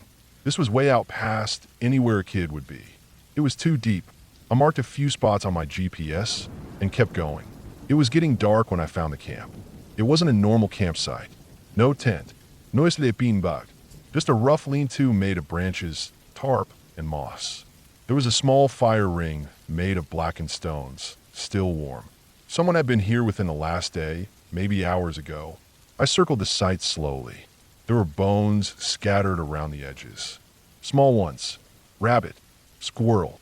Maybe a bird. They weren't cleaned, just cracked and tossed. And there was a smell, not smoke, not rot, just human. That unwashed, sweaty, lived-in smell that clings to someone who hasn't bathed in weeks. But no person. I took photos, marked the GPS, and decided to stay the night nearby. I didn't want to spook whoever it was by barging in after dark. It was technically illegal to camp without a permit, but in cases like this, we gave warnings first. People get desperate or just want peace and quiet. I didn't want trouble, just needed to speak to them. I set up my own small camp about 300 yards upslope, behind a thick wall of ferns and rocks. I kept the fire small and low. Ate some jerky, sipped water, made a few notes. As night came on, I expected to hear something. Footsteps, breaking branches, maybe even voices, but there was nothing. Just silence. Not even insects. Not even wind. That's when I got uneasy. The next morning, I hiked back to the campsite. It was gone. Completely gone. The fire ring had been scattered, the lean-to dismantled. No bones. No tarp. Nothing. Just leaves and pine needles, as if no one had ever been there. Even the ground showed little sign. I walked slow circles for a long time, scanning the ground. But it was like the forest had swallowed it whole. I looked for tracks. Found none. I was trained to track deer, bear, people, and dogs. I found no sign of any movement away from the site. Just a flat, silent forest. I could have turned back, called it in, and returned to Station 9. But something about the disappearance got under my skin. I knew what I saw, and it wasn't just a hiker passing through. Someone had lived there, at least briefly. I pushed east another half-mile. That's when things got worse. I started seeing more signs. Small animal traps. Very crude, but freshly made. And a log, half hollow, that had strange markings carved into the inside. Not words, not symbols I knew, just lines and slashes. Some overlapping, some straight, others curved like hooks. They weren't art. They weren't part of any language I recognized. They felt obsessive. Then I found a second shelter. This one was deeper in, built against a large boulder. Again, just a crude shelter of sticks, tarp, and moss, but much bigger. Big enough for 2 or 3 people. It looked more permanent. Inside were more bones, this time bigger. Deer, maybe. And a smell that hit hard, blood, old meat, filth. I didn't go in. I just stood there, heart beating slow and heavy. Something was off. I backed away, marked the coordinates, and started circling the area. That's when I found the trail cameras. 3 of them. Old, not park issued. Camouflaged well, strapped to trees about 10 feet off the ground, pointing inward toward the shelter. Not pointing outward like for game. These were watching whoever was inside. I didn't touch them, but I took photos and noted their type. They weren't cheap. Someone had gone to effort to monitor this spot, but not from within. These were watching from the edges. I started heading back, taking a new route to loop around the cut. I was about a mile from the ridge when I heard it. Not a sound, a silence. Sudden and deep. The forest, which had been quiet before, went completely still in a way that felt wrong. I stopped walking, crouched by a fallen log, and listened. And then I saw the person. Across a small open patch, maybe 200 feet away, a figure moved between 2 trees. Tall, thin, dressed in dark clothing. Fast, but not running. They didn't look toward me.